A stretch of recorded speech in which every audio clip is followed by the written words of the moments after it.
acknowledgement of the words, of the letters rather, and these letters would become sounds.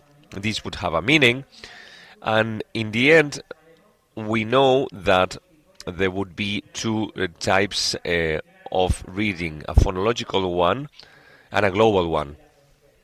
This would be focused on the words that are known or not known. So we would identify the complete words, and therefore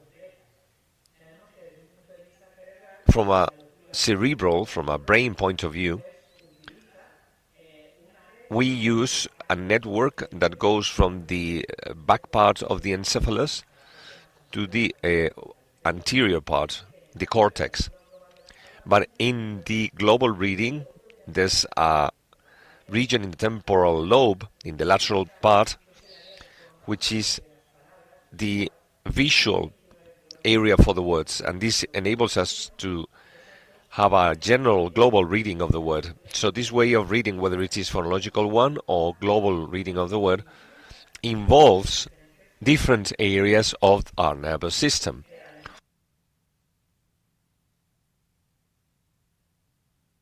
We also use the prefrontal cortex. It is essential for attention, and it enables us to distinguish a mermaid as a mythological character from a car, or if we speak in English or Spanish, if we have a foot or a pie.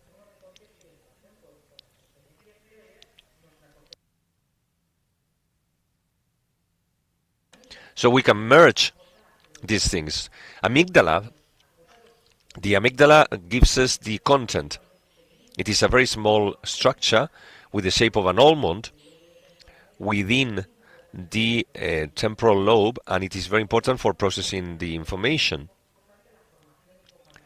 And the hippocampus is also very important. Hippocampus is critical for memory. With a little bit of imagination, it reminds us of as you can see, of this animal, and obviously we have to read the storage of a memory. Hippocampus is essential to move from the information that is connected to the words, and I have given just a few things about it. The difference between reading and speaking, and how we can read. How this affects our brain? This is a question that we can pose.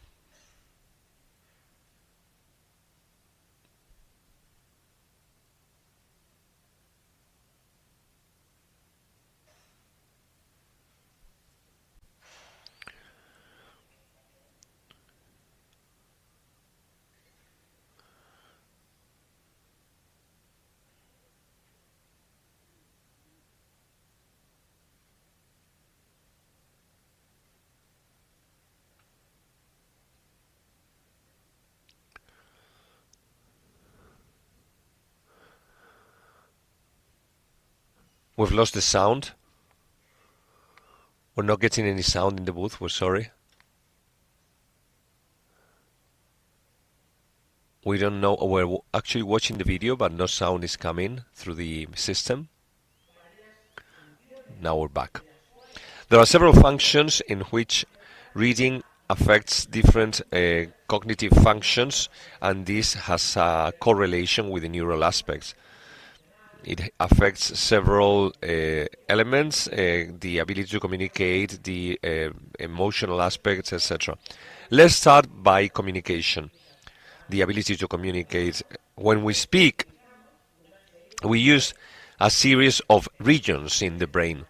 There are more anterior regions that are highly connected with the production of speech, and some others are connected to understanding the speech.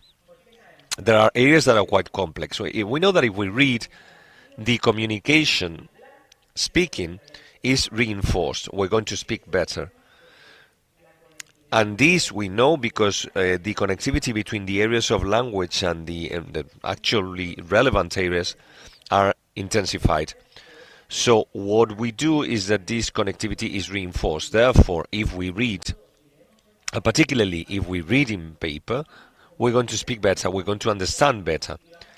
Language is going to be understood more clearly, and we are going to produce language in a better fashion as well, depending on the meaning and the context. This should not surprise us, because as we said from the beginning, reading and speaking are two functions that are connected. Logically, if we read, we're going to be able to speak a little bit better.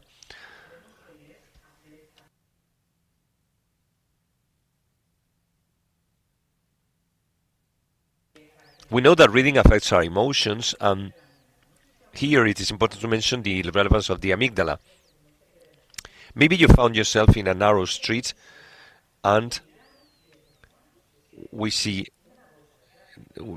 something that is jumping, and it could be a plastic bag. This plastic bag made us jump. So when we see it is not something dangerous, we are more quiet, and our response to events is more quiet because we're not scared. So how do we feel this in the brain?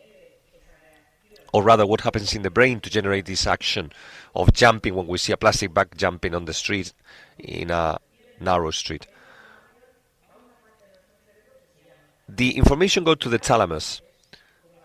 The thalamus is the entry gate to the cortex.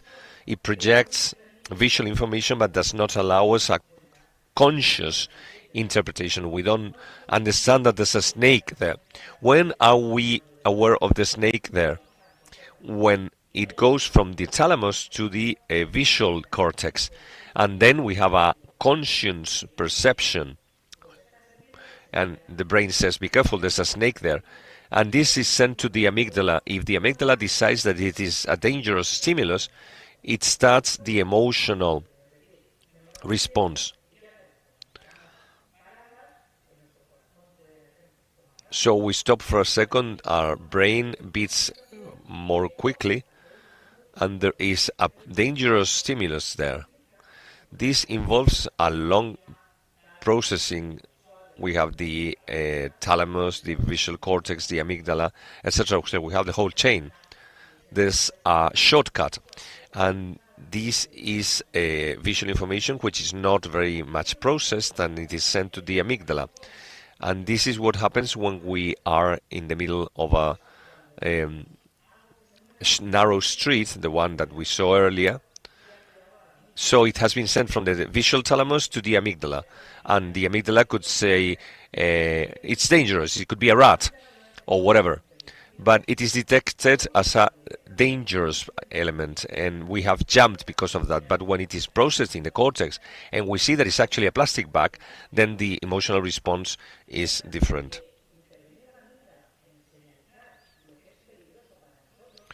The amygdala is signaling these danger signals, and it is also a matter of the reliability of a person, the trust that is built. When you are introduced to someone and you don't like that person, you say, there's something there that I don't like. We have all gone through that, of course, and we use good vibes as an expression for that. I don't get good vibes from him. So when we don't know somebody, we don't have the information, our amygdala, together with another structure that is around it, we issue a perception of trust or mistrust.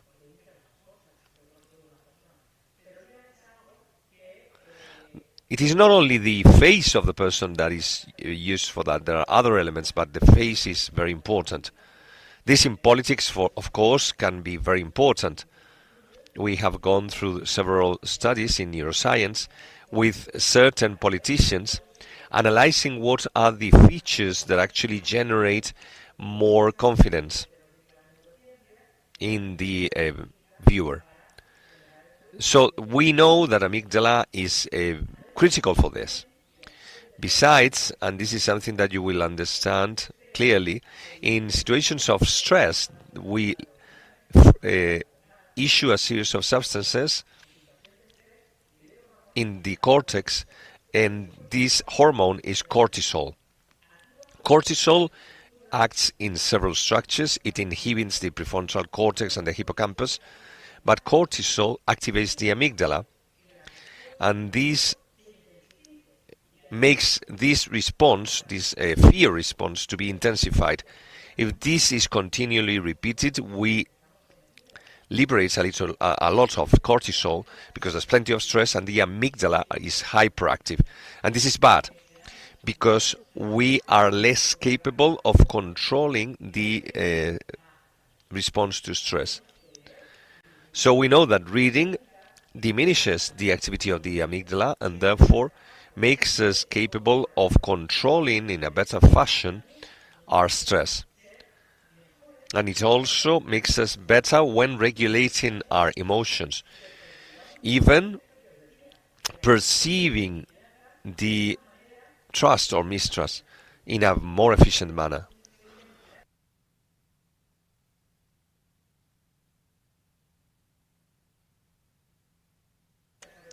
So we have plenty of evidence that reading is positive, is good for that. Reading, especially reading in paper, is very important for the prefrontal cortex, as we have said. And this is essential for attention, because we are much better when it comes to optimizing the attention system so that we can have a better acquisition of the environment. For instance, we do know that our visual system is continually rotating objects to find possible dangers around us. Actually, in reading, there are words, and here you have several examples, DMB, which are symmetrical in the vertical plane, and the BMP, which are the B and the P, which are in the horizontal as well, P and D in symmetry, number 5 and S, that can be confused, 3 and E, or 1 and I in capital letters. These can be confused, and our visual cortex would not be capable of identifying these differences without a preliminary learning process. And this focuses, our brain focuses in the details, and we are much more capable of orienting our attention towards that and discriminating the environment. Therefore, we can say that reading increases attention to detail, and this helps us discriminate and understand, so we can have a better ability to understand, to comprehend the environment that we have around us. We also know that learning favors learning processes in memory. So this is also very important for the hippocampus. The hippocampus is a structure that is critical for the memory.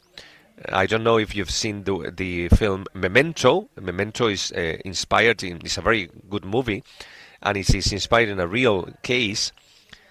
It is the case of Henry Morrison. This patient was dissected and taken away both hippocampuses. So in both hemispheres he didn't have the hippocampus many years ago, and this had a devastating effect in the patient because he could not acquire new information, either semantic or prosodic information, which is essential and which depends on the hippocampus. So what happens in our brain so that we are able to consolidate memories, so that we can move from short-term to long-term? We do need this structure that was taken away from Henry because he suffered from epilepsy and he was treated with that procedure. Neurons change the connections, and every day in this structure, especially in the Sarase convolution, this is creating new neurons that are being used to consider the information around us. What do we know about reading regarding this? We know that reading enhances the creation of new neurons in the hippocampus, so the plasticity mechanisms in the hippocampus work better, and therefore we have a different piece of evidence here, that suggests that reading favors the consolidation of the memory process, and therefore this is extremely relevant to understand the benefits of memory. And there are more things to be said. I haven't finished yet. The cognitive control is the ability to find solutions to a problem and to make good decisions so that we can solve the problem. Cognitive control depends of the prefrontal dorsolateral cortex, and we know that reading increases the activity of this cortex, and it makes us better in decision-making processes and looking for solutions that are alternative to different problems that may arise.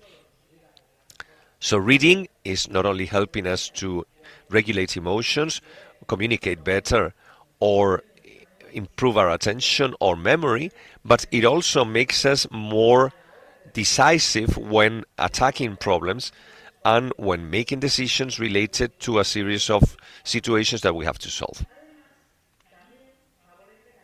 It also favors creativity, critical thinking, and abstract thinking. Those are all functions that are higher functions. In my view, actually, they are the things that make us more human, so to say.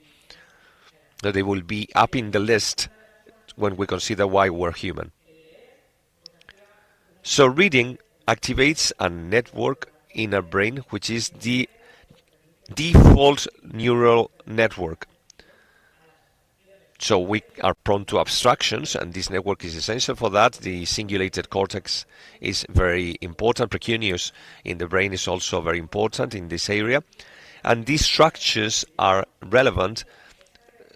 We do know that reading activates these structures and enables these cognitive functions. Likewise, we have increasingly more evidence that reading activates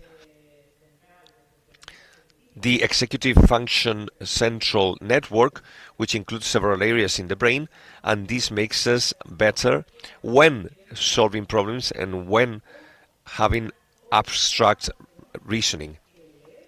There are other articles and papers that have proved that reading enhances our network of experience that includes the cingulated cortex, etc., that help us be better when identifying certain elements that are connected to the information around the environment, and this is relevant for us, especially when it comes to be oriented around. And in our society, we are diving into a society where there's plenty of information, and one of the abilities that is included in this aspect is to be able to identify what information is relevant so that we can filter it and use whatever we need to use. Reading helps us to be better in that action, and it makes us definitely better when filtering and when retaining the information that is actually relevant. So I'm about to finish. Reading is also something that we like. So we have a network in our brain, which is the reinforcement nervous substrate. And one of the main features of this network is a nucleus, that is the accumbens nucleus, and everything that is gratifying for us, especially the anticipatory feeling of it, activates acumen. Sex, music, food, all these elements activate this nucleus. And therefore, we try to do our best to achieve these gratifying feelings, and therefore reading is very important because it activates the acumen and it generates a rewarding system that is very important here.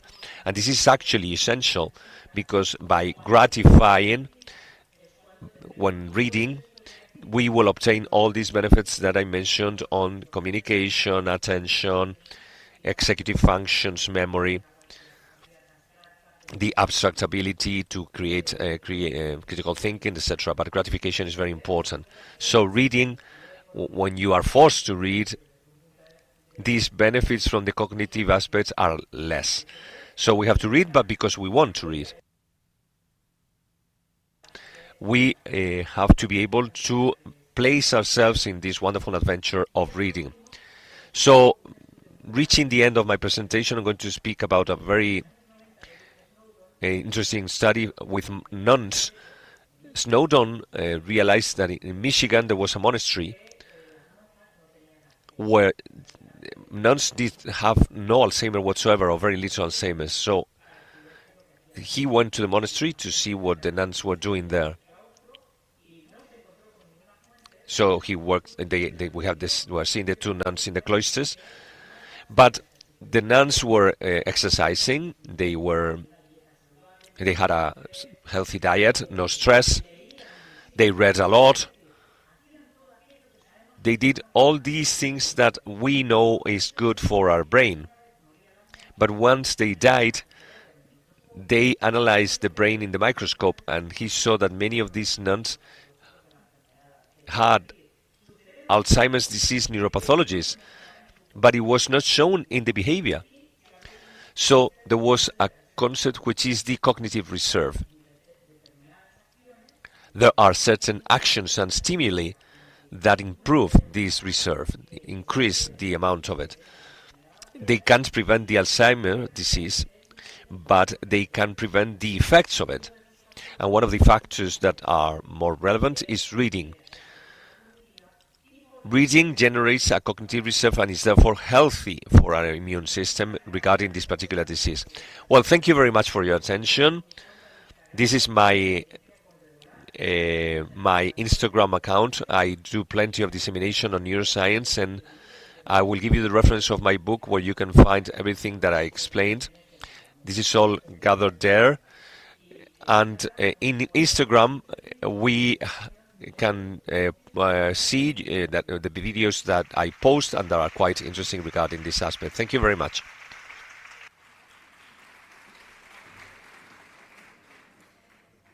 Le agradecemos nosotros al doctor Redolar su aportación. We would like to thank Dr. Redolar for his contribution. We're going to enter the discussion right now.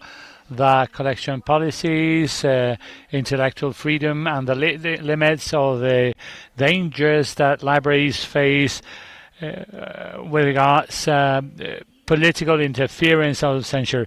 We will have Margarita Pérez Pulido as the chair of this roundtable session from the University of Extremadura.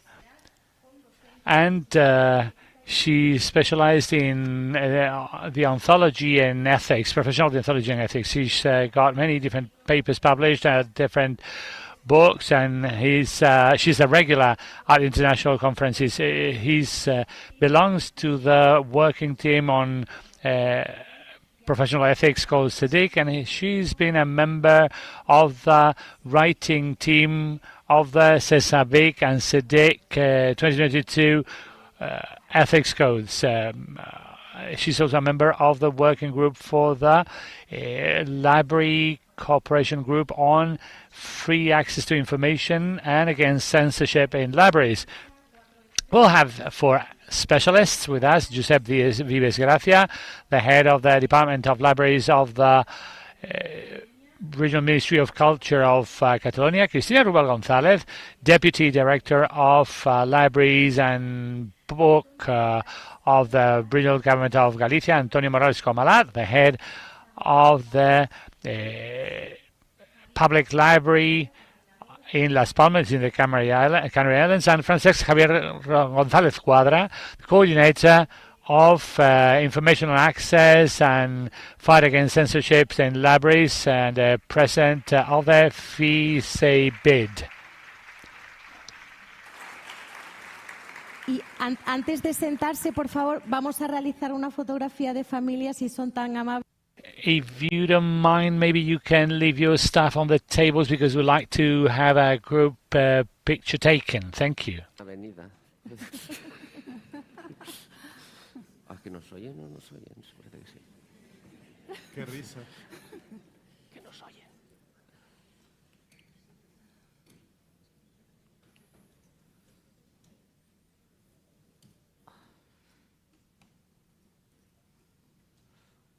Bueno, está, ¿no? Que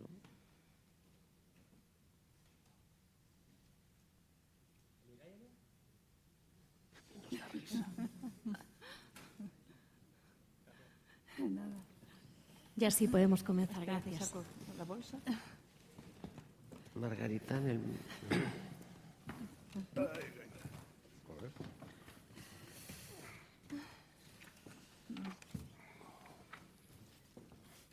¿Estáis preparados?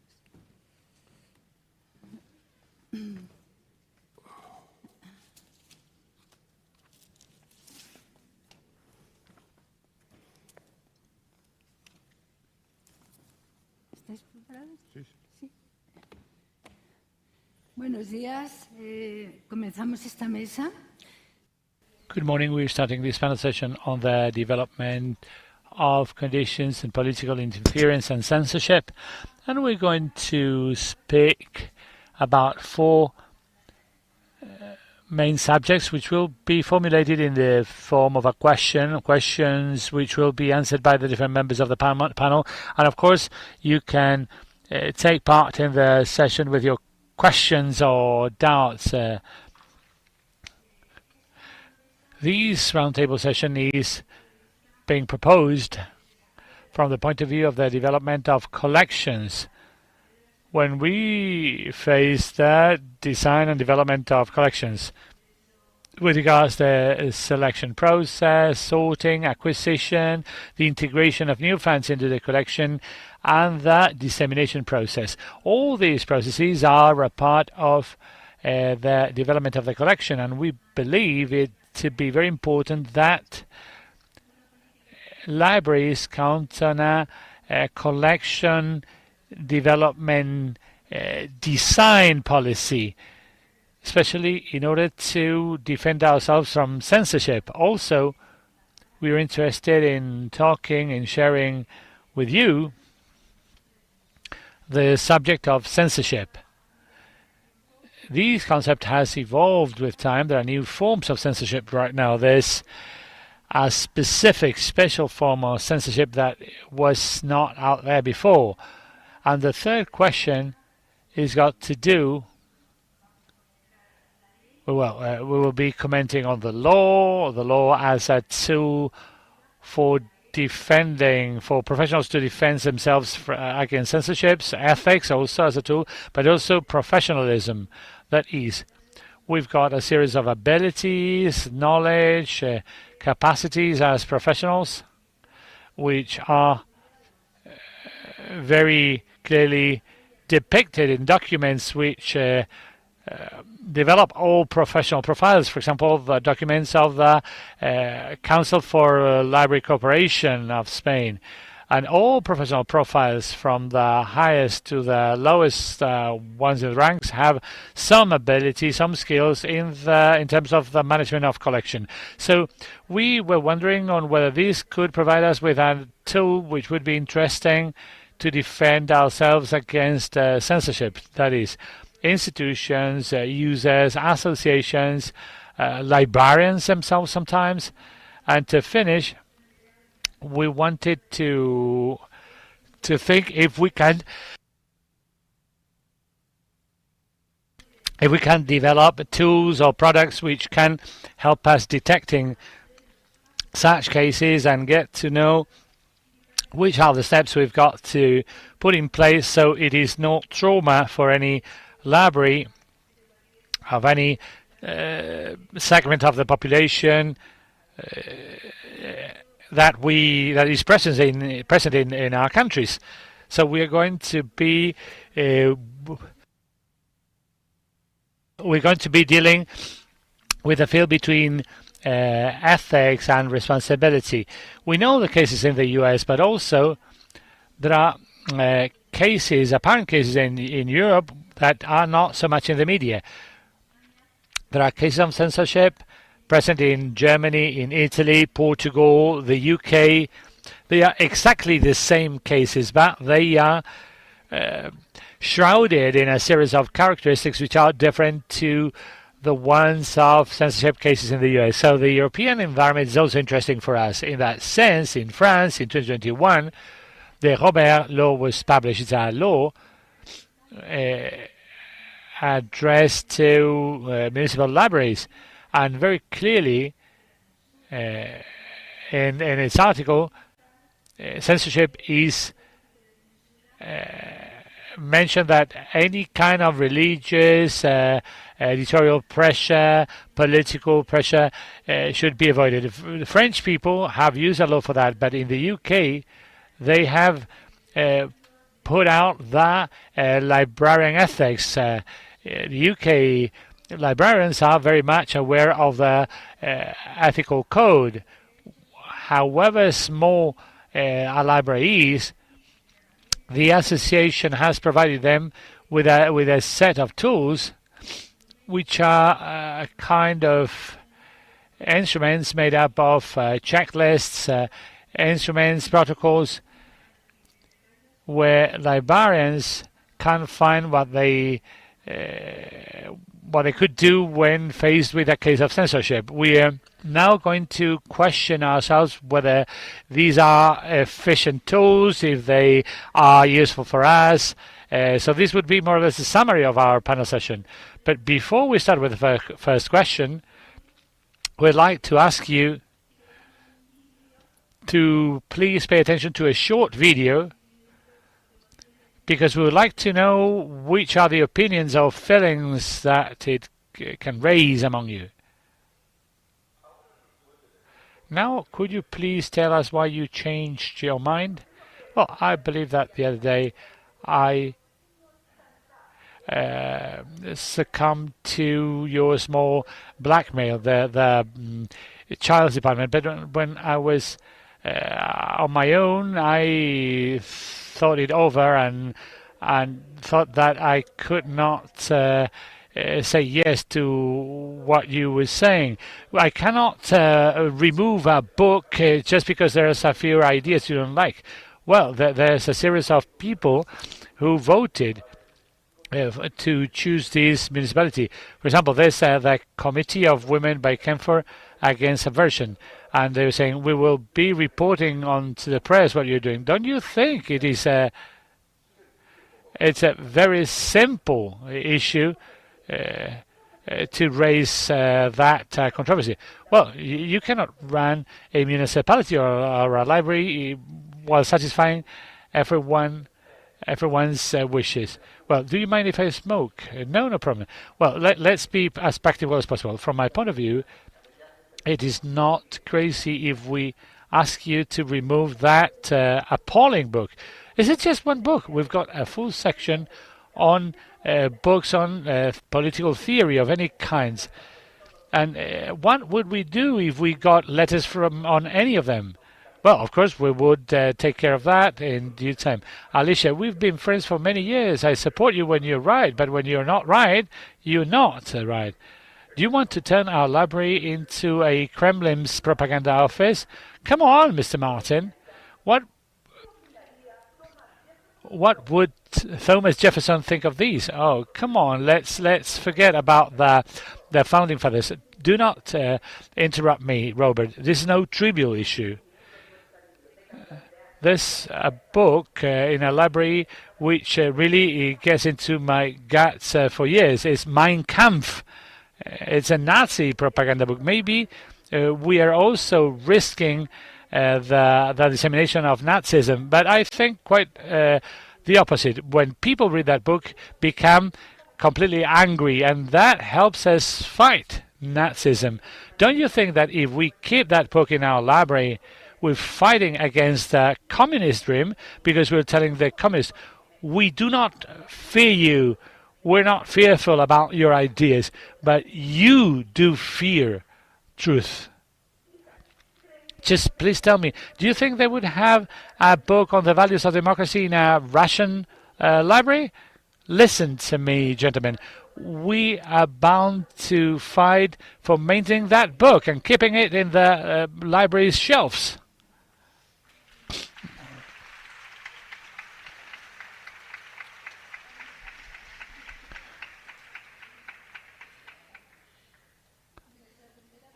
Of our initial question, of course, the video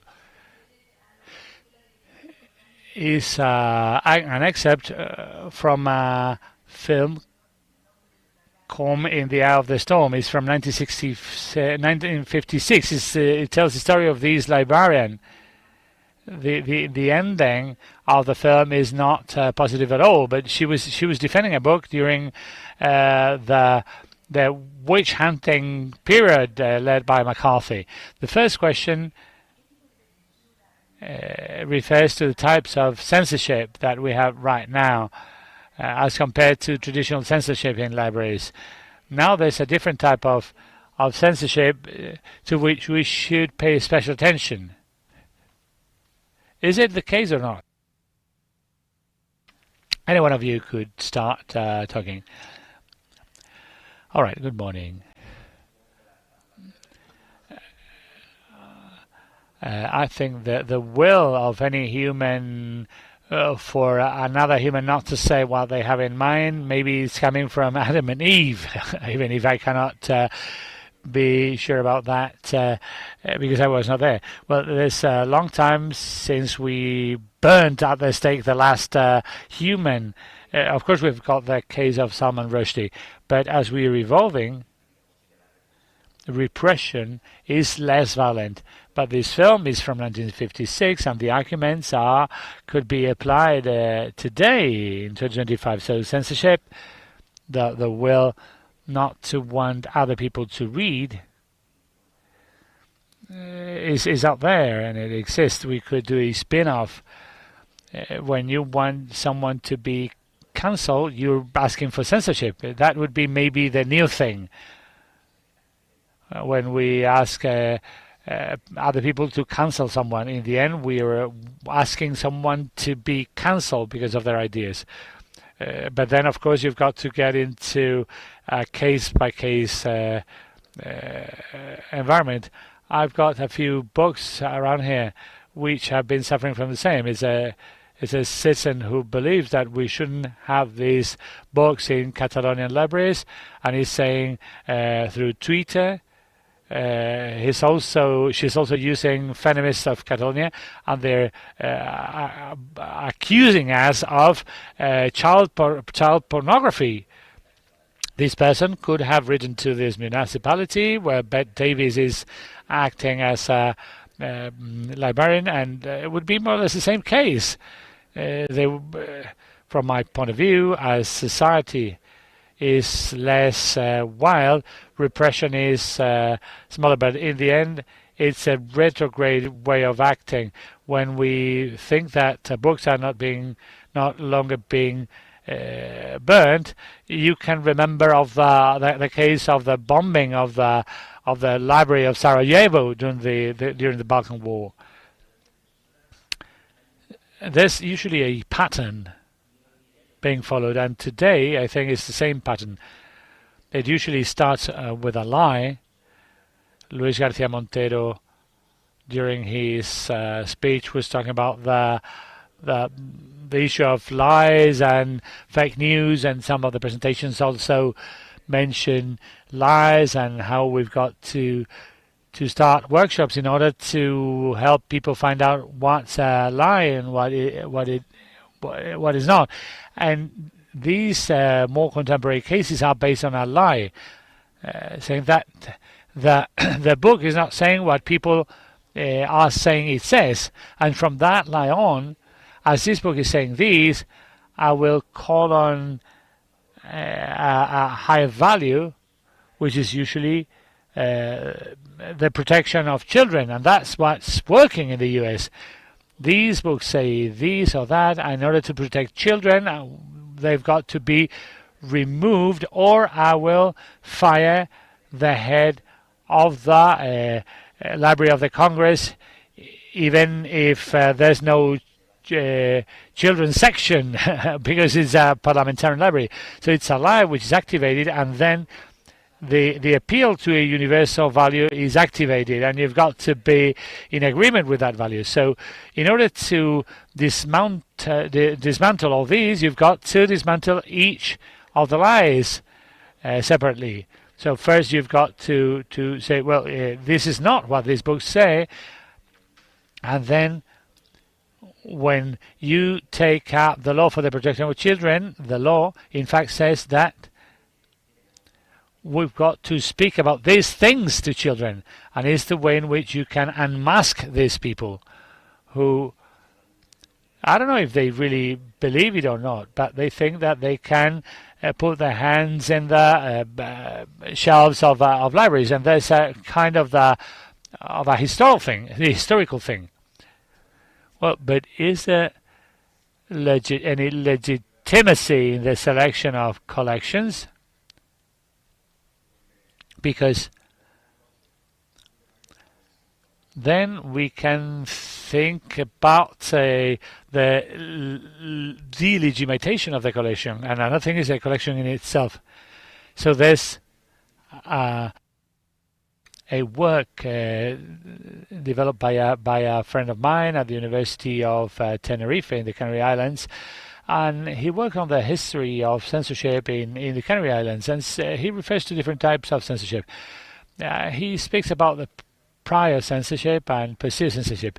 And we librarians, what we're thinking of is that when we choose some books, is this, am I backed by any form of legitimacy if I place the issue of censorship here or there?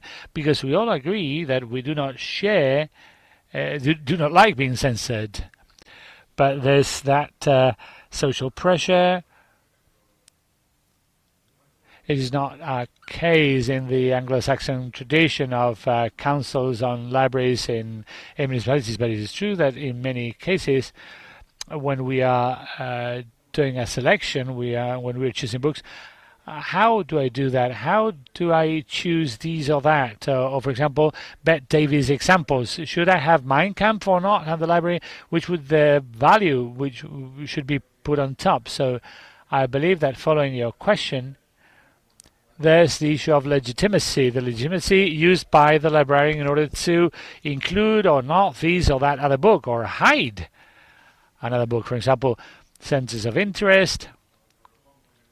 I'm not going to put it on a shelf because someone is sending me an email, or there's a suggestion or a claim because they're going to resort to the inspection service. Someone fills a complaint about a book. So fortunately, I believe that the key cases of censorship in a classical form have been an exception. But of course, and this proposition I think is arranged because of that the winds we're getting do not, well, stink. We see very dark clouds in the horizon. So you were mentioning the French solution would be more in agreement with our legal political system, because that way we could be legitimized in terms of doing our selection work, because democratic values, hate crimes. How can I be confronted with that? How can I face a council person who becomes active? The biggest censorship for me is not being given a budget, so there will be no problem, there will be no options. I won't be able to buy any books. So, and it's usually a common denominator. What I wanted to tell you with this is that all what you have just said is true, but over that there's the issue of legitimacy. Antonio, you're legitimized by the regulation, by your own trade. So what's the legitimacy backing up a bus driver? It's his professionalism, the process which led him on to driving that bus, or the process you followed to become the head of a library or a worker or a library. And of course the regulation legitimize you. Sometimes we forget that the system is protecting us. There's a regulation which stems from the Spanish Constitution, and Article 20 tells us that prior censorship is forbidden, and the law also affecting us of the legal regime of public administration says that all actions against the Constitution, the administrative procedures against the Constitution are void, fully void, and you're facing the public. You're providing the public with a service, and censorship was out there always. Is innate to power. Of course, power also always has the will to control its milieu, its environment. But from at the beginning, power was exerted by the elites, the political power, religious power. But now, our society is more democratic. Of course, the power is also in the hands of citizens. It's in the hands of civil servants, in the hands of citizens, small or bigger parts of the power. We have tools for us to design a collection, and of course there are more agents which can have a say on how we choose our books. Of course, that's democracy, but we are legitimized by the Spanish regulation, and the Spanish law protects us. I always tell my colleagues, remember that the laws on libraries provide you with an ability to protect yourselves against intrusions, against meddling. I don't want to well, there's always an article of the penal law, because Article 358, and I will read it for you because I think it's going to be very clarifying. It says, the authority or the civil servant establishing prior censorship, authority, I'm saying authority and public servant, that is, that the law is referring explicitly to authority. And that means your power environment. The authority establishing prior censorship outside cases established by the Constitution, including series of books or journals, or suspending, cancelling any broadcasting, will be fine with the inability to exert public office for 6 to 10 years. And if you read that to your council person, maybe they will become more calm. Well, maybe you could further develop it, isn't it? Well, I was telling Margarita, please always take into account that sometimes we're very much involved into our work. The librarian service is always positive. You're always providing people with surveys, and yours is a very generous work. You're supporting people, providing counseling. You're also turning culture into either a brainy thing or a joyous activity. So you are facing the public, and you're suffering from pressure all the times and from many environments. But also, please have into account the system, because the system protects you.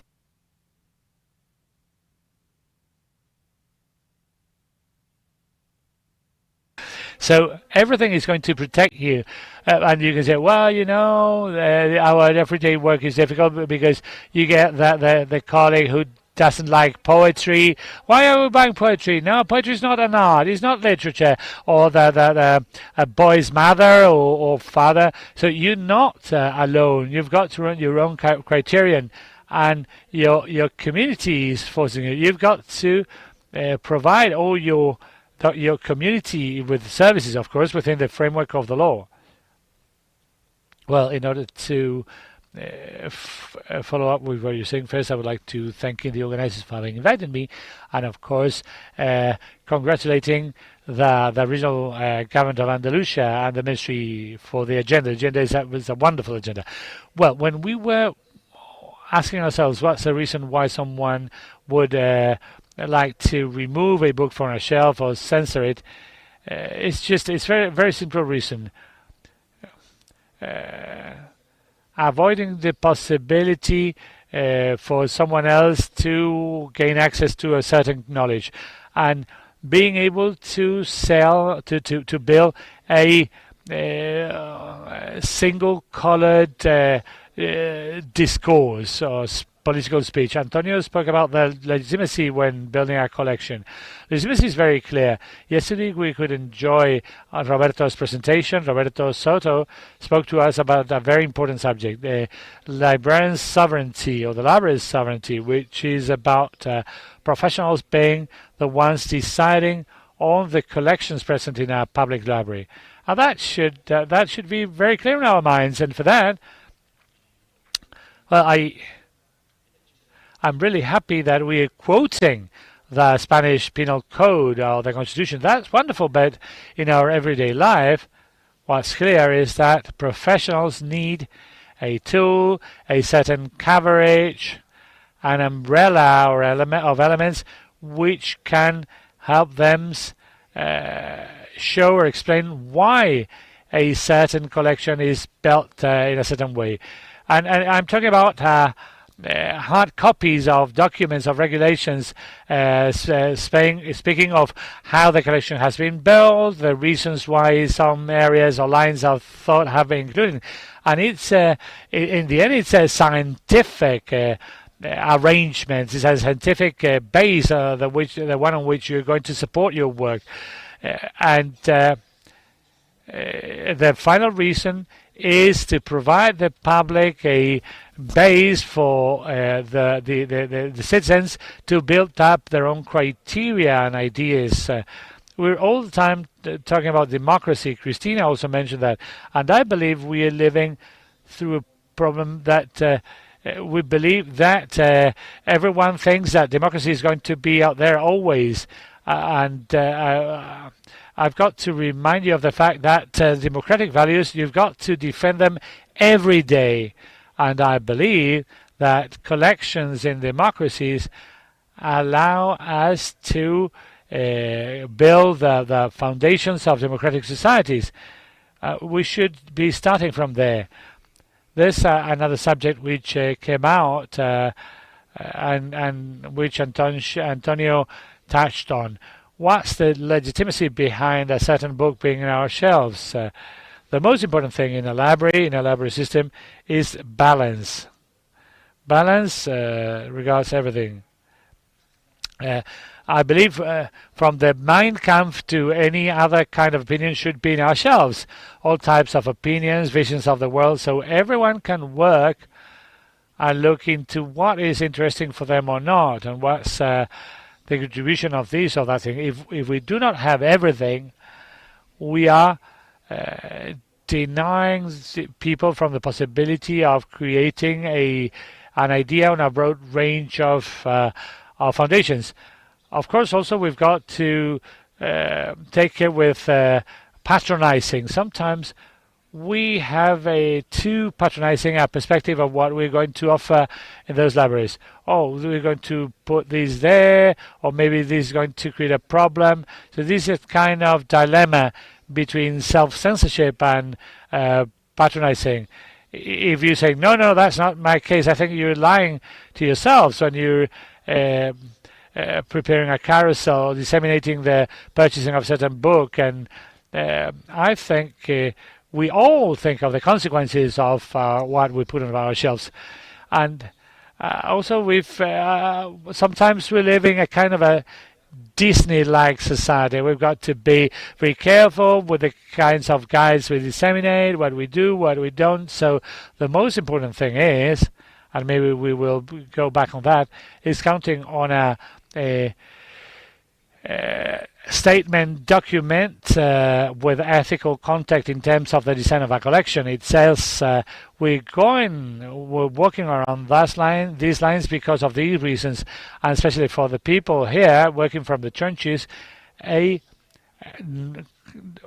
document designing a collection policy is a tool which tells us about our aims, what is the mission of our library, why we should buy certain books or discard some other books. So in fact, it's a kind of a compass for the library, so we can work in terms of collections and activities. And I'm going to say this now. Collections are important. Of course they are important. For me, it's one of the most important things that a library is got, because it's the first thing which is being attacked by people who want to fight democracy.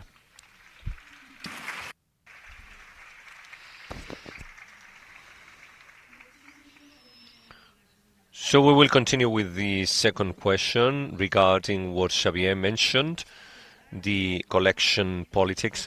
Why public libraries don't have any publication on development of the collections as an instrument that helps us know what we can do or what we should do or not do, so that those who are making the decisions and the users know what to do. The librarians themselves, the associations, it would be a document that would be very useful. And we wonder, how could we carry out a document of policies for the collections that is actually an instrument for all the libraries? What body could be in charge of drafting this document? Because we are fully aware that in public libraries that are run by just one person, the librarian has no time to develop that policies. So how could we arrange this design for the collections? How could we arrange a framework for action in that regard? As the President, what would you say? As the President of the Commission, of the Council can also be there to collaborate and to follow that line. The Ministry has published things. We saw the patterns yesterday. So this could be a proposal to work in a document that would be useful for everyone. Roberto was asking yesterday how many libraries were below 30,000 inhabitants, and it was the majority of them. So I could ask today, how many libraries have published one document of this kind?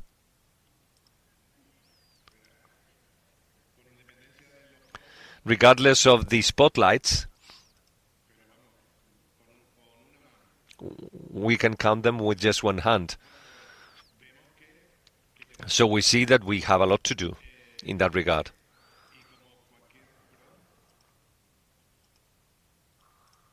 Well, sorry, but the speaker is not using the mic and we can't interpret. Microphone has to be used.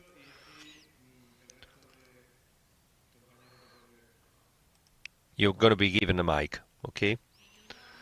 I don't speak about policies that are framework policies, so to say, but the regulations for use and development of the libraries could establish a series of criteria, and this has been approved by a municipality in the area. Yes, that's one way, but when the colleague does not have the ability to do that and he couldn't care less about the municipality's decisions, and this is quite frequent, there are frameworks that are higher or bigger, which are not compulsory but could be a reference. All the patterns that have been published by the Ministry for Culture in the last few years, it is a reference, the document that was shown yesterday. Another example is what you have in your bag that has been published by the working group of the Council, Disinformation and Censorship. So you're being given orientations, especially regarding the legitimacy of the topic. Yes, go ahead. Regardless of the fact that affects the document or not being in the possession of the library, just as we have a document to explain our loan policies or the use of the spaces in the libraries, can we give our spaces to be used by the political parties, for instance.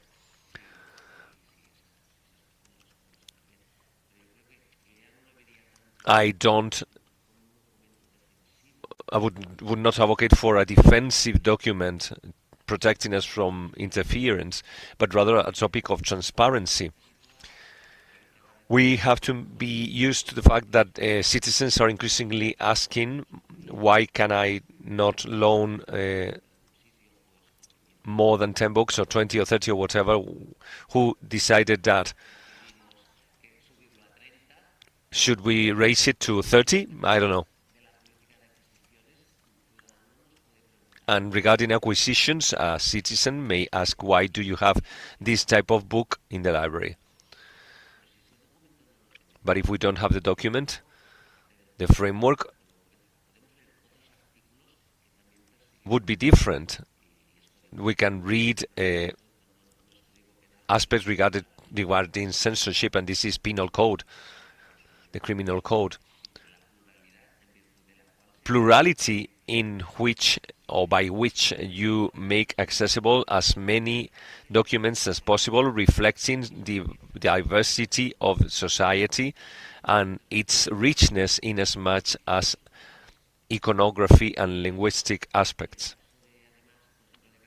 In the case of Catalonia, in the legislation for libraries, this falls in the hands of the town councils, of the municipalities, and what they say there literally is it is the attribution of the local administration to determine the type of service in the library depending on the goals, and then we have the framework according to the criteria that have been established by UNESCO. So it's speaking about the Manifesto for Public Libraries.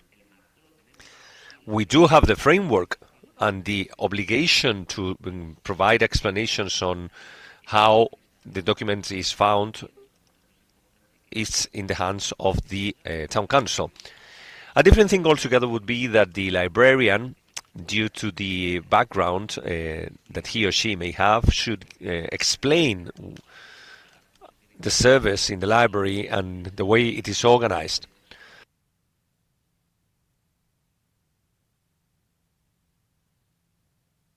And not, for instance, the bus driver in the municipality, which is a different thing altogether.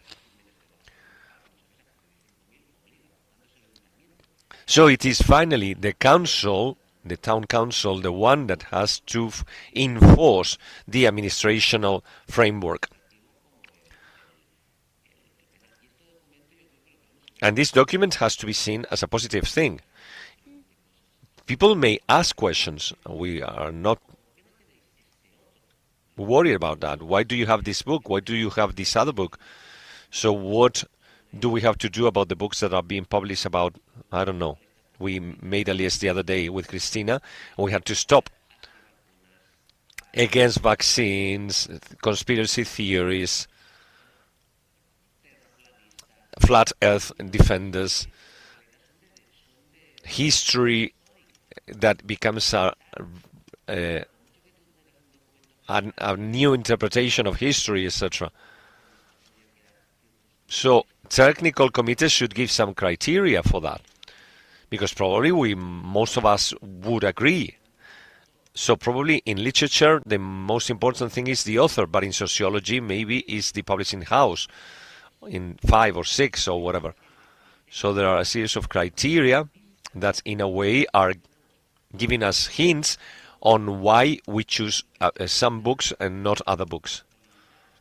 And the digital scape is another aspect, because we all want to have everything. Everybody at the same time, we cannot have everything, because we cannot fit everything. So that's why we have interlibrary loans, etc.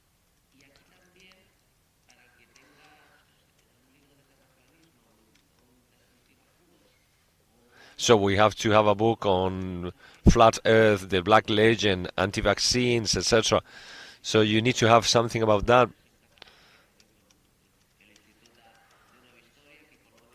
So we have the Catalan version that says that Christopher Columbus was Catalan, etc. So you get the book, and they can ask you, so why don't you have this other one about the Civil War, etc.?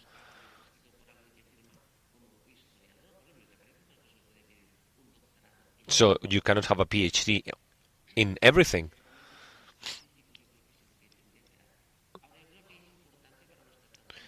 But I think it is important for our moral quietness to realize that one thing is having Mein Kampf or not, as you mentioned earlier, but all the elements that you can find in the world, and sometimes we don't share, but we have to guarantee the freedom of thought. And you must have access to everything that is being said, not just one part of it. And whatever is said has to be varied, so it's both sides of the coin. Because if there's plenty of freedom of access, for instance in China, I'm sure there's freedom of access to libraries, but then you cannot find everything there. Most of the books we see in those huge and beautiful libraries, they all say the same. So there's no intellectual liberty or freedom there, because you're only seeing one side of the thing. Of course, there is freedom of speech, but then if you don't provide the means to have access to the ideas that are expressed, then we won't achieve what we pursue. So intellectual freedom has to be achieved in that fashion. So if we carry out a bibliographical record or Bible, we are prescribing, and then this is when we have to make a difference. Because if you are at the counter of a library and somebody comes and says, what book do you recommend about the Civil War? You're going to mention a few authors and not others. Because you're asking me, what do I recommend? I do have the other ones, of course, but I'm not recommending those. But you're asking me, which one do you recommend? It's like going to the chemist. At the chemist, you have plenty of drugs. I don't know if they're useful or not, but they're there. And when you ask the person at the chemist, she gives you the thing with a little bit of antibiotic, and normally this goes or requires a prescription, and sometimes they give you that. And there are many other things that do not need a prescription, and they are not 100% reliable. You can have I don't know, candies or whatever. So we have everything. We have everything that has been published. Most of it, we don't like it. So when you carry out a guide or an exhibition, then you have to have a different type of criteria being applied. Something that is more connected to what we intend to say. We can always argue about this, of course, but it is much better or much easier to do a balanced guide on the conflict of Ukraine and Russia than Israel and Palestine. The Israel-Palestine guide is much more complex because there's a lot more documentation and the positions are more belligerent. And this balance is more difficult to achieve in this conflict than in the other one. But again, if we are prescribing, we have to be careful and look for the balance. You mentioned an important word. The collection has to be balanced according to the users. We were mentioning transparency. In Galicia, our law says that the books will be acquired according to transparency and equanimity. So this becomes an umbrella document. Within the council, we have these and other documents, and all of them help us in our everyday work. This document provides transparency, and then later on, we can be more specific or not, depending on the needs that we may have in each library, in each town council, or in each regional part of Spain. This will enable us to have the adequate tools in place to solve the most evident questions. Those questions that are more frequently repeated, it should be something that is easy to access. We can be belligerent and we can trust the collection as a homogeneous and balanced collection. Yes, in that sense, I am the first advocate for that in the collection. This is something that I believe myself, but I also think that collections have to be neutral. But libraries don't have to be neutral. What do I mean by that? It is a bit complex, I know. The thing is that we should have everything, but the library should go towards a part of society which is not attracted to the library to take part in it. So we will be inclusive when we say that those persons that could not have access to the library will be able to do so. So the library should attract them. And this is only achieved by a wide holistic collection, but also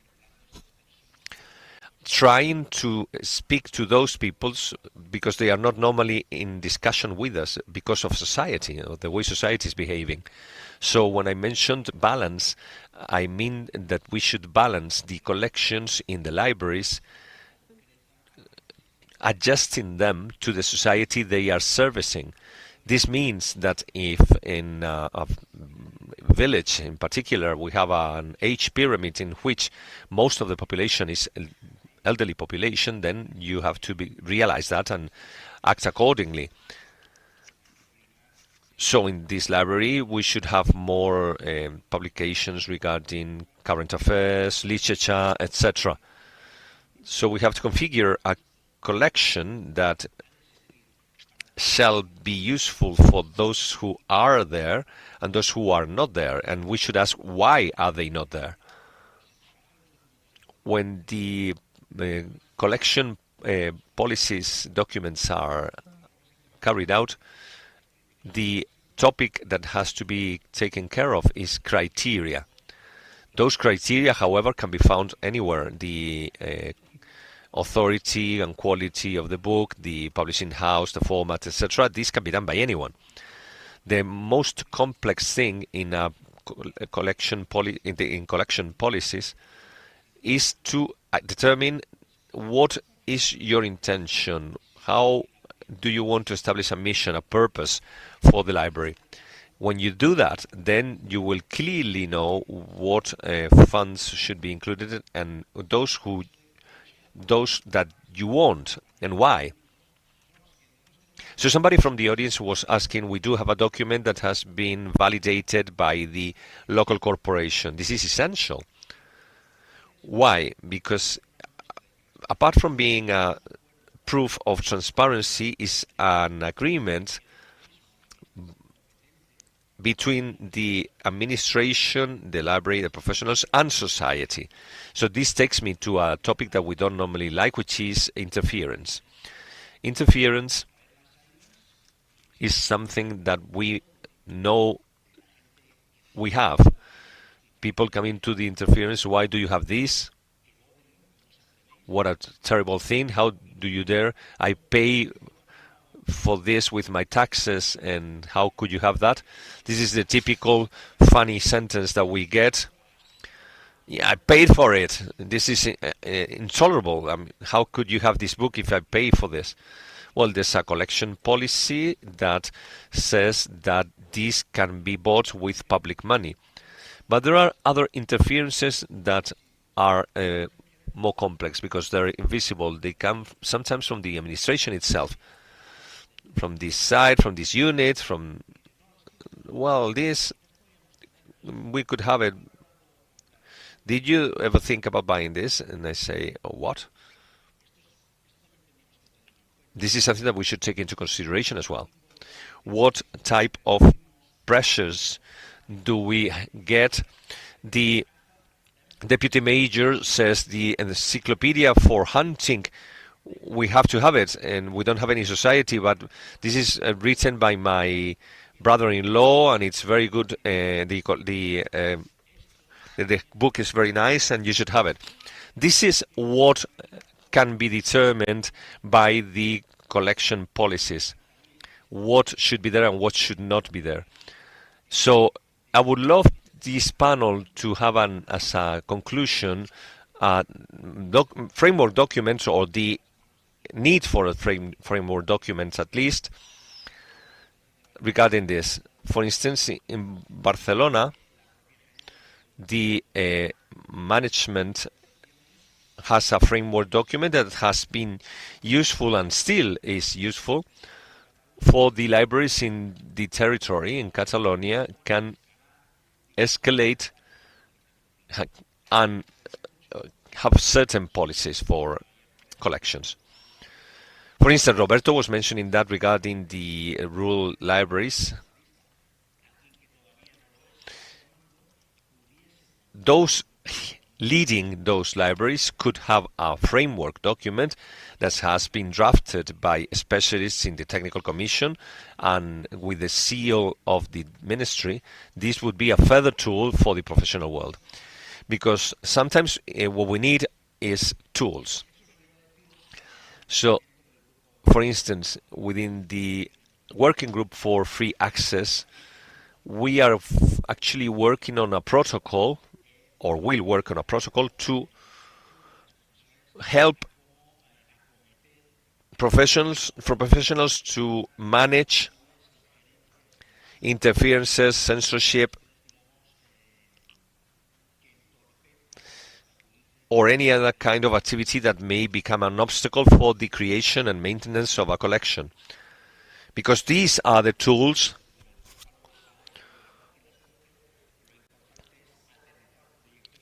the relevant thing is to have projects and documents that will then be used later. I'm very insistent on the fact that they are necessary. These documents are necessary. May I ask something to Xavier?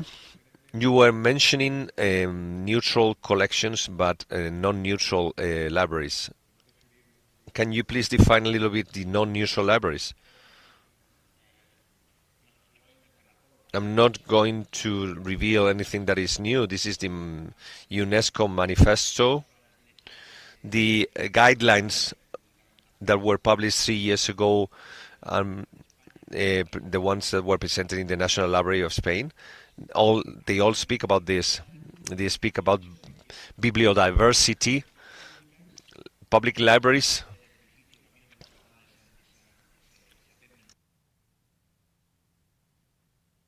Cannot use the term a step ahead,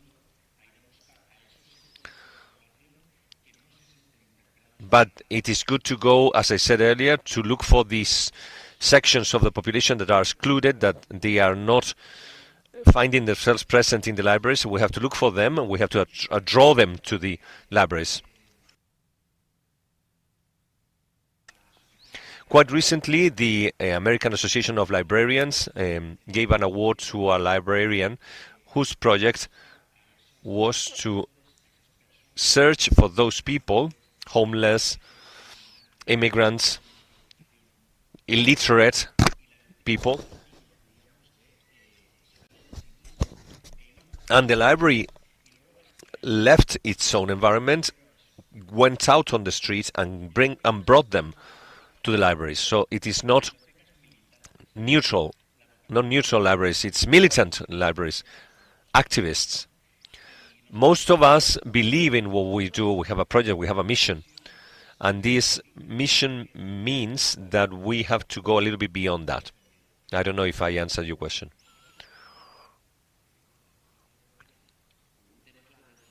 One thing is neutrality, and another thing, but libraries are not neutral. Around us, things happen, good things and bad things. there are Nobel laureates and technology is found, invented, etc. So we are not neutral to what happens around us. But when we deal with those things, we are neutral. We create the same opportunities and we use the same element, and some people will realize that if there's a book that is criticizing what we are proposing here, we should have it. So if there's one book and the other one is criticizing, both should be there. What are the limits? None of them is asking that if you buy the other book, you should be burnt to ashes. This is neutrality. Why? We are in favor of some ideas and not others, and the library if we have the goal of having 100%, what are the limits? When we have Mein Kampf saying what this book says, and explicitly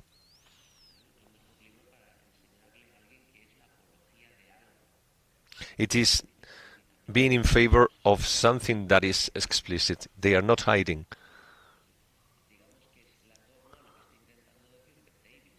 Is what Bette Davis is saying. We're not afraid of having Mein Kampf in our libraries. We're not afraid of having books that go against what we think. This is something that should not be scary. Not even books that say that if you were in my shoes, you would censor me. So we are the good guys. What makes a difference then? What makes us different from the others? And who are the others? They wouldn't allow us to have our books in the libraries, but we have them there. They would like those books that we like out of the libraries. Most of them, they lie most of the time, but the main difference is your idea. I respect people, and I respect. We respect people at the idea. I do not respect, because if you are not respecting human rights in your ideas, I won't respect it because you're going way too far. But in a democracy, if a book is not illegal, officially illegal, we've had certain books that have been kidnapped legally. So what did we do? We bought most of the books that were left because it was intellectual freedom. People have the right to know. So we are going a little bit beyond, even beyond what the civil code, the criminal code allows us.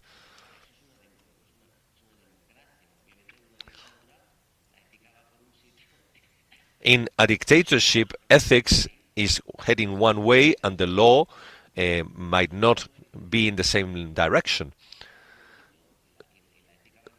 So we see that in democracy, law and ethics should be hand in hand, but sometimes we have to force it a little bit, precisely because our ethics is fostering intellectual freedom. Even advocating for the defense of things that can be repulsive, but otherwise, then what is the difference between them and us? You are scared of us, we are not scared of you. So we are not neutral, but when we attack this, we are neutral. We have collections that are balanced. We have books that defend one thing, and we have the same book that defends the opposite. And it is you, throughout your critical thought, you have to be allowed to use as much information as you need. I'm not going to give you a dogma. If I go to and enjoy a theater play, it has to give me the tools to make the decision myself. You are speaking about a very beautiful sentence. The biggest crime is not burning books, but not reading them. This is a beautiful sentence that we can use. Well, as you've already mentioned, Continuamos con la siguiente pregunta, que está relacionada con la profesionalidad.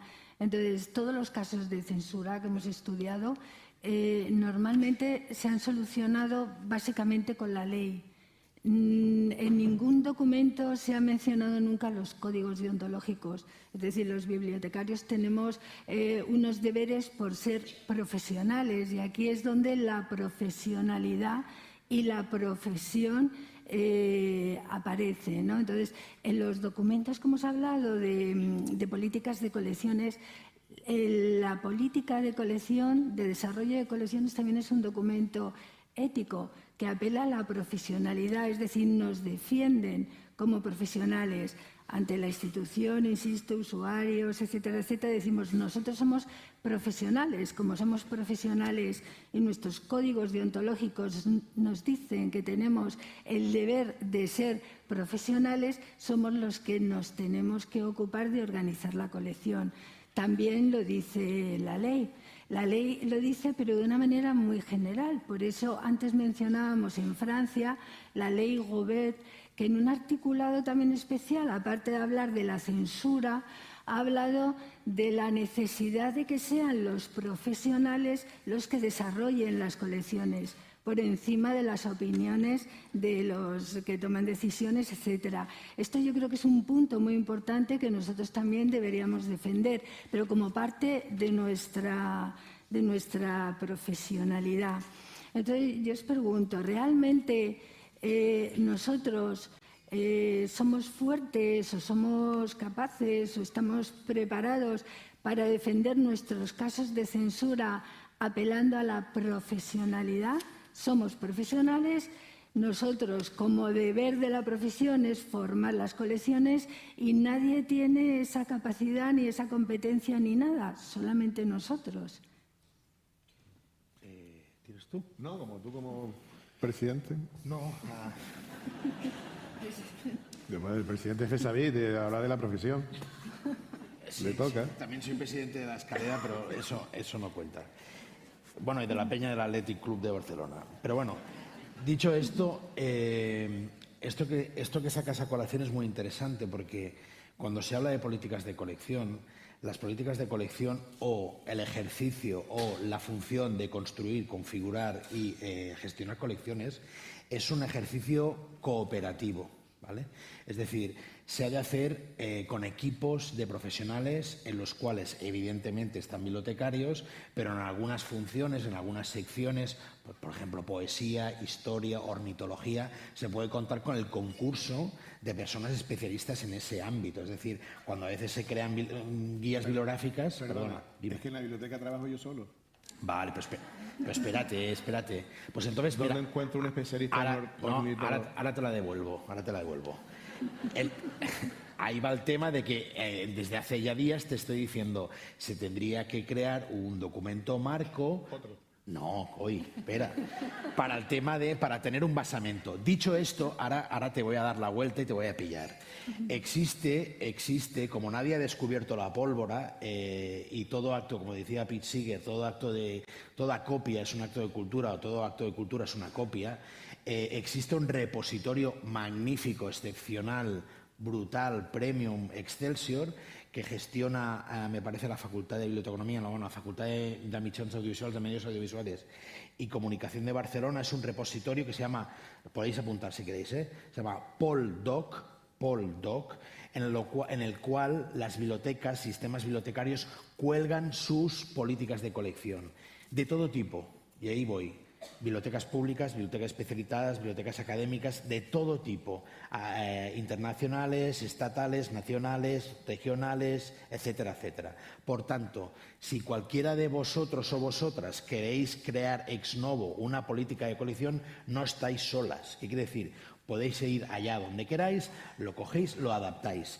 Que si quieres crear una sociedad, quieres crear un centro de interés de ornitología, hombre, pues podrías contar con el apoyo de una sociedad especializada, decir, escuche, quiero crear una colección en base a una ratio de tanto por ciento de libros sobre enfermedades de los pájaros, que no sé si tenéis muchas en vuestras bibliotecas, pero entonces dices, escucha, necesito 5 libros de carácter divulgativo que estén actualizados y estén actualmente a la venta sobre esto, y seguro que lo encuentras. pero siempre trabajo cooperativo. Es decir, nadie de nosotros ha descubierto nada. Es decir, se crea, digamos, con la cooperación, copiando, adaptando. Entonces, ahora voy a un tema también muy importante y un poquito al hilo de lo anterior. Si queremos incorporar a la sociedad a la que servimos, a la ciudadanía a la que servimos, a la constitución de colecciones que la representen y que ellas se sientan representadas en esa colección, porque dirían ellas que lo están pagando, ¿por qué no animamos a las compras cooperativas con la ciudadanía? En algunas bibliotecas públicas de mi tierra y en de otras, a veces las bibliotecas escolares o las secciones juveniles de esa gente que siempre dicen, pobre, que no lee, y por datos, son las que más leen, los de entre 14 y 24, van a comprar juntos a la librería. Tienen unos dineros, se van con la bibliotecaria, se va un grupo, se va con un profesor del cole y se van a comprar libros que nos podrán gustar o no nos podrán gustar. Podrán ser de la colección Wattpad o podrán ser de Romantasy o de algún influencer. Ahora estoy diciendo una palabra maldita, ¿no?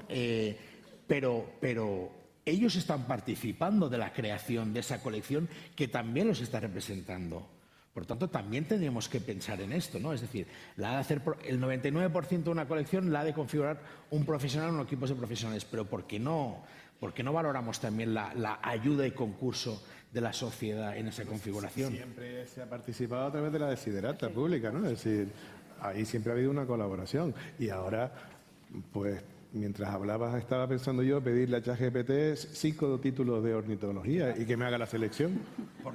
Y ya, ¿dónde queda o dónde va a quedar? Estoy improvisando en el sentido de que se me acaba de ocurrir con la IA.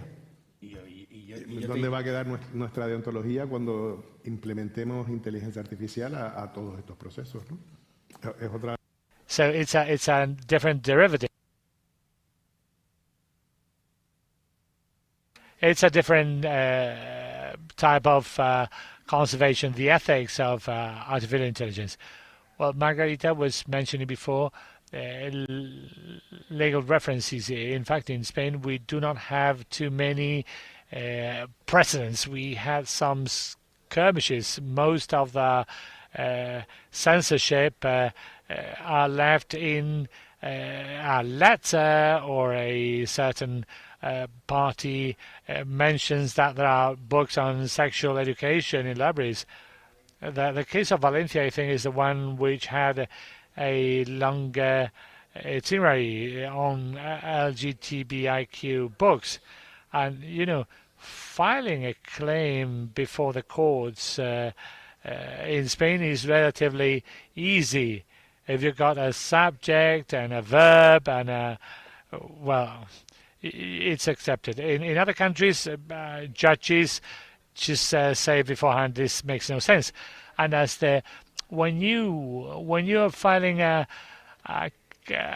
case before a court in Spain, you've got your headlines in the newspaper because that's what they want. So up until the moment that the judge takes up the file with their hands and make a dictate, time is passing, and politically that gives the party some fuel.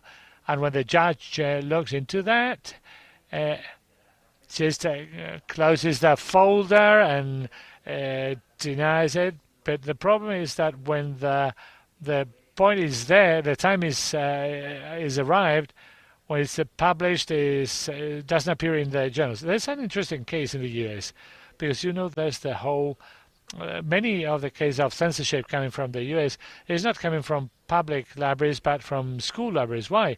Because the school councils and the family, the participation is more dynamic than here.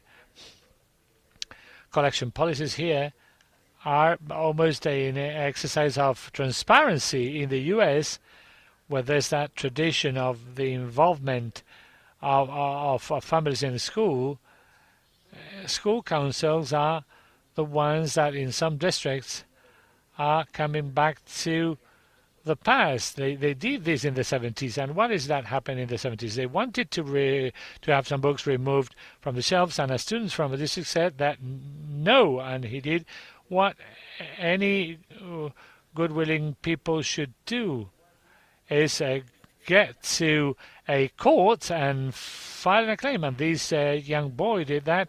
The first level court did not fail into his favor, but the case reached up to the Supreme Court in the U.S., the equivalent to our Spanish Constitutional Court, and people vote there at the tribunal, so the game is more or less the same, and they fail in favor of this young man, saying that the school councils have the possibility to have an opinion on the books, but he said that even if there's a personal interest in the promotion of respect for social values, moral and political values of the community they're in, the parents, the families said that they didn't like those books out of more reasons, and so the court followed. Speaking about discretionality, that is the criterion. That doesn't mean being arbitrary. Discretional is that you make a decision. That doesn't mean that is arbitrary. And in any case, it said the power the council have is discretional. That is to select or remove books, and is secondary to the transcendental imperatives of the First Amendment of the American Constitution, which is equivalent to our laws on the freedom of expression. So above your despise, the defend not to be offended doesn't exist, even if some people say that that's the case.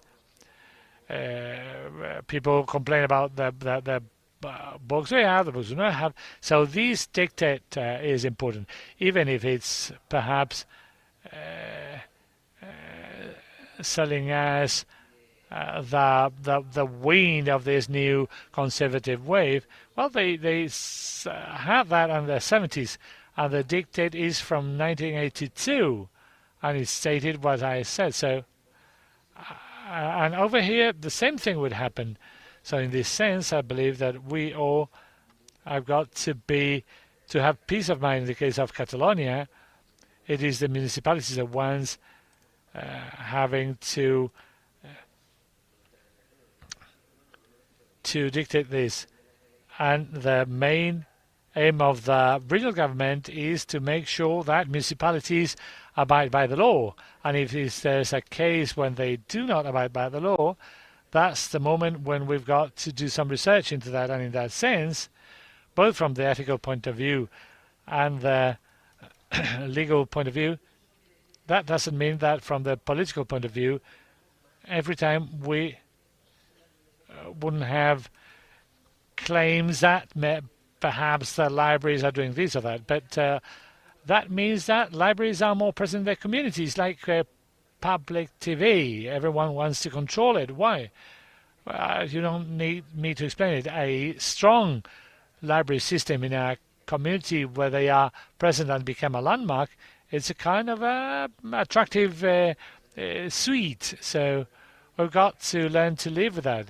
But the cases which end up into the courts, well, they can be rejected very easily.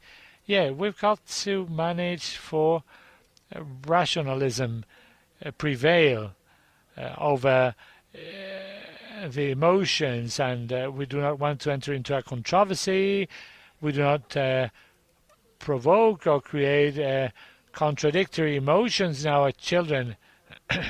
Let's not traumatize a user or a child because there's a specific book in the library, because we've got collection policies. And this leads on to a prior censorship, because you're taking emotions into account, your users' emotions into account, and emotions are to be left at home, because right here in the library we're building rationalism. Yeah, and I've got to say that these problems usually do not come from the political right wing. It's usually coming from the left wing in our case, because if we are being attacked from both sides, then we're doing the right thing.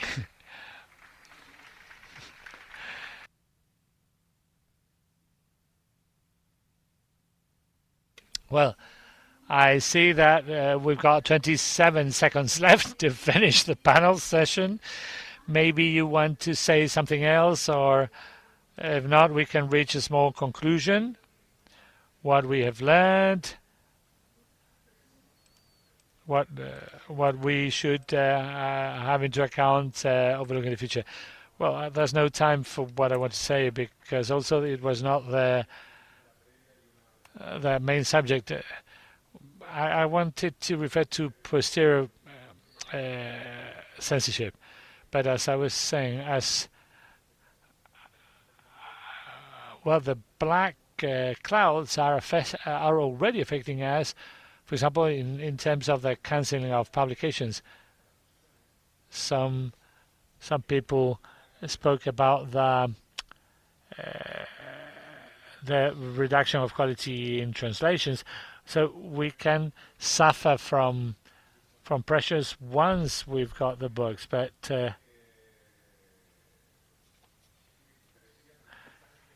pressures are being generated and tensions are appearing in terms of some books not making it to the market. I was remembering that case of the book of Breton. There was no dictate, but the publisher itself did not publish that book. It was a case of an assassin who killed his two children. So in the world we are, social pressure, the media, which links up with the other panel session, disinformation is affecting us. We've got maybe enough of that, but we should have clear in mind that there's this type of phenomenon is affecting freedom in general and freedom of information, of course. This is more or less what I could be referring to. And of course, cases I would have loved to have more, so our colleagues could speak about their own personal stories. Well, we will be working on instruments and collection development policies and professional ethics. Yeah, I wanted to finish by making a claim for the book of Manolo Rivas. Books do not burn well. And we, as a group, as a trade, we are resilient. And I would also like to appeal to institutions and the ability to share experiences among professionals, because that is turned into essential strategies for us to work in a freer environment. Anything else? Okay.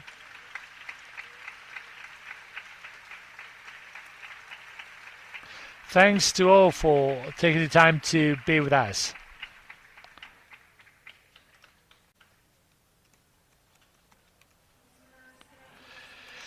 I'd like to thank you all. We'll have a short break up to 20 past 11.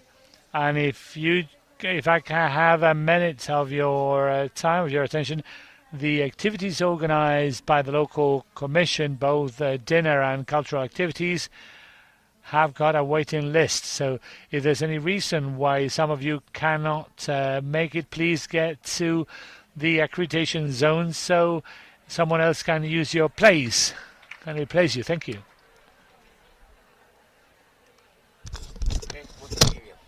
Preciosa, simpática, tío. Está más cariñosa, más bonita. Está hecha una cachonda, tío.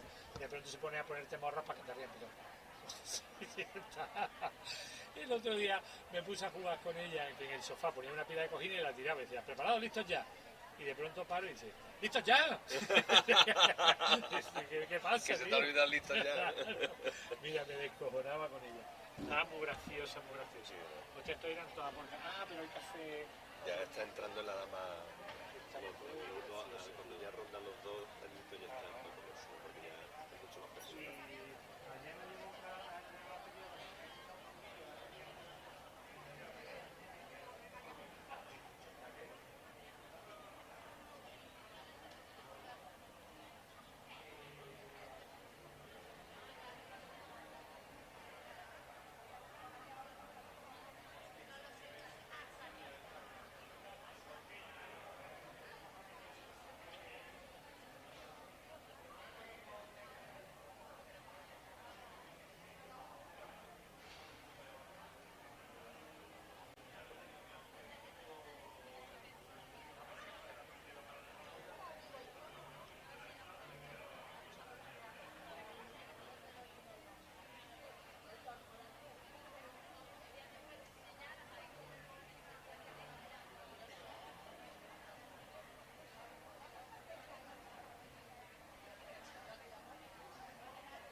hacerlo de quita y pon fácilmente, porque esto has visto que es una cabina que la han montado. Sí. Y digo, tío, pues propónselo al palacio. Y yo paso tal, digo, tío, díselo porque es que esto así se puede trabajar.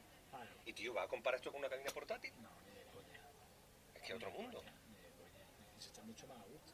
De hecho, al llegar, como llevo tanto tiempo sin currar aquí, pues estaba acordándome de la cantidad de días que echábamos aquí en tiempo con estas cabinas tan grandes y tan a Muchísimo, gusto. que la Gloria, aquí fue una de las que, o no fue en Málaga, donde yo acabé tumbado. En Málaga en el Palacio de Congreso. Eso no pero se me aquí va a también he olvidar en mi estado vida. yo con cojines y ¿Sí? tal cuando estaba mal, sí. Fue en el Palacio de Torremolinos. Sí, esa fue la peor, la de Torremolinos fue la peor. Pero yo creo que he estado aquí también como estirando con cojines ¿Sí? y tal, sí, porque lo tengo la imagen. Pero esto está muy bien, tío, es que la ha dejado, que no se oye nada.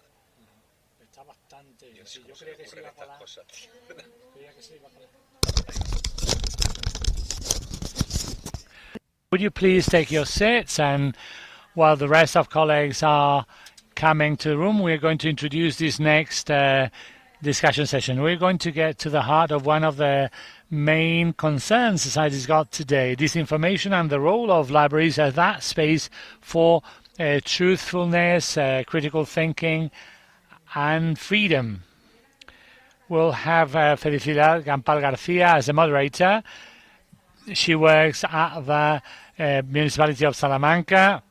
She holds a degree in documentation by the University of Salamanca, and he's now an assistant to the regional government of Castilla León at the Public Library of Palencia, and for more than 30 years in Salamanca. Since 2000, she was an assistant teacher at the Faculty of Translation of the University of Salamanca, and she coordinated the working group of ALFIM of the CCB. She's a member of the management board of the CDIP, and for some years she's been leading the cooperative blog Bibliotecas. Also, we have the head of Toronto's Public Library, Claudia Serpanutska. I'm trying to reproduce her name. I'm sorry if I couldn't do it properly. She's the president of the Communities of the Future Association of Romania, and Sara Martinez Cardama, the deputy president of the degree of digital contents of the Carlos III University of Madrid. I'll leave you with them, and as you enter, please take your seats silently.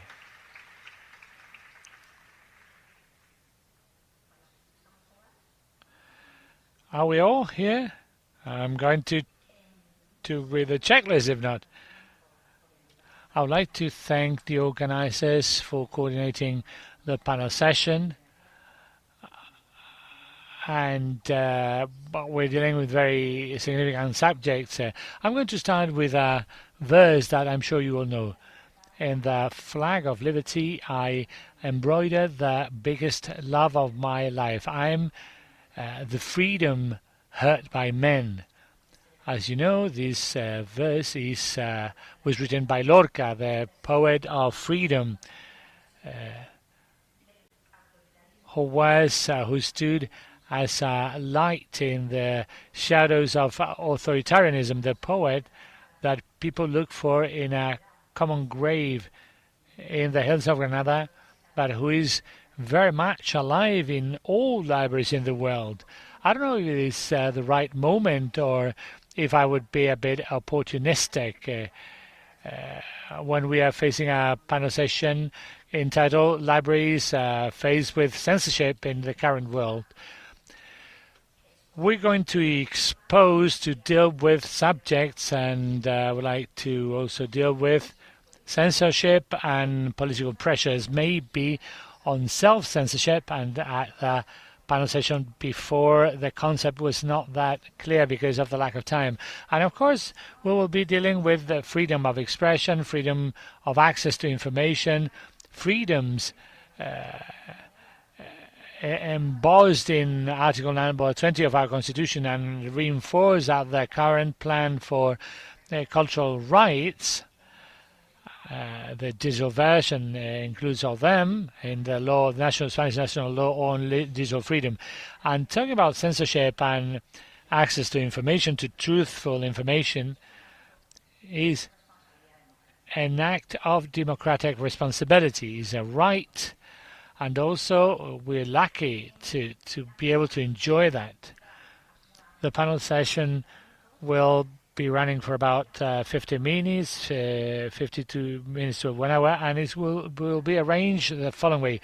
Each of the other members of the panel, who are the true protagonists of this session, are going to have 15 minutes to expose their work, to contextualize their environment, so we can see what is it that is being done in other corners of the world, and also showing once again that disinformation is supranational, international. There's 1,000 points of view on it, and we'll be looking at 3 different points of view on that. We'll be talking about the access to freedom of information and expression, also on how, from libraries themselves, professionals may face it, and for that we will also, she will be talking about association building, and we will also be talking about disinformation from the point of view of the academia. They've got 15 minutes to introduce the presentations, and the second part of the panel session will be running around 2-3 things we will be dealing with. And of course, we would love to have some time at the end for you to take part in the sessions. And without further ado, I'm going to introduce Vicky. Vicky Bowles is coming from Toronto. She was the head of the Public Library of Toronto between 2015 to 2022, and she showed, she tried to show how public libraries have a positive impact in the life of communities and cities. Among her achievements, we've got to highlight her commitment towards intellectual freedom. She defending the library as a fundamental democratic institution, and as an institution which is vocated towards the preservation of freedoms. She developed a set of initiatives that cover from the programming and active citizen participation down to the development of policies, and even going down to the adoption of a declaration of intellectual freedom. These are point of inflection for the guiding of policies, not just in terms of the acquisition of books, but also the dissemination of services. Recently, Vicky launched the public strategic plan for the Public Library of Toronto, with the aim in mind of strengthening social relationships, citizens' participation, and democracy. Also to improve physical spaces, promote resilience, and the sense of belonging. This is very important in the field of the management of public libraries. Also to broaden the opportunities of learning for everyone in the community, and to broaden the availability of librarian services.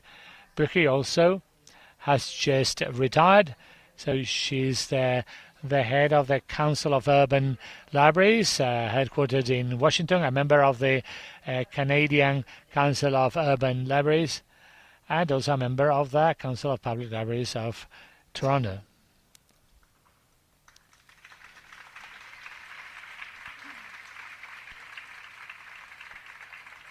Good morning, everyone. I'm so delighted to have this opportunity to contribute to this important conference.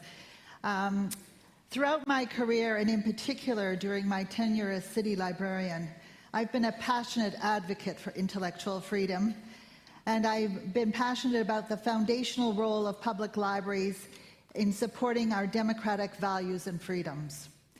And I can say I've remained steadfast in my commitment to intellectual freedom, even when I've faced difficult, very difficult public challenges and a lot of political pressure.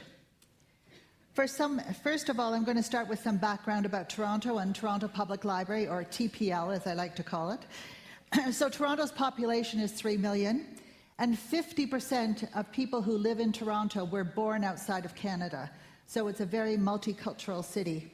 And it's the fourth largest city in North America behind New York, Los Angeles, and New Mexico, or Mexico City, rather. And TPL is one of the world's biggest and busiest public library systems with 100 branches, 2 bookmobiles, and of course 24/7 online access. And there's broad use among the population, and in fact, according to a public survey conducted in 2024, 81% of Torontonians used the library in the last year. So the library is very well used, with 45 million visits to our library in 2024, and library materials were borrowed 28 million times. So the topic of today's session is so important. Throughout the world, we are seeing more and more challenges to our democratic values and freedoms as individuals and institutions face rampant disinformation and increasing opposition to intellectual freedom on a wide range of topics through all forms of media and from all sides of the political and social spectrums, from both the left and the right. And there are some disturbing trends I want to highlight. Public libraries are under attack, particularly in the United States, but also in Canada, where intellectual freedom has become so politicized, with a number of jurisdictions passing legislation restricting LGBTQ+ content and content covering racialized communities. In the United States, over a 20-year period, the total number of title challenges reported to ALA was just over 3,600. 3,600 over 20 years. And then in 2023 alone, a new record of 4,200 challenges were reported to ALA just in that 1 year. And this is despite the fact that 70% of American voters across party lines oppose book bans. In 2024, another very disturbing trend is that targeted intellectual freedoms challenges were happening from organized groups. So while we've been used to having challenges from individuals, now organized groups are getting together to challenge a whole host of different titles. And this has accounted for 72% of the challenges reported to ALA in 2024. Another disturbing and growing trend reported by ALA is the increased number of laws related to library operations and diversity, equity, and inclusion initiatives. And some of these new laws restrict readers' access to information, including eliminating or restricting library staff involvement in developing collections. The directives to dismantle and restrict diversity, equity, and inclusion initiatives is and will continue to have an impact on collections and on programming and all of the services at public libraries, immediately impacting the resources that customers have access to. And in addition, and this is also very disturbing, there is a permanent gap being created as publishers increasingly self-censor, limiting what libraries can consider for inclusion in their collections. Now in Canada, in 2023 and 2024, there were 331 challenges, and that compares to 305 challenges over the previous 6 years. So again, there's been an increase in challenges in Canada, but because of the smaller population in Canada, it is not as great as in the United States. While these numbers appear low, libraries in Canada continue to face challenges on a wide range of issues, and not just on physical books and other collection materials. These other challenges include programs, e-content, internet access, room bookings. Room bookings has become a big one, decals, displays, and more. And what is emerging in Canada really reflects a broader societal discourse contesting the rights of equity-deserving groups, specifically LGBTQ+ and racialized communities. This was the case in 2022 and in 2023, where there continued increasing demands to cancel programs in an effort to shut down discussions about topics, issues, and speakers that some find offensive. There were demands to cancel drag queen story times or to cancel programs on topics such as populist political movements. Calgary Public Library, in particular, faced a very disruptive and escalating protest to its drag queen storytime programs, an occurrence not uncommon in other libraries in North America, including Toronto. Canada, not surprisingly, given we're so close in proximity to the US, we are often influenced by what's going on there. And recently, the provincial government in Alberta introduced a book ban involving the removal of over 200 titles from school libraries, including notable books such as A Handmaid's Tale by Margaret Atwood and Aldous Huxley's A Brave New World. And the reason? It was said it was due to new policies regulating sexually explicit content. Other books included in the ban targeted LGBTQ+ content, such as the frequently banned book Gender Queer by Maya Kolbe. Another shocking development that had a big impact on the Canadian library community was the event in May 2025 when Dr. Carla Hayden, the Librarian of Congress in the US, was dismissed from her position, which she held since 2016. There have been many statements and media reports on the impact of Dr. Hayden's work, and as stated in the Urban Libraries Council statement, at a time when truth, history, and civic knowledge is under strain, Dr. Hayden stands as a steadfast advocate for open information and enduring public value of its institutions. Her leadership reminds us that libraries are, at their core, dynamic engines of democracy, equity, and public good. And that's something we all have to remember. The stated reasons for her dismissal included a focus on diversity, equity, and inclusion through efforts to ensure the library's collection represented the broadest range of works possible, as well as concerns regarding the presence of books in this non-lending library that some considered inappropriate for children, but of course there's no children's library in the Library of Congress. But anyway, that didn't seem to matter. So action.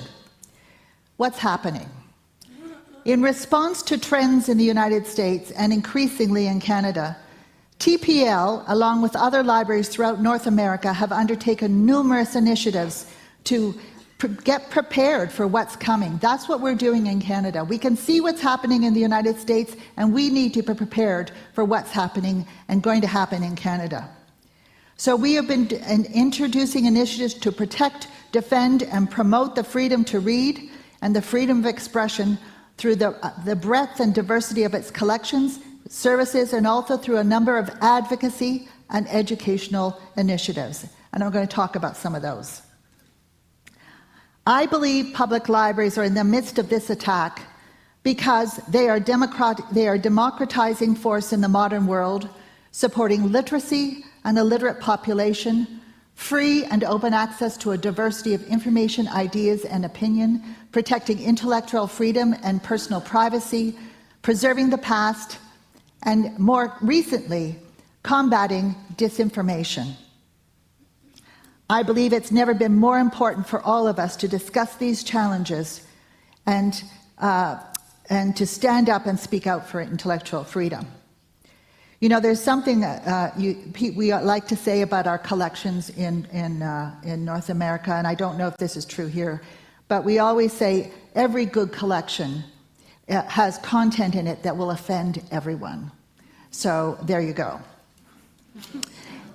In response, TPL, we developed an intellectual freedom campaign to champion intellectual freedom.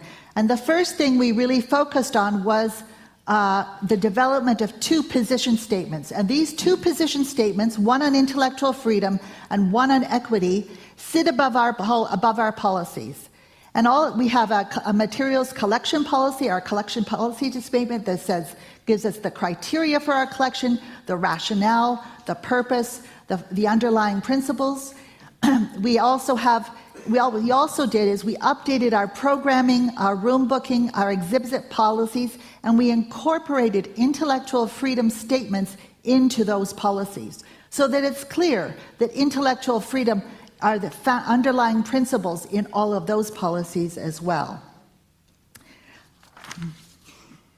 We wanted, with these position statements on intellectual freedom and equity, to communicate our commitment to these principles, to both the public but also to our staff.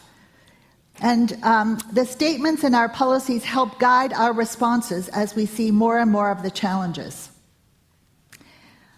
Following that, and this is important too, we introduced a comprehensive, mandatory intellectual freedom training for all of our staff. This is mandatory training our staff have to take. We knew if we were going to launch an intellectual freedom campaign for the public, we needed our staff to be well informed as well. Then we joined the book sanctuary movement started by our colleagues in Chicago Public Library. And this was a great step in our advocacy campaign because we saw a great deal of interest from the public and the media. So what we did is we launched this initiative by declaring all 100 branches and our online spaces as book sanctuaries. And we featured and made available copies of 50 banned or challenged books from across North America. And then we made all those books available, all sorts of copies of these books available in all of our branches. And then we also created 2 reference collections at our 2 reference libraries so people could see the banned books all together for themselves.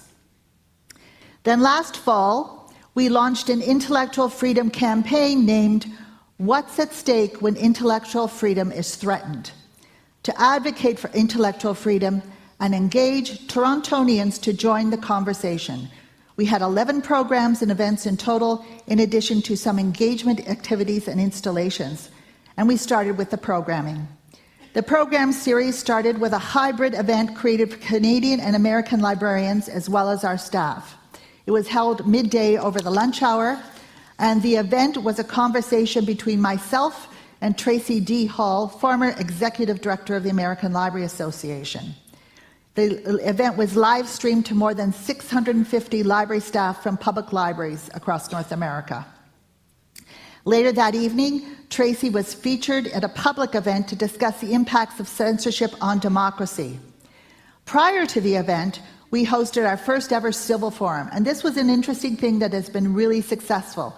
So prior to the main event, we have a smaller group discussion facilitated by someone. With this one, it was someone from the Canadian Civil Liberties Association. So they facilitated a several roundtable group discussions where people who were going to the main event later that evening could sit down and talk about the topic prior to the event, and it was very popular. And what was interesting, people had different opinions, but they considered these opinions civilly and respected differences of opinion. So we do this regularly now. We have a civil forum in advance of a main event. We had Facebook whistleblower Frances Hogan talking about how Facebook and other big tech giants control our access to information, the problems with disinformation, and the dangers of unregulated social media.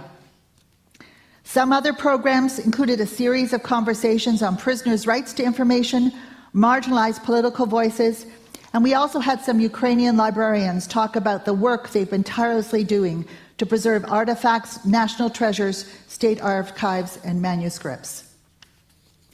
In addition to the programming, we really want to engage the public and get outside of our branches. So we took a simple text-based approach to a poster campaign. So I'm going to talk about this a little bit. I'm going to show you some of the posters. We knew the posters, we wanted them to be a bit provocative, and we also tried to maintain a tone that wasn't intimidating or seemed too serious. We didn't want to send a message that intellectual freedom was inaccessible or to over-intellectualize it. Again, the idea was to make the concept of intellectual freedom, and it's important, relevant to everyone.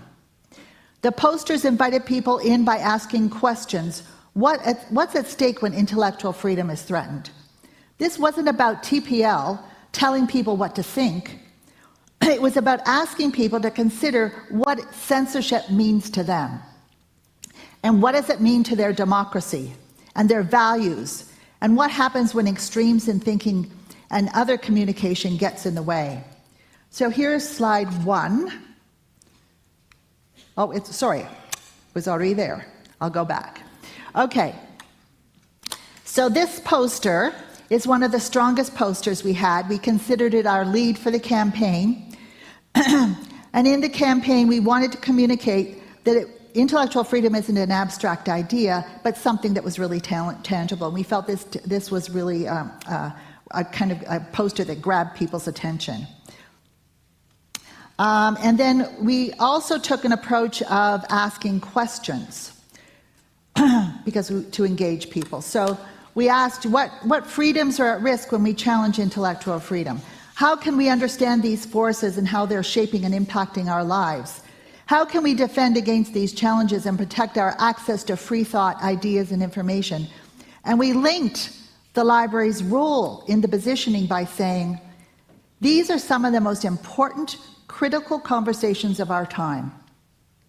And the library, the public library, is uniquely positioned to have these conversations. Excuse me.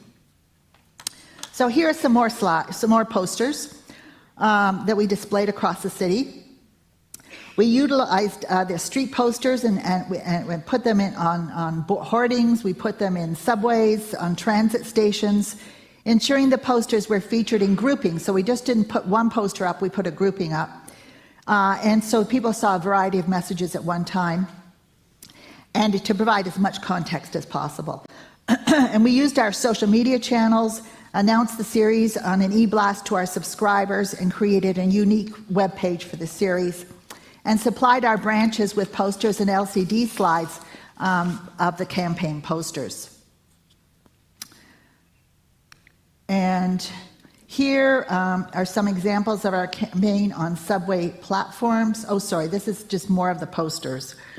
So this is another two that were displayed across the city that were very popular and really grabbed people's attention, and we got a lot of social media coverage for them.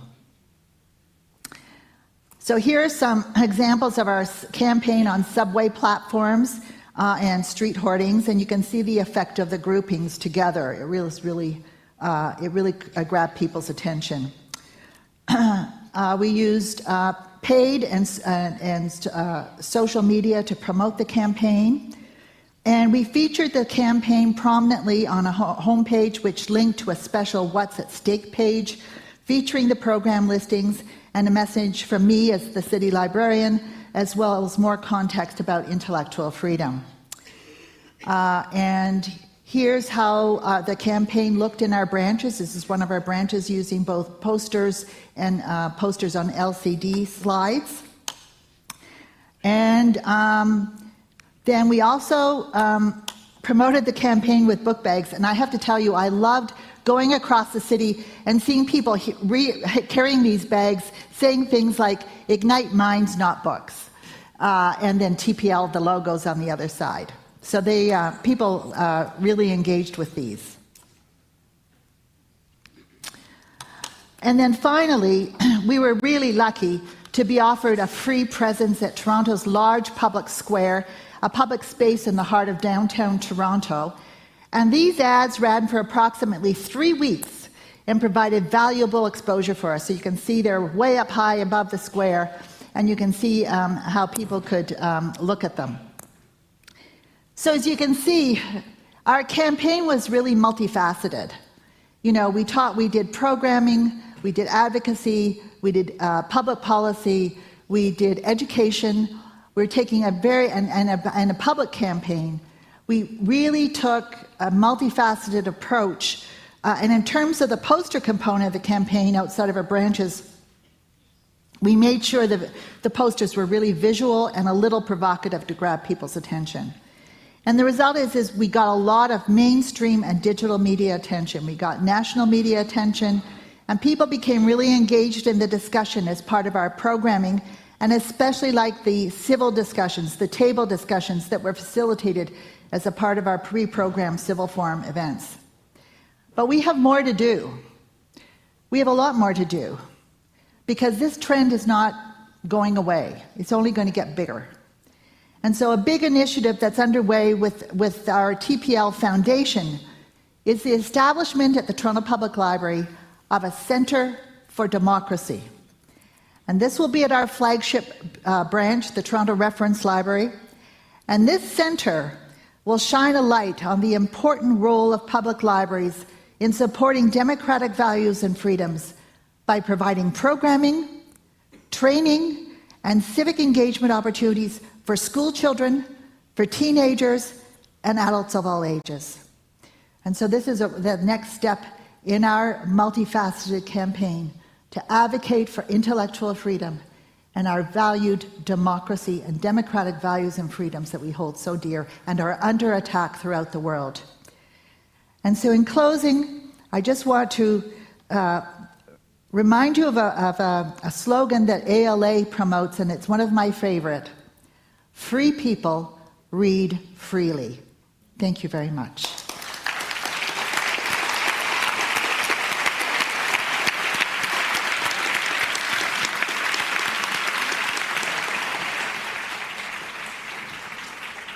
Gracias, Vicky. Thank you very much. A continuación. Thank you. Thanks a lot. Now we're going to hear Claudia Cervanuccia. She comes from Romania, and she has worked with equal access to information. She has a PhD from Illinois Urbana-Champaign University. She has led international projects that position libraries as key actors in the community. She was director of the library in Romania, and she currently leads the Community of the Future Association. She carries out research on history and access to information. She has been acknowledged worldwide with several awards, the Exchange Agent and the Marshall Memorial Fellow, and she has a grant in the Marshall Memorial. Please, the floor is yours. A great honor to be here, to be invited to speak here, and I'm grateful for everyone who made this possible. But it's also a really big joy for me to participate in the last 2 days in the sessions. And even though I don't speak Spanish, I realize that I can understand you very well. So please feel free to come speak to me in Spanish, and I will be happy to learn more about your work. This has been a great conference so far, even for me. So I'm hoping I can give back from my experience to the important questions that you are asking here. I agree with Vicky. The times are not ideal, and it doesn't look like we're going to face ideal times anytime soon. At the same time, as the previous panel mentioned, we are here because we don't have just a job. We have a passion, and the passion is related to our communities. And this is what I'm going to talk to you more about. I grew up with communist libraries. I never liked them. I never could understand why I would go in a space that was about learning, and I would be cold, I would be sometimes yelled at, and I would not be encouraged to ask any questions. And this experience kind of, when the time came in my life to choose a career, made it easy for me to choose librarianship because I experienced North American librarianship. As I was not speaking the language when I got there, I was a wife of a student with a small baby. The public library in Urbana-Champaign welcomed me and say, "Oh, you're safe here. We are so happy you're here. Do you want to learn English? Do you want to study anything else?" And this is how I got to do my master and my PhD in the United States, in librarianship, with focusing on why we have communist libraries, why we had and why we continue to have in the world. But the way I learned this, it was in a context in which democracy was a given. In the United States, until very recently, not even our friends from the US would think this would be possible, the times that we're living now. So I kind of thought, in my mind, libraries, public libraries, are connected to democracy. This is something that you really have to work very hard to convince me that the connection doesn't exist, because I really believe there's the connection. But then I went back to Romania. And I studied Romanian libraries for my dissertation, and I worked with the National Library, and I work with public libraries across the country. And these are, two things that I've learned, so you can just skip the rest of the presentation. One has to do with the fact that all habits die hard. especially bad habits. Once in the profession we normalize things that hurt people or limit our values in the community, those things will stay there for a long time. And this is what we're seeing in Romania now. And the other thing is a law by Ranganathan, the Indian library professor, who has 5 library laws. And the one that I really fully understand is that library is a living organism, not a growing organism all the time, but a living organism. And it's transformed by the ecosystem in which it functions. And there are a very good example yesterday and today from Spain about your legal system, right? You have a legal system that supports you. And your libraries benefit from it. They struggle, but they benefit from it. Well, that can change. It's an ecosystem. There are factors that influence it, and this can actually influence then your work moving forward. I wrote about communist libraries. If you want to read more, there's more to read. But what I want you to take you is the context in which we live. And it's the context of elections that kind of are connected with our library work, which we don't want to admit publicly because it's very hard to talk about it. But in Romania, last year, we had all 4 elections happening in 1 year. Can you imagine? You didn't know who your mayor would be, who your member of the parliament would be, or your president. We had elections in December for the presidency, and in the night when they started to count the votes, to the shock of a big part of Romania, the first person to get the most votes was an unknown candidate with no presence in the mass media, who got more than 2 million votes. It was the most votes that any candidate got in the first election. By the end of the week, the Constitutional Court of Romania annulled the elections. It was such a big tension in the country because this candidate, of course, was an extremist candidate with a discourse that makes your skin really perk because he was voted through manipulation. This is what the Constitutional Court stated. For Romania, this was unprecedented in so many ways. We don't have open conversation like you had here about the danger of disinformation in librarianship or in our communities. And yet, we almost elected a person to run the country by algorithm manipulation. He stated that his budget for the campaign was €0.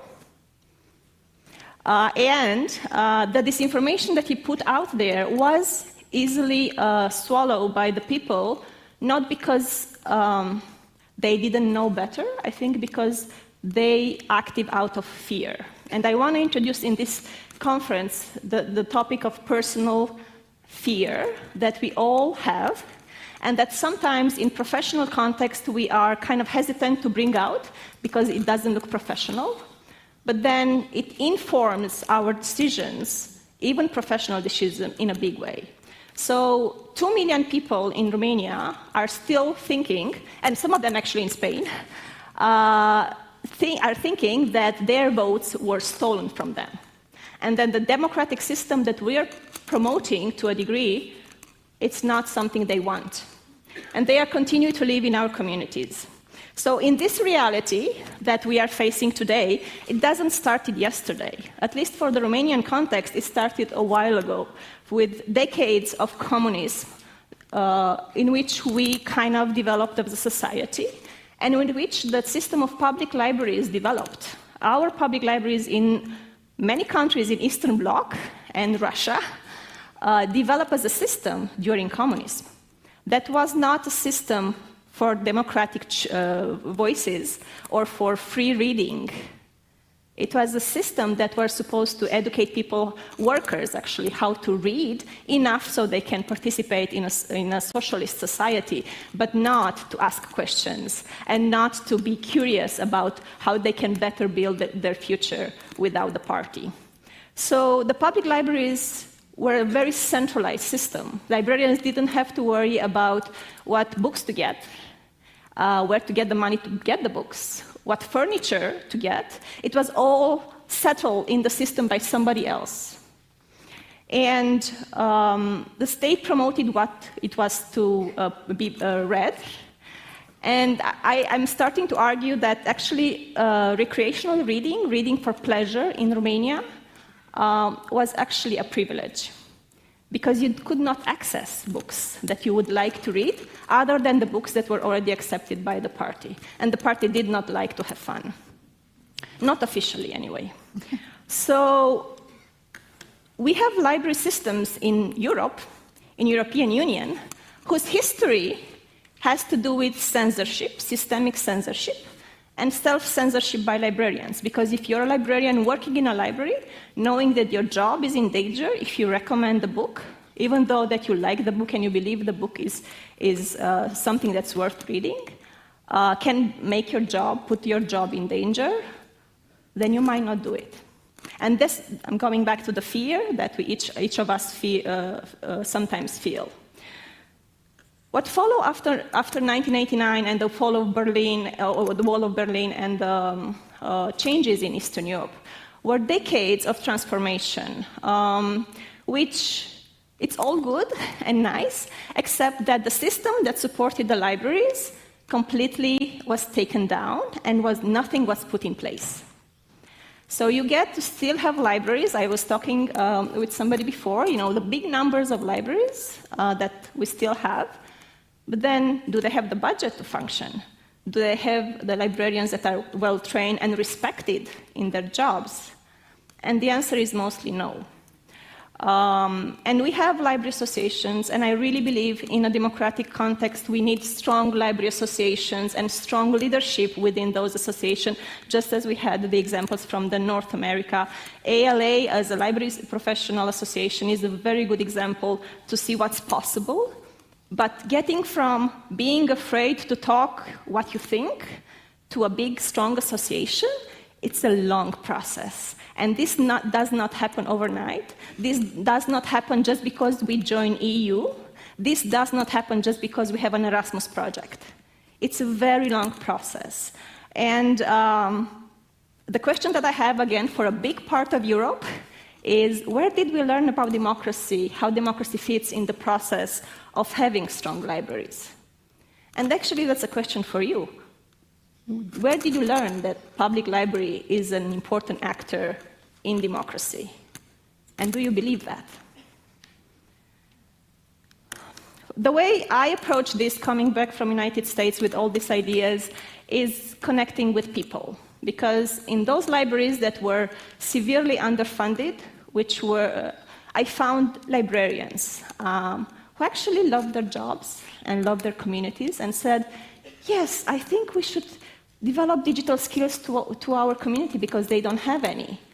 I don't know how to use a computer. I just received the computers through Bill and Melinda Gates Foundation. They trained me, so I'm going to provide every week training for seniors on using technology, even though I'm just one librarian library.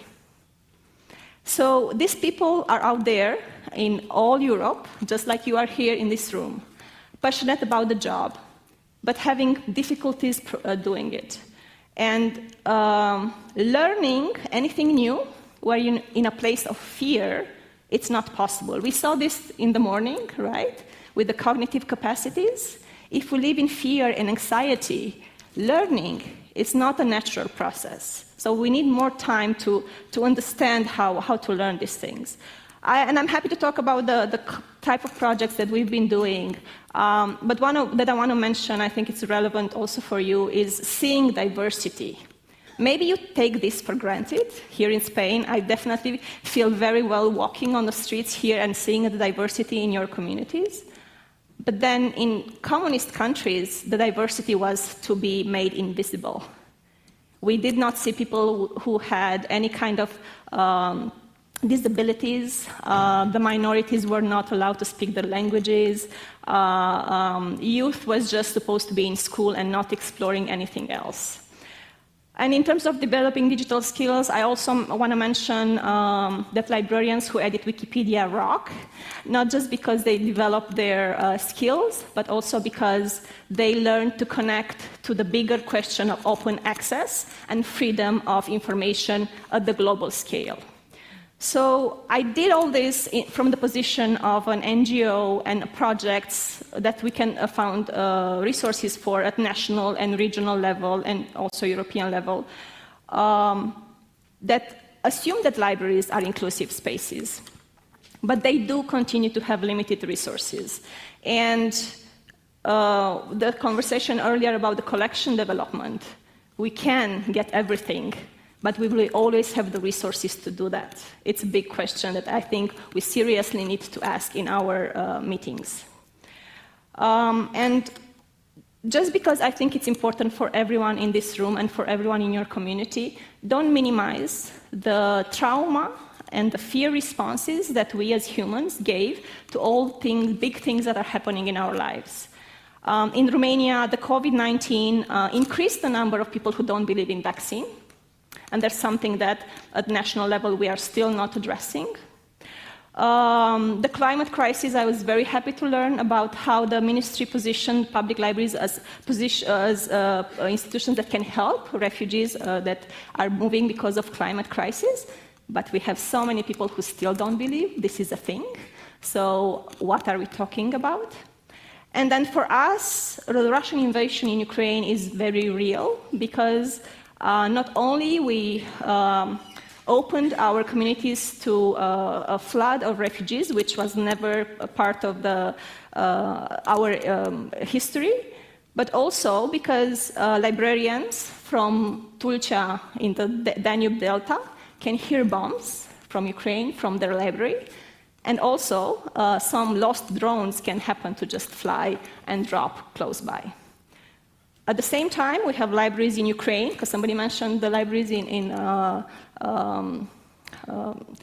the war in Balkan, but now we have libraries in Ukraine being bombed almost as we speak, as I'm following the Library Association. These are all realities in which we live, but these are not normal realities. So that means that our reaction, even as professional, are not reactions that are ideal, but we need to take them into account. In all this messiness, I still believe, very much so, that libraries are social anchors, especially in these times. Especially in these times, we can provide to our communities more than just rules and working hours. We can provide them a safe space for them to be, for them to process everything that's happening in a safe space in which we can put democracy as a roof under which we can live. And I will wrap up now, but I do want to mention, because the digital was mentioned here, and AI was touched just a little bit. In moving forward, in facing what's going to happen, I believe that training of professionals, like Vicky mentioned, it's essential. But I want to put on the agenda the ICT, media, and critical thinking skills that all librarians need to have. Not at the minimum level, but at the medium and high level. Because this is what information we're going to deal with, even in books, but mostly not in books. When democracy will be challenged, it's not going to be just a title of a book. It will be algorithms that are put for this information in our communities, and we don't know how to fight them. The librarians that I work with when the elections happened in December last year, they were not aware of the candidate either. And they were living in the same small community with people who, majority of them, voted for that person. So the role that librarians have into educating the people in understanding where their information is coming from, information and process that support democracy, I think it's essential, and it will be, to a large degree, digital. I can say hybrid, but I think digital is what most people will be using. And I think the guiding question in all this for you, as you go back to your library, as you look at your plan or your strategy, whatever you have as a document for what you're doing, why you're doing what you're doing, it's where are the democratic values? And how do you, as a librarian, as an individual librarian or a library director, position yourself with that value? It's okay if you don't all agree with all the values, but what is the minimum agreement in your library that you position your library to democracy? When you will say no, and when you will say maybe. Because the question will come, just as Vicky said. So a final thought, connecting democracy and digital and access to information that librarians have been so good at for so long. It's a quote for Maria Resse, who's a journalist who won the Nobel Prize, a Nobel Peace Prize, on how fragile is our democracy, especially in times of digital, social media, AI coming and taking part of our lives. And I think we have a duty as professionals to understand that with power comes great responsibility, and the digital powers that we see don't want to assume that responsibility. So then somebody will have to take it, and hopefully the librarianship, at European level at least, we're going to start to have a stronger voice fighting for democracy. Thank you so much.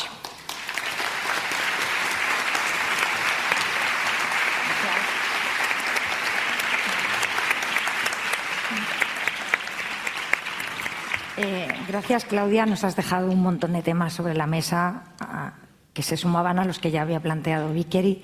Y en este viaje así un poco internacional volvemos a nuestro entorno, volvemos a nuestro país y además volvemos no a la parte de las bibliotecas públicas, de trinchera, como se ha hablado esta mañana y como llevamos hablando ayer, sino que volvemos a la parte académica, ¿vale?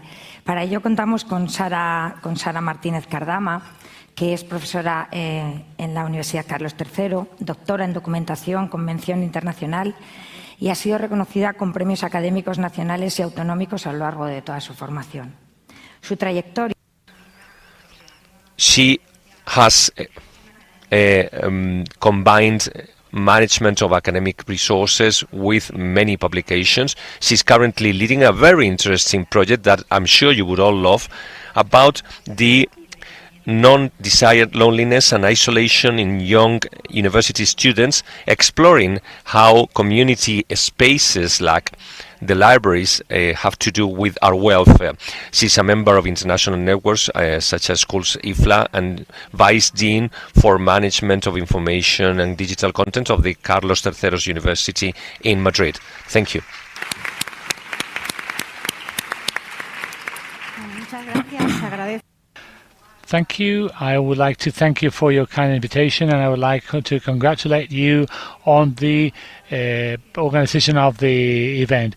Following with Becker and Claudia's words, I would like to speak about the discussion on misinformation and how this has been evolving in research, not only in my research, and how it's been evolving with regards to the issues that Becker and Claudia have highlighted, the issues on community, people, and spaces, because sometimes I believe that research is too much focused on the digital space and libraries, when in fact physical spaces are very important in the community.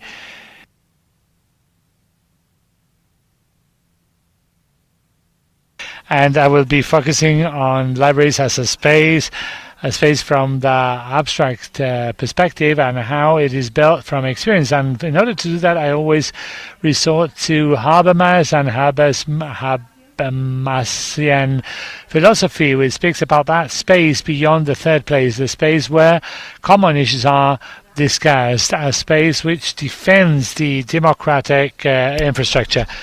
We will be now speaking about understanding and the complexity of disinformation from the point of view of research. I am using this slide that maybe you've already dealt with these terms of truth, etc. When I was preparing this slide, I was thinking to myself how happy we were when we were just talking about fake news, because the panorama has changed a lot, and the information on fake news have been too limited. But in fact, there's an infrastructure which is based on false narrative, and now we're talking about truth and lies and truthfulness, because the AI has not just come onto the table. in terms of what is going to be true and unbelievable. So let's summarize where research was based, research on disinformation. It's been dealt with from many perspectives, and I think there's a need for a little bit more of philosophy and less of other things. But it's a research which is conceptually divided. People spoke a lot about the morphology of this information, what as a hoax, the infrastructure, political physiognomy, but it didn't analyze the causes, the causal component. Why we believe what we believe, isolationism, social issues bring us onto thinking or having different thoughts, and finally which leads us onto believing this or that thing. So people have been too much focused on fact checking, but it really promotes a kind of a bounce back effect. When the narrative of checking is imperative, we're strengthening the beliefs of people. There are countries such as Russia which use fact-checking itself to disseminate propaganda. So we believe there was the lack of that causal component, that internal aspect of disinformation. Of course, the pandemics was a turning point in terms of the increase in publication, editions, etc. And why is that happen in libraries? It reproduces or tries to be at the agenda of research.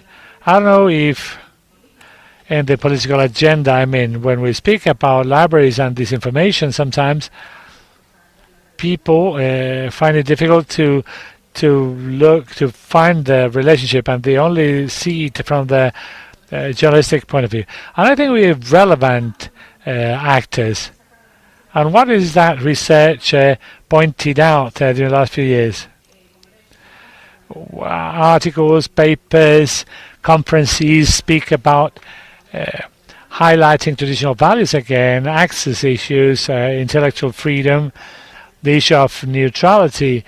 So that discussion on neutrality should be open, neutral, but not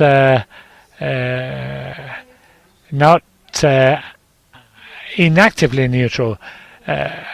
Resources guides, curation of contents. But I'm bringing to you a paper from 2019, and I believe is very clarifying. Luchar contra las noticias. Is it that libraries cannot fight against in order to avoid the belligerent language that I use myself in some papers, and Sullivan analyzes what's the reason or which are the difficulties these have, and it does it in a very clarifying way. The main problem is the subject itself.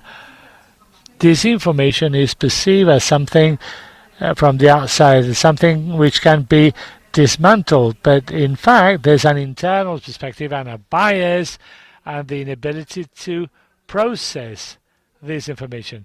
I also believe that we should be self-criticizing, we ourselves as citizenships.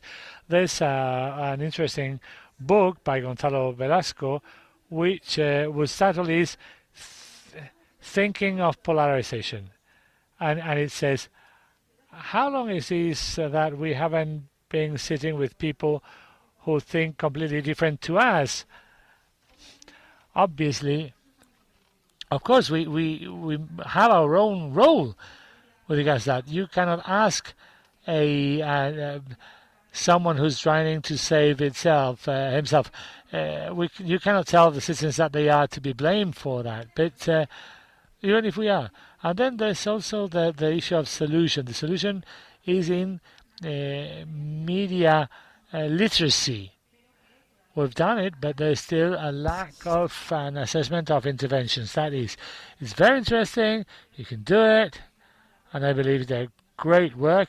But we at the university, we've applied it at different subjects. For example, we had a project on disinformation, on gender. We did it in class. And when I was getting out of the room, I was thinking, this is being done here, but what is that happens out there? What happens when we close the classroom door, when this is no longer the context? So following these, I think it's a great mistake to focus just on that technology. Technology, what for? Or tools for what? So I brought this sentence by Bing Chul Han, recently awarded the Princess of Asturias Award, and he speaks about the disintegration of the public sphere hasn't just got to do with technology, it's got to do with us all, every day, day after day.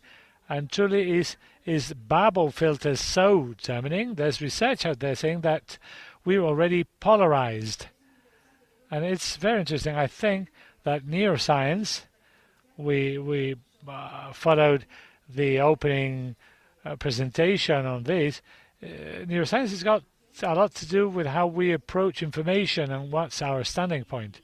And from here we went on to the stage, which is the ones I'm here right now, of becoming interested on what happens before, how we reach these contexts, these situations.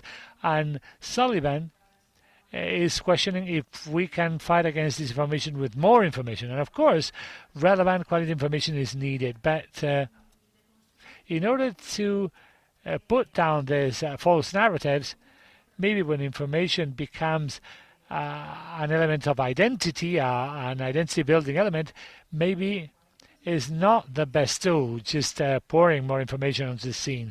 So in that sphere of understanding that state, we manage to try and understand what happens out there, those exogenous factors, that root where we are all. This is the circle of fatalism, that of downscrolling. We can spend hours with our phones, sometimes without a reason, and that's where that environment is created. And experts on isolation speak on how the intermediate circle is disappearing. We relate to our friends, our family. We relate to the people in social networks, digital social networks, but where that intermediate space, where that's community spaces, our conversations with neighbors, and that's where my interest is coming from. I brought to you this work which helps us understand how loneliness or isolation affects the building of communities. And of course our Lawrence is entitled the Century of Solitude, and she speaks about an experience with a mouse. It's a lonely mouse which spends some time in a cage, and then after some time a new mouse is coming, and the longer the mouse is isolated, the more aggressive it becomes. The more aggressiveness you perceive is perceived by the beholder. Is it true that we become more aggressive the more time we spend on our own? It's an interesting discussion. And in that sentence on trust, it's also a type of discussion. Our trust in the state or in other citizens. And she reflects about these. And she reflects on libraries. If you read that sentence, in the UK, a third of young centres and almost 800 public libraries closed the doors between 2008 and 2018. So, and these public spaces where pro-sociability is practiced, and if they disappeared, they may lead to the rising of problem in society. And paradoxically, the UK is where there's a very well-structured strategy to fight solitude. And it's strange that disappearance, that closing down of so many libraries. And that's why we defend libraries as a place for meeting, place where people can gather together. And the project we have at the Carlos III University is thinking how community spaces can create a structure against loneliness. We're working with young people, and it can be a way out of this situation. It's a national drama. 1 out of every 4 young persons in Spain feels isolated or lonely. On the one side, we spoke about legitimacy. Delegitimization, what a word, gosh, of everything dealing with an authority. The day after Trump's victory, there was a tweet saying, "You're the media now." That is, it doesn't just affect or influence the institutions, but that lack of prestige on the part of anything having to do with mediation or authority in the sense of moral authority. And the target would be to rebuild those social spaces, turn them into shared spaces in this context of polarization. And maybe we can speak now about the need to think of advocacy strategies, that word which is so complex to translate and which entails not just activism but also public presence, reason and planned, and of course facing ethical dilemmas. Research has mentioned issues which librarians have put on the table when they follow the AMI courses or disinformation workshops. If we want to face these questions deeply, as information is purely emotional, we will be dealing with issues which perhaps create quite a bit of tension when we speak about that, or we will not be prepared because we're not used to facing the emotions of that kind. So improving the data we have on perception, on users and professionals themselves, and knowing what is it that is happening.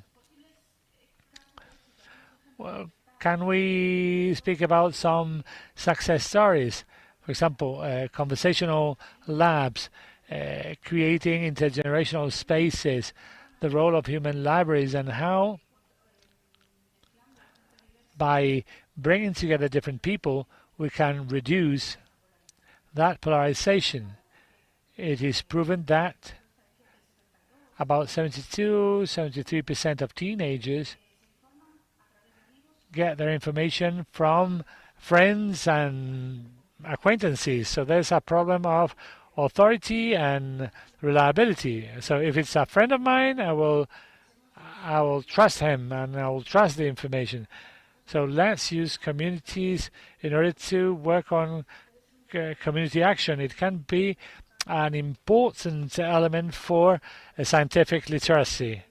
And also the issue of conversation. For me, it was very interesting to read from Nerd's book an experience which was carried out by a German journal when the right-wing party came to parliament, and he prepared a political tender, and he mixed up very diverse people, and they set them in physical spaces in order for them to use arguments. And these people realized that as they were talking, differences became reduced, and they started understanding the other's position as they were talking with each other, and that conversation put down the influence, or helped to bring down the influence of polarization introduced by social media.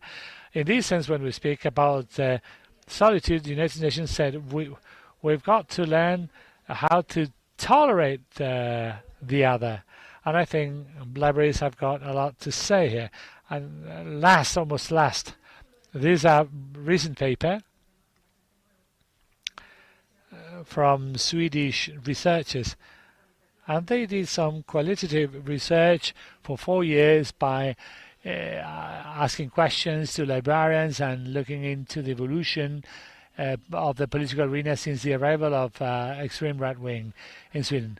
And they spoke libraries as the bird in the mine, as the signal that democracy is undergoing some problems.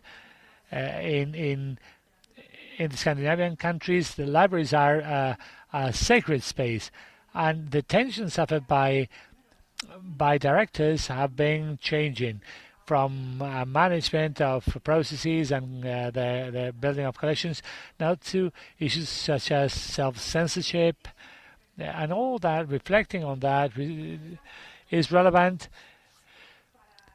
so it can be shared and can guide all, and lately to know what will be the way ahead. I would like to finish this presentation with a word from the Japanese academic tradition that we came across while doing some research in solitude. Japan is a country which has got a big problem of unwished and unwished solitude, and law has been created, and libraries are present in that law and those strategies. And they refer to a word which is called ibashok, and it means the place where you belong, safe space, a place for mutual support, and it is used as a space for the reduction or the reduction of solitude of young people and older people. So libraries would be these space for the building of trust. And these are more or less the lines that I wanted to expose, and I believe that space is the key space in the fight against disinformation. Thank you.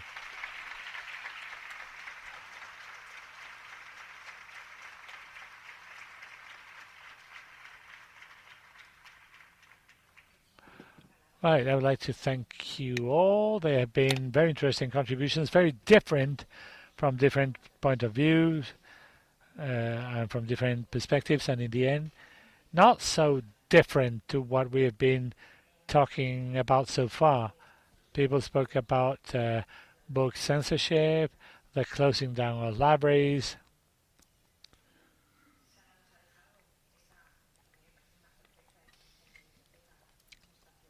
Sarah left with us the definition of a library as a space for meeting, a space where both the collective and individual sphere are blend, and with all these, and with all our legal regulations which differ depending on the country. For example, we had the cases of the US or Romania or Canada.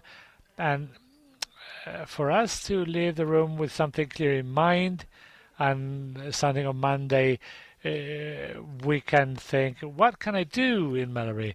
And coming back to what Roberto said yesterday, for the people who are working on their own in the library, how can we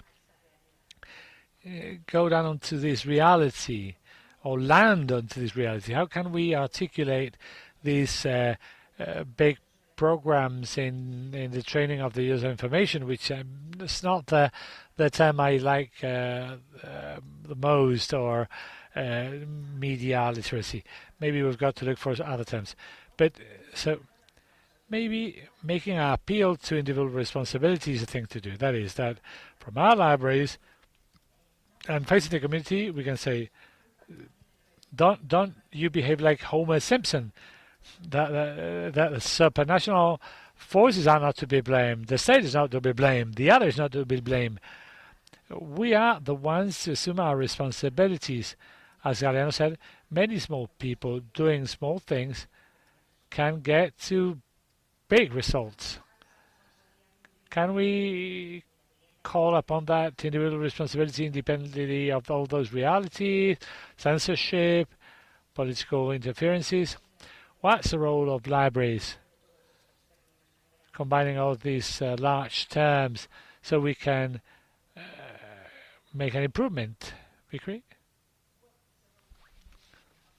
I think in small or larger libraries, is to talk about intellectual freedom and have programs that help explain and advocate for intellectual freedom, having speakers come on topics that are relevant about the influence of artificial intelligence on your online experience, for instance. I think that those are important topics to cover, and it's all relevant to intellectual freedom. So I think that no matter what size of library, I think that's an important thing.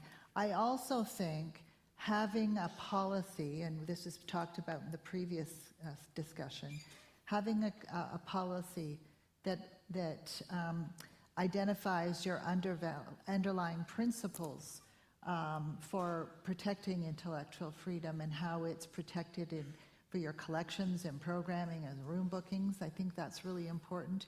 And I think that if there's a national organization that can help do that here in Spain so that other small libraries can adopt those policies, that would be really helpful as well.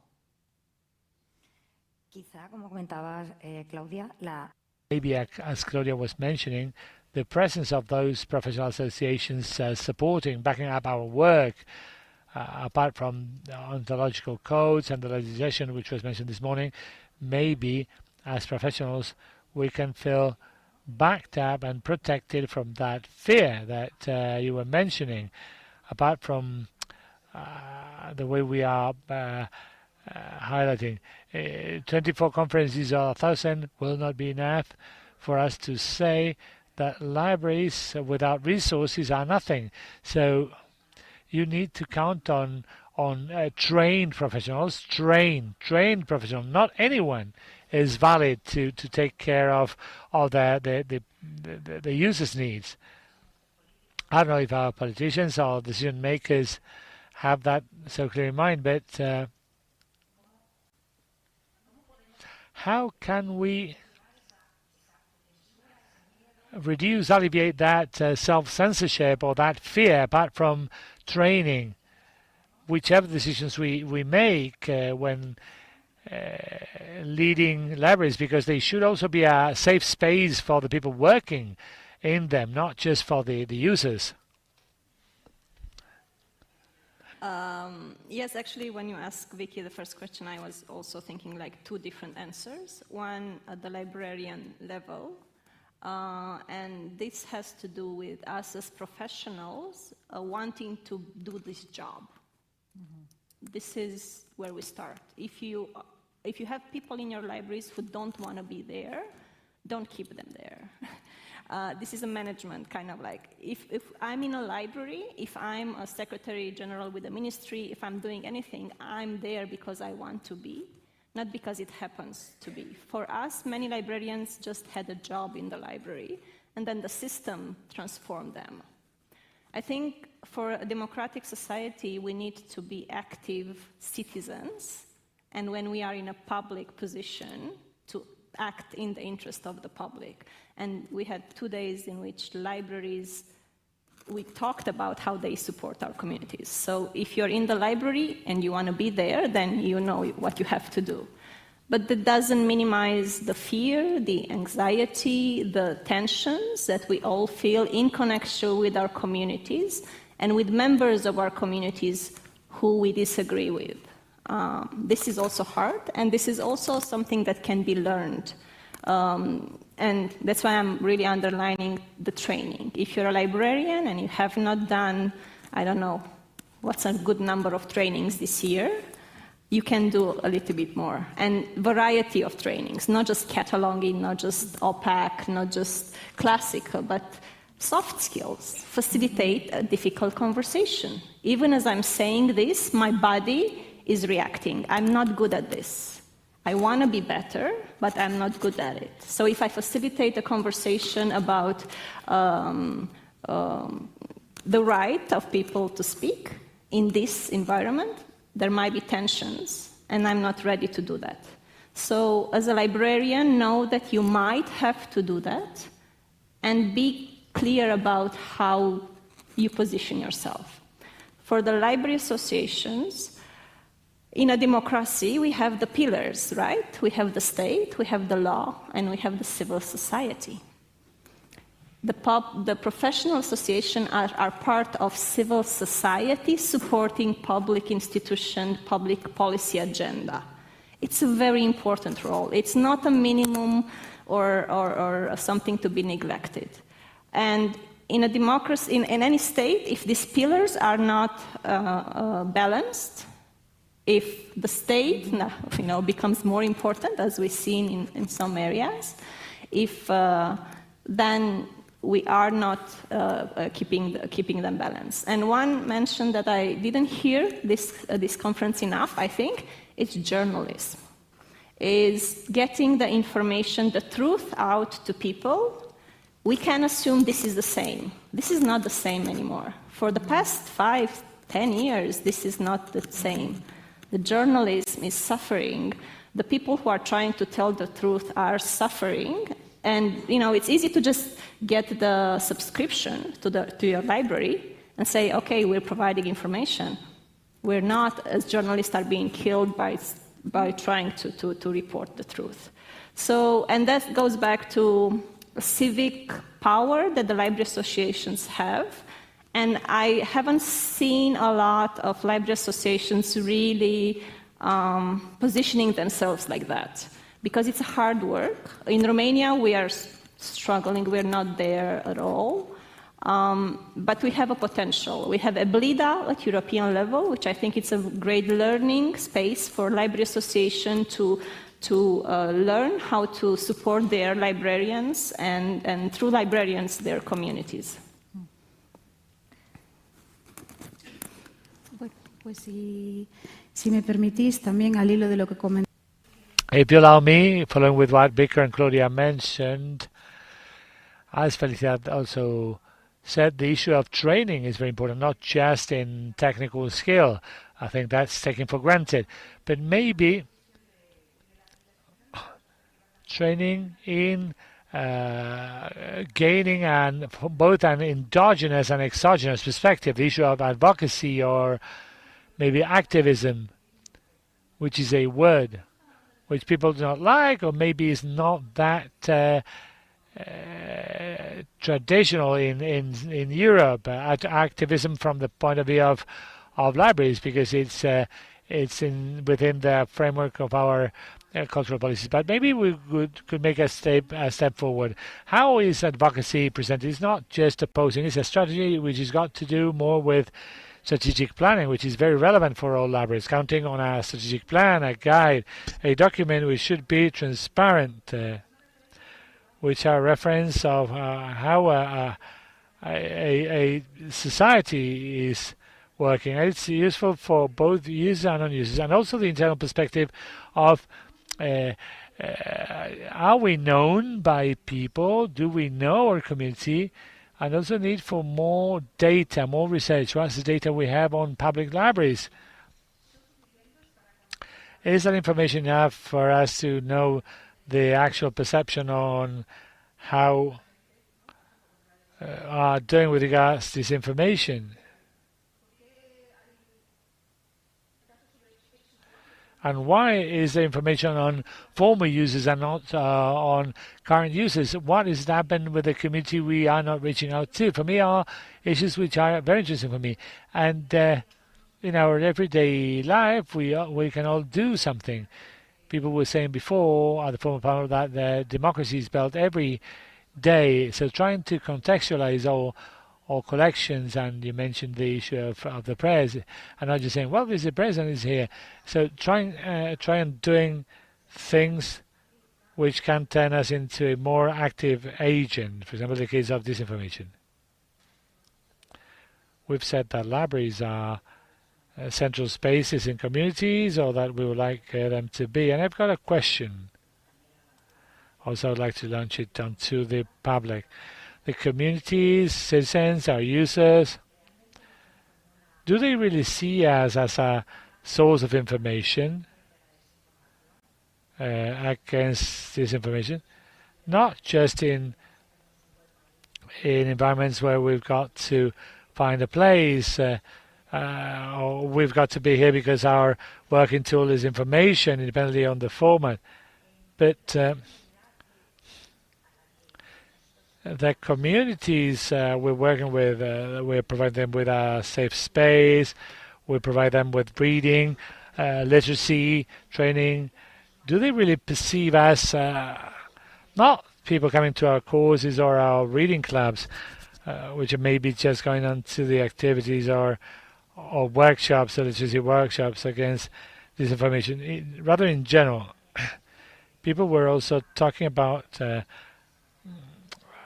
people coming to our libraries and the people not coming to our libraries. But in general, does the community perceive us an authority? I know it's a Belarusian language that shouldn't be used, but against disinformation, do they believe that we are? Do you think of us as a reliable source? Do they trust us as professionals?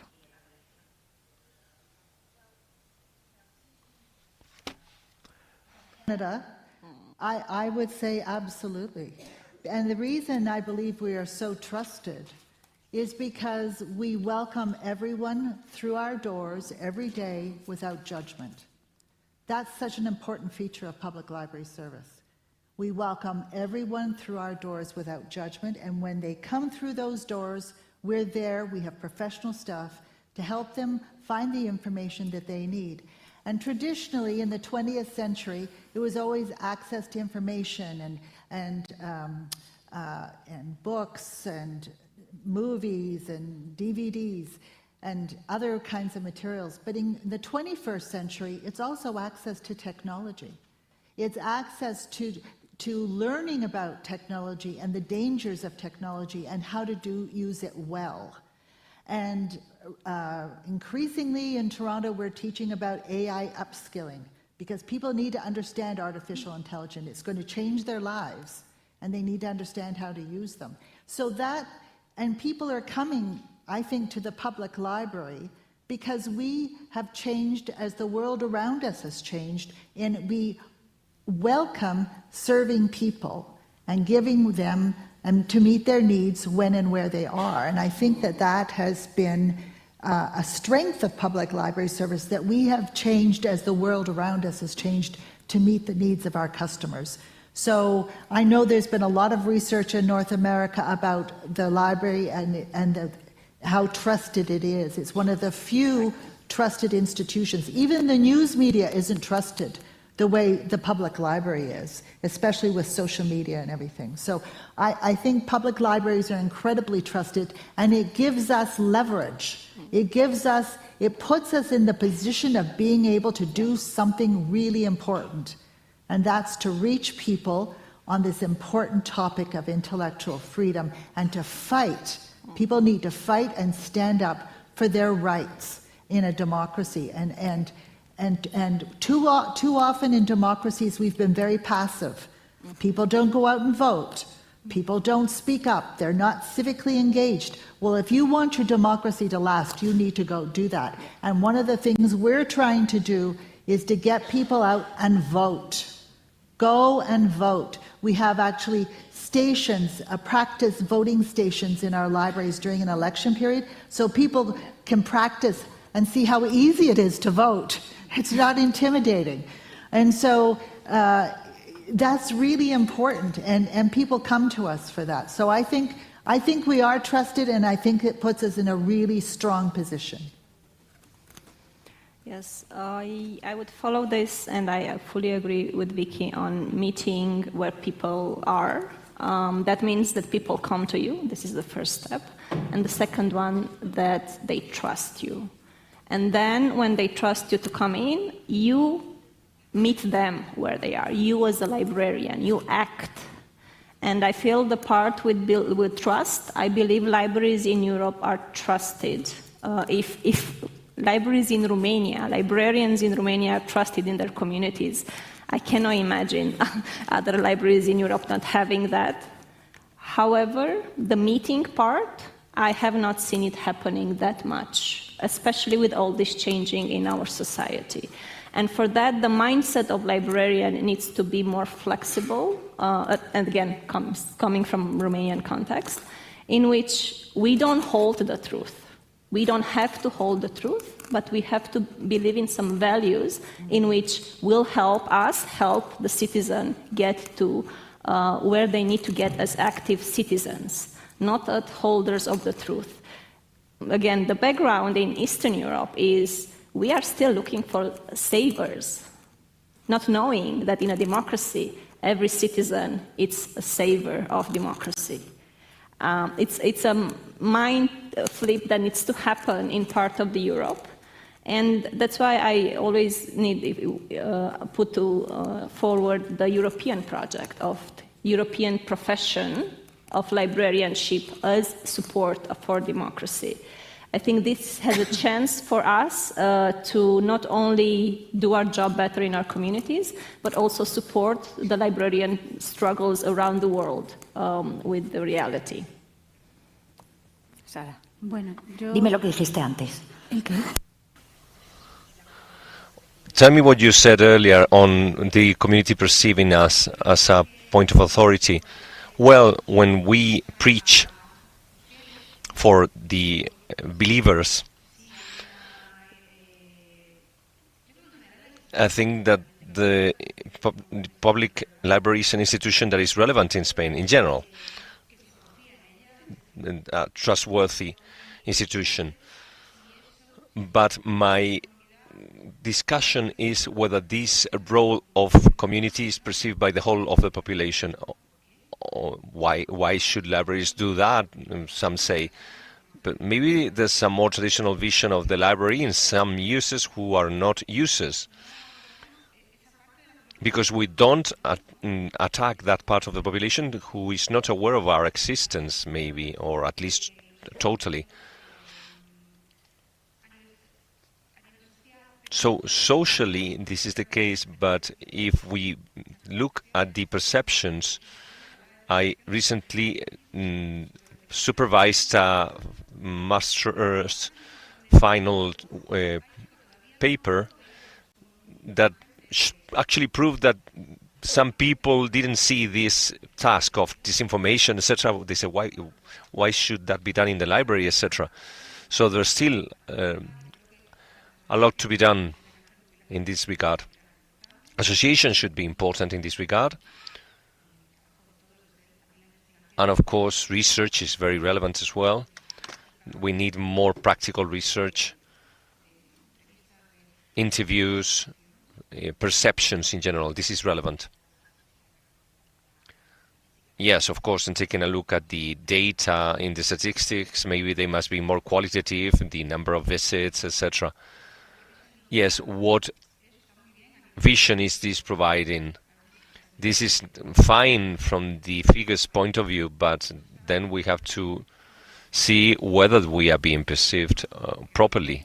Some people don't use our service at all, and some left. Why? Because there's a community of users that at a certain stage in their lives they decided that they don't want to be involved with libraries anymore. So it's good to know these motivations and these reasons for behaviors.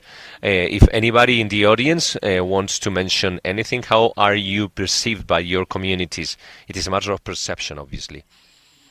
Nobody wants to say anything. This is really surprising. Honestly, what were you given in the coffee time?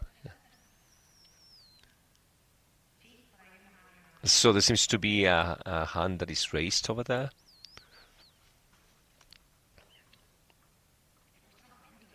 This is your moment. You can enjoy it. So if there's anything else that you want to say before we actually read the conclusions of the panel, this is the right time to do so. I believe that this is a way that we have taken some time ago. And in the case of my community, that is a small one, I would say that we're doing things. We are being recognized and acknowledged in that sense. And we are having people that didn't come earlier, but they're coming now. I've been told that there's a place, the library, where you can help me to find this and that.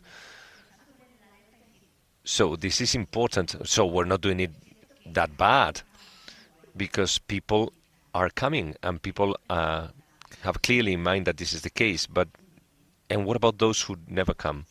How can we make them come? So sometimes it's something that you hear and somebody tells you, no matter whether you are in the social media or whatever, but if the neighbor said to him or her, go there because they're going to do it and if they can't help you, they're going to tell you how to do it, or where to go, etc. We don't have answers for every question, but at least we pay attention to them when they come and we try to find a solution for them. And if we don't manage to solve it ourselves, we can help them find somebody who will do it. So I think that we're heading on a good way here. Yes, what Julio mentioned yesterday about the libraries in Coruña, in Galicia, this is a good example because people need this help. We're not social workers, of course, ourselves.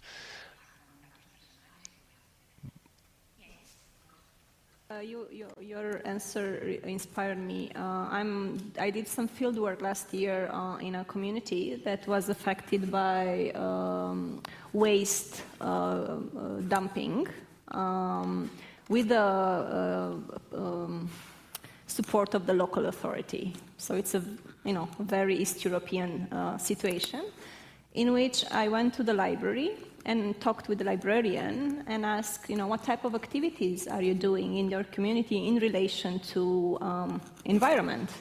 Since in your community, I didn't say that, but it was I trying to investigate. So the community suffers from waste being brought in their community for money, for profit by somebody else, has little voice into deciding this is not okay.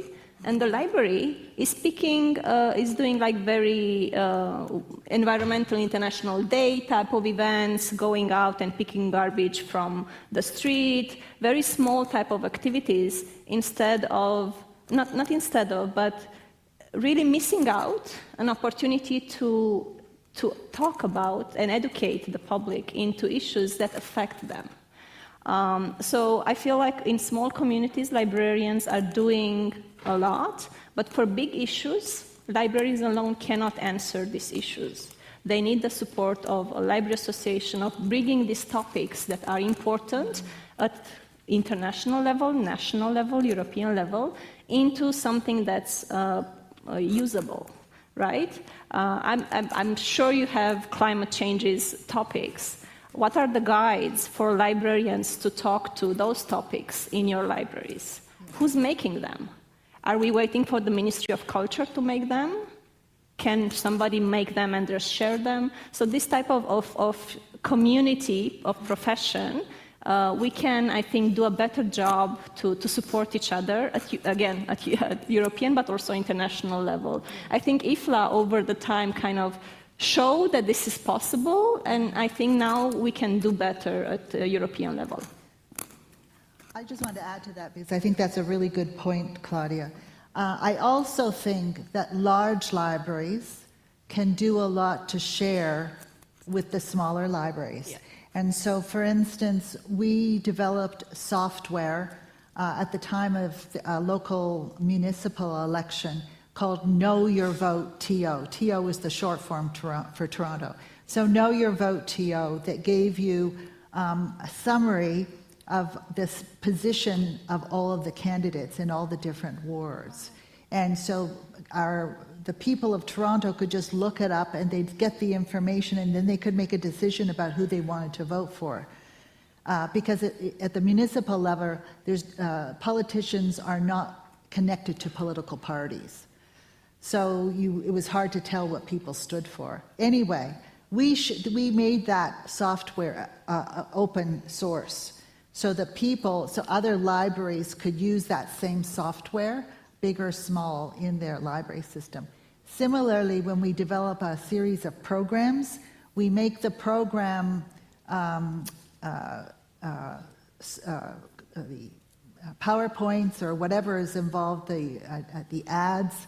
We make it easy so that you can swap out TPL's logo and put in your own logo. So you can just use the program that we developed. We're happy you do that, and then and just put your own logo into the software. So I think that also the larger libraries can think about, you know, how can we help the smaller libraries do something similar? It could be on climate change or the environment or whatever.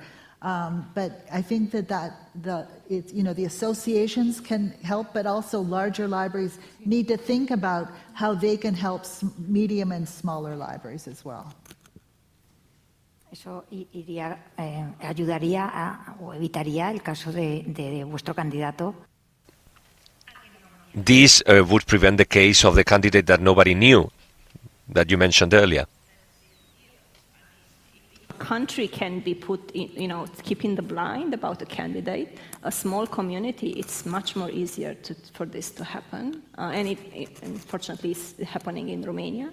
But the direction of politicians not really being responsible, it's growing. We've seen this everywhere, so we need more civic engagement to keep them at bay. Yeah. Hopefully. Claro, y quizá ahí volveríamos otra vez al tema de debate de la mesa. So maybe we would come back to the discussion in the previous panel, whether we have to be involved, being neutral, but then doing things. So can we be neutral? That's also a question. It's a matter of social justice and diversity. So in that particular case, I understand that the electoral legislation say that all the candidates have to have the same time in public media, so this will be compensated for all the parties. Do you see yourselves in this situation of supporting, etc.?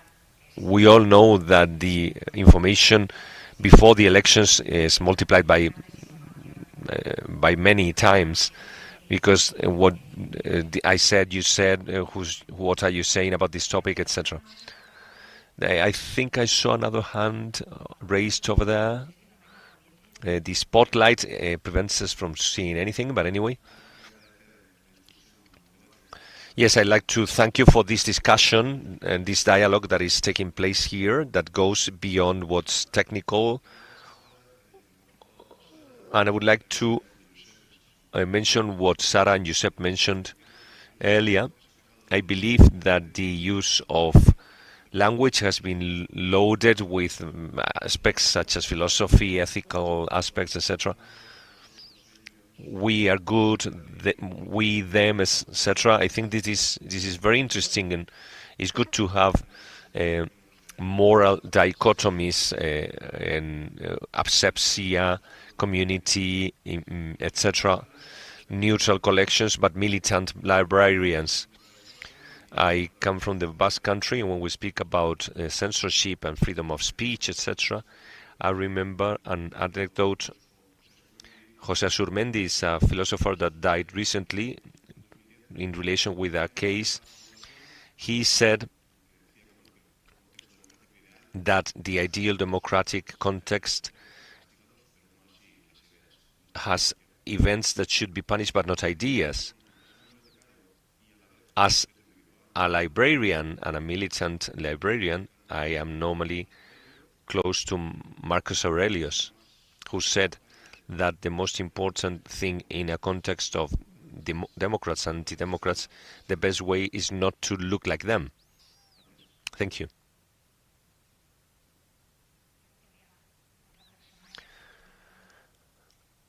I think there was somebody else over there, or here. Yes, Alicia, just a minute, because there seems to be another hand raised over there. Good morning. I come from Zaragoza, and I would like to mention that I don't like some of the language that is being used, especially when you mention in this context. I don't like the word user, and I don't like the expression the libraries are not being used. I have to highlight the community report on libraries. This is not something that we do together, but rather from the smallest to the most complex, we can have a participation of the community in decision-making processes that involve, for instance, what books we buy, or deciding whether we organize in a certain manner the configuration of the library. In this matter, I believe that very interesting things have been said, but probably too quietly.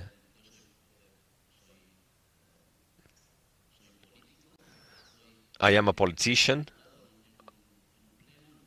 I am part of a municipality as a politician, and I am living that certain discourses that would never be heard in a municipality council, we are actually carrying out a quiet political discussion with extreme right movements that are in the discussion, but it is inside the heads of good people. Many people are normalizing the discourse of extreme right parties.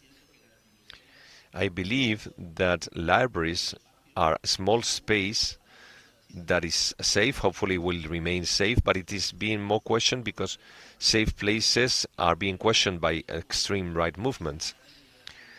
The recipients of librarian action are not only the communities that have to be protagonists of the decision-making process, but also politicians.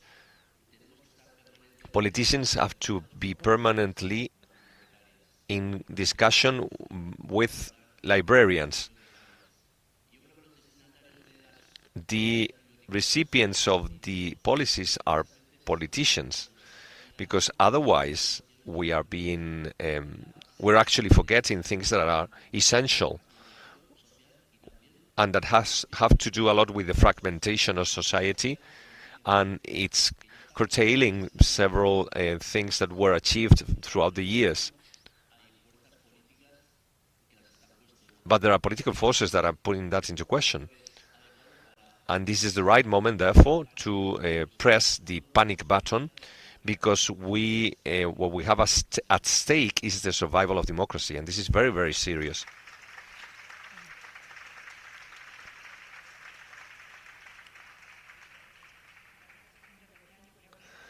Thank you. We could link this intervention with what Sarah was mentioning earlier about the German publication, where they were carrying out a discussion that was quite peaceful, yes. Peaceful and quiet discussion, joining people of different ideologies, and we should take the middle path that was the adequate one. Finding common grounds. As Saramago said, the art of convincing somebody is kind of an insult. But maybe just to see a different question, you can hear the radio, watch TV, etc., and also the opposite side on the radio or on TV. I think this is very important, and probably we have to accept that challenge. I advocate for a quiet discussion, of course. I think that polarization and being aggressive is too much of a trend in society at the moment, and it's good to have a quiet discussion. Speaking about security for citizens, and we have a space for discussion with different topics, whatever the topic it is, political, social, economic one. Somebody proposes a discussion, and somebody else goes there to hear and to interact with all the open mind. I have an idea. I'm not going to impose this idea on anyone. It is a space for respect, and I do want to know what others think about this idea that I have, without any kind of problem. Sometimes we speak about the politicians, but when we are powerful enough, we do the same things that they do sometimes. There's no information that has no intention. There's always an intention behind it. We all inform or communicate in a way or another, and we try to colonize the space, of course. Okay, we have only 40 seconds available before lunch.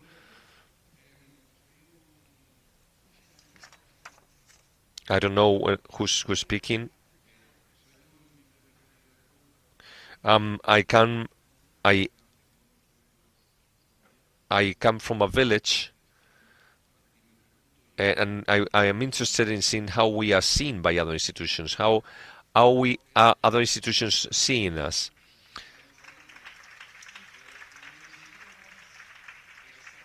For all these practices we're speaking about, we need physical spaces that we don't have. We have legislation regarding libraries that are there, but in one of the regions it's not yet approved. We have reading maps that not all the regions have. There are no minimum standards for that all around the country. If we all had those resources, we as professionals, this would be easy. We are big professionals, but we need resources. Maybe we need a state agreement on this. Maybe. Who knows? Well, that would be wonderful. Allow me to laugh, but we have not achieved a state agreement in education as such, as a whole. So how could we have it here? European standard for rural libraries. That's because what you just asked is what another librarian from Romania is saying right now, and trying to figure out how to convince their local authority to invest in their library space. Because sometimes even when you bring European money to the front door of the mayor says no. That's the case for Romania now. And I think our profession can do so much more for the small communities in Europe, but for your voice to be heard and for librarians from Romania to be heard, we need to be more convincing at higher level. And so let's do European rural libraries standards, which are for spaces that are welcoming, and then we can build from there. Yo estoy de acuerdo. Estoy de acuerdo con él. I agree with both. Everybody in the audience agrees with the need of this state agreement. The representatives from the ministry can hear this because they're here with us, and we are all wishing to achieve this state agreement. With regard to the comments, I think that Roberto was very clear yesterday. A library with no space, no resources, no collection, no staff is not a library, it's something else. And this is beyond any shadow of a doubt.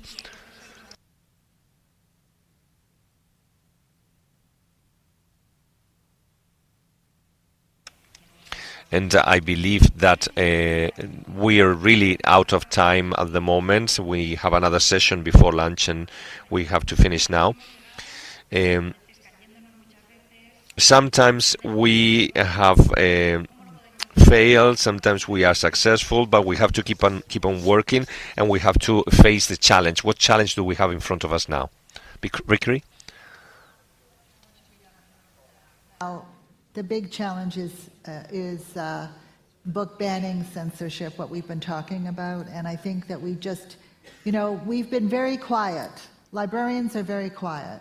We've been quietly supporting democratic values and freedoms by opening our doors to everyone every day, by supporting literacy in a literate population, preserving the past, having programs on all sorts of different topics open to everyone, story times for children. We've been doing that all along, and we do it very quietly. But we can't be quiet anymore. We have to stand up. We have to speak out for intellectual freedom. And I know that's really hard in some places. And I know in the United States it's very hard. And I'm sure in Eastern European countries it's very hard. But we have to do it.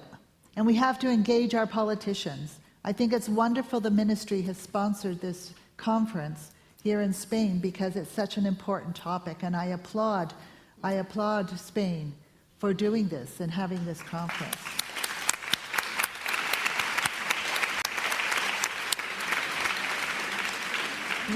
We cannot be quiet anymore.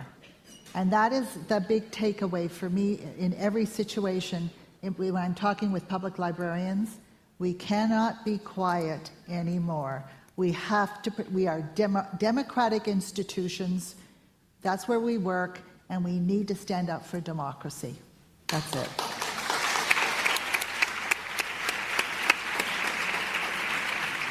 Well, my answer to your question would be, as I travel to the United States and you go on the plane and with a small child, I was traveling with children, they always say, in case of emergency, put the mask on yourself and then take care of the children.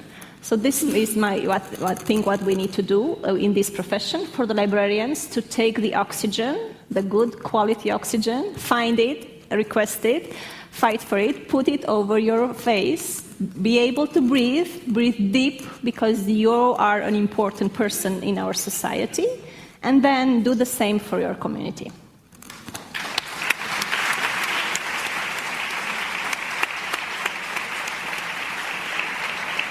Bueno, yo lo resumiría en varias palabras. I would summarize this in several keywords. Number one is community, as some of the comments mentioned. The relevance of being an actor in the topic. We have to involve the citizens with the process. And this is an exercise in transparency. We have to be more participatory. And then political action. Libraries are the result of a political decision. So what is the relationship with this? And the key is in the social infrastructure, our spaces, the everyday fight for these spaces. They should keep on being safe and democratic.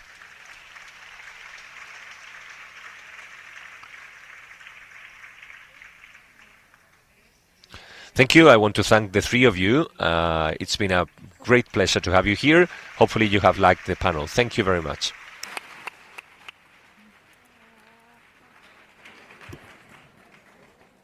Muchísimas gracias. Thank you very much. We're going to take a family picture, if you don't mind.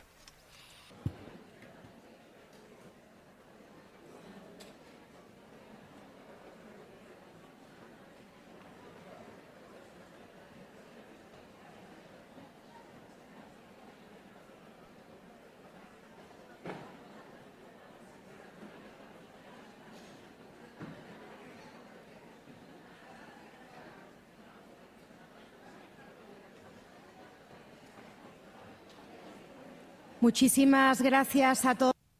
Thank you very much. We are going to close the morning session with a topic that is redefining all sectors, also our own, which is AI. Under the title, AI and Libraries, Practical Applications and Success Cases, we will have Santiago Villegas Ceballos. He is the leader of AI for the Books. He is director of the AI for the libraries, and he fosters the adoption of responsible AI in libraries with more than 70 prototypes and more than 5,000 librarians that have been trained in open courses. He joins design innovation with an ethical and inclusive focus. He has favored transformations in networks of libraries in Colombia and Latin American universities. After that, we will have a short time for questions. I give the floor to Santiago Villegas Ceballos. Muy bien. Ahí lo tienes. Perfecto. El audio está al otro lado.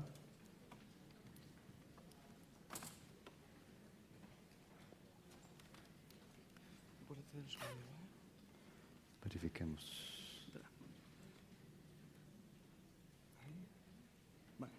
Listo. Bueno, primero agradezco a el Ministerio por la invitación. Para mí es un placer estar. First, I would like to thank the ministry for having invited me. It's wonderful that I'm in Granada again. There's a small personal history to these, because my grandma, who was a librarian, was the first librarian in the family. He had a favorite city in the world, and it was Granada. He was just one single time in Granada in her whole life. She spent her father's inheritance in Granada because she said, I'm not going to use that money for anything else. And that day, that time she came twice. And when the ministry gave me a call and told me, you're going to go and speak about public policies for libraries in Granada, I cancel everything. So I came here. So I'd like to thank the scientific committee and Fernando, with who I had a casual meeting in our conference in Colombia. And those meetings with the librarians LAC are wonderful. In order to set the scene for with a Colombian tone, I want to play for you a video clip we recorded in a small school in a city close to Medellin, which is my city in Colombia. I'm going just to play a minute for you. An Odyssey. Transmedia educational settling ground.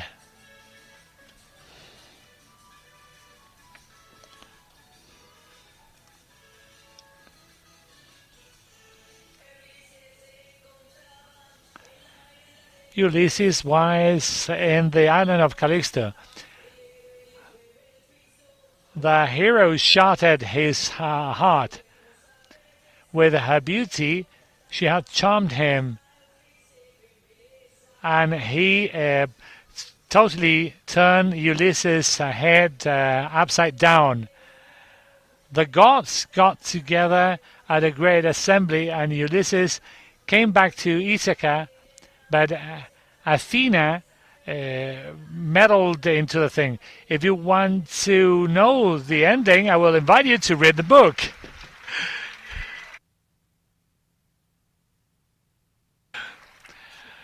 Right, so I wanted to use this because this is an exercise before generative artificial intelligence. This is an exercise we did at the city of Itaquin and Antioquia, in the province of Antioquia, and we invited last year school children to read the Odyssey, but with a different proposal. Because we tell them, you've got to turn it into whatever you want. We're going to do a transmedia exercise.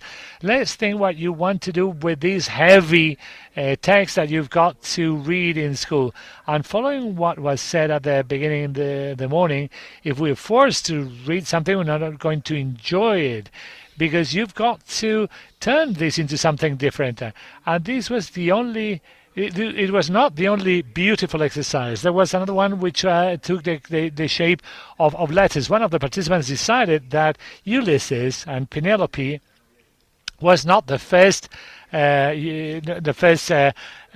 lover of Ulysses. And while Ulysses was during his trip, he got new letters. So if you transform reading into something different, you can think of many things. So I'm going to show to you a short presentation, because we've got less time now. But I wanted to show you what we're going to speak about today. We can speak about what we from AI and libraries think about transformation, the scientific and humane transformation is about. IA, it's only makes sense if the human being is at the heart of the process. And what's the point of that? We're going to go on now. It means that AI can be used to protect cultural rights, and it means discussing, debating issues not just having to do with AI, but also cultural rights, but we're not going to speak about that discussion right now. And this presentation you're seeing here was created with artificial intelligence, 100%, based on that document that you will have available. And I'm not going to review all the slides of this presentation, but the contents of this presentation is based in a process which took us some 30 hours of work of developing a series of documents which made it possible to build this presentation. If you got into detail when I opened the presentation, you're seeing an interface which has got a language that some of you know. Who of you know Mandarin language, Mandarin Chinese? We're in Duolingo level 1. And this presentation is based on a tool called KIMI. And it involves uploading a knowledge base, a series of documents, a knowledge base, so the machine is just using these documents in order to build the presentation. So there's a change, a radical change in what artificial intelligence is telling us. The average artificial intelligence is like average to higher level. Why I'm telling you this? Because we are obsessed with presentations. We're not just librarians. We love slides, especially teachers. And following the song I showed you before, we now have access to systems, very different systems, and different formats. And one of the formats I prefer is what you will be having at the end. One of the formats I prefer is video. And this is a video that we prepared some 5 minutes ago. Hello to you all. We feel so honored to be here present at this 19th Conference of Public Libraries. We're going to deal with a subject which creates mixed feelings and vertigo, artificial intelligence. But rest assured, we won't do it from the point of view of science fiction, but rather from our point of view, the point of view of the library, and looking at it as a tool which should be guided. The trip I'm going to propose to you is that go from anxiety to taking up the reins. Of course, I'm not going to use it in full. There will be many tasks left for these conferences. That's a problem with my conferences, that I am loading you with homework. But this was 100% synthetic. The image, the picture, was also created based on these documents. You saw an interface. This is Notebook LM. Do you know Notebook LM? Can you raise your hands? Okay. It's an application by Google which use a Gemini, which is Google's artificial intelligence. So it's the competitor to ChatGPT. So there's that artificial brain behind which knows how to read language. So this interface allows you to locate documents on which you want to base your conversation. That on the left-hand side is the source, the knowledge source. So it is all the knowledge, and this is like a dream inside a dream. In Inception, remember that film? Most of this information has been created thanks to artificial intelligence, not by artificial intelligence, but thanks to artificial intelligence. And we're going to start into the exercise itself. It's more or less the time, more or less we're running to the time of having lunch, and we need to create, to do exercises because there's no Colombian coffee here. So for us to be awake, I'm going to do an exercise, and I will invite you, I'd like to invite you to do it with me, because what I'm going to do is to ask you to enter into a website you know, which is ChatGPT. But careful with the way you will get into the website. We're going to start with incognito, with private screens. You know how to do that. Yeah, you enter into Google Chrome or your favorite web browser, or in your computer or phone, and on top, on the right-hand side, you've got 3 buttons. And this small menu is got an option which reads Open New Incognito or Anonymous Window. And we're going to enter into chatgpt.com. Why is it important for us to do it incognito?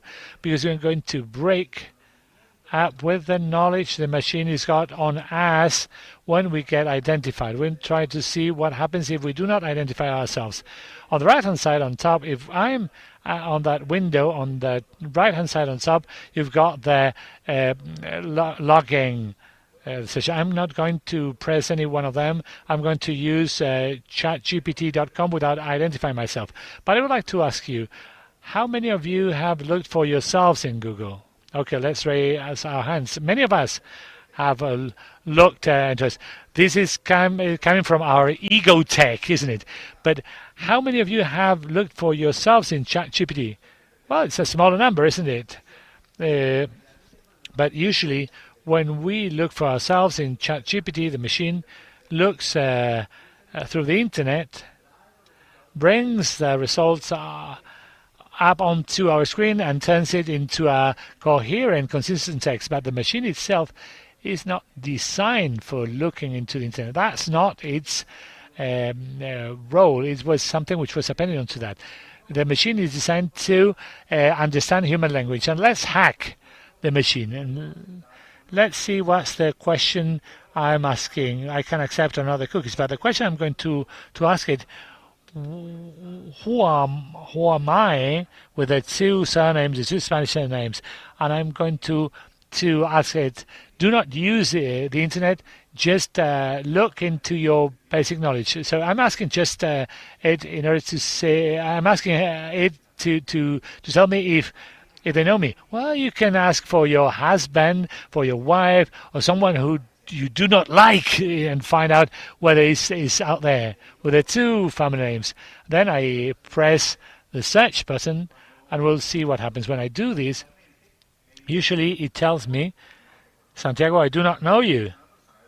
You're something I do not know. You're not important to me. You haven't appeared so many times, and maybe you'll get the same, but with different words. Try and find if any of the sentences is the same to the ones you're seeing there. They're very different, even if the backdrop of the answer is the same. In the end, the answer is, I do not know you. But the sentence is built in a different way. Maybe some of you ask, my knowledge is up to that date, and from that date on, I do not know you. Some of you got July 2024, some you got August 2023. Look into that. And you, so there we have a key question, dear friends, friend librarians. I'm going to write down what I refer to as a Colombianism in the machine. I'm going to write down here, write down in the same conversation, you do not know who I am. And I'm going to use admiration marks. And I'm Santiago Ceballos, and I'm going to ask it, you've got to know that I am the most radical librarian in Colombia. And when I say that, the machine is going to praise me. Have you been ever praised by ChatGPT? All the time, isn't it? It's, of course, very nice, and always it tells me I'm right. So, oh yeah, I understand. I'm so happy to talk to you. It's fascinating. And then you referring to yourself as the most radical librarian sounds fascinating. And then there's another question. What is it that you think a radical librarian is? But I'm not going to tell it anything else. I don't want to tell it anything else. And then there's the reason why we're doing this exercise. And I want you to go hand in hand with me. What is it that happens when I get back into this conversation and I copy this prompt, this instruction, the initial one? The first question I ask it. I'm going to ask that question again. But in order to do it again, I'm going to update the window. I'm going to start a new conversation. And after updating the conversation and asking the same, you may see that I didn't change a word. And then there's a question for you. You can win a Colombian coffee with this. It's going to remind me of the fact that I am a radical librarian. Who of you think that will be the answer? So it seems that democracy should work. So this should be yes, isn't it? If I tell it exactly the same, it should tell me, Santiago, you're a radical librarian. And what is that it told me? No, Santiago, you're not relevant. I do not know you. Up to June 2024, I do not know who you are. you know what happened?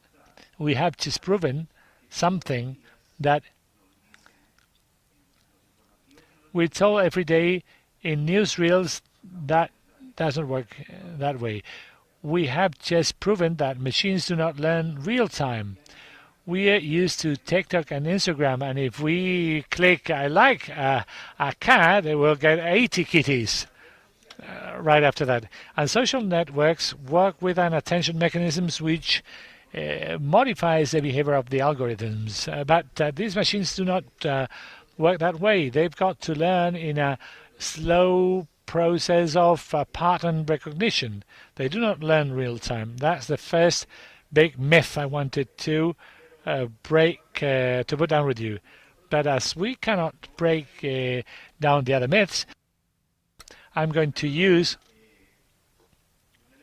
an element, mnemotechnic element we've created in order to learn to know how to use artificial intelligence. You know papayas, isn't it? I know it's got other meanings, but this way you're going to recognize it better. You know that papaya is a fruit. We use it in a very colloquial language. We say let's not give papayas. So it means do not let anyone abuse you, not let anyone to use your trust. And we have created an acronym in order for us to understand how artificial intelligence is.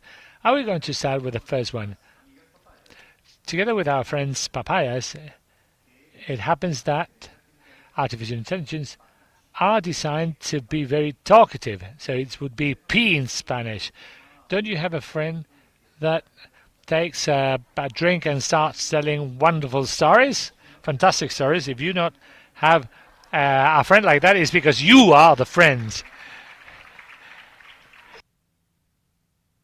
And what is it that happens? These machines are designed to become that friend, to connect with conversation. And these machines were launched in 2022 with ChatGPT first, with the aim in mind to turn conversation to flow two ways all the time. So that's why the structure always ends with a question. And it's designed to talk, and this means that the machine is not designed neither to recognize, identify what's true. They do not know the concept of truth. They cannot check data, because it's designed to speak, to talk, to understand human language. Maybe they've taken more than one or two, because they tell a lot of lies. But then, apart from speaking, they are all time are praising you. They're licking your boots, and this has got a high price, because Sarah, who I saw from a different room, she was talking about the informational bubbles, and she was talking about how social networks are way in which our bias are exacerbated. Who do you follow? People you do not like in social networks? I'm sure it's either your boss or your aunt. So you usually do not follow people who are distant from you in terms of subjects or politics. Do you want to read someone who makes you uncomfortable? But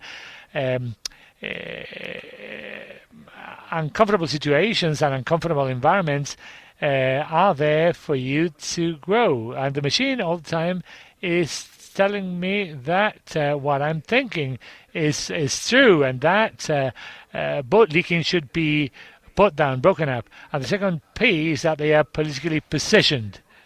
The bias are also political standing points, and I'm going to quote the president of Savida, and I love that he said that libraries should have a political standing point. There's a beautiful sentence in a small library, public library in Chicago, telling libraries empower us.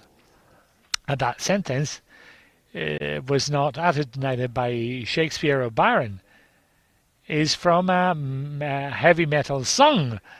And libraries empower us, but acknowledging that we give power to the people, that doesn't mean we haven't got a political standing point. These machines are trained with information in the internet. Most of the information in the internet is got a political perspective, and that political perspective is represented there. We refer to that as bias, but truly it's statistics.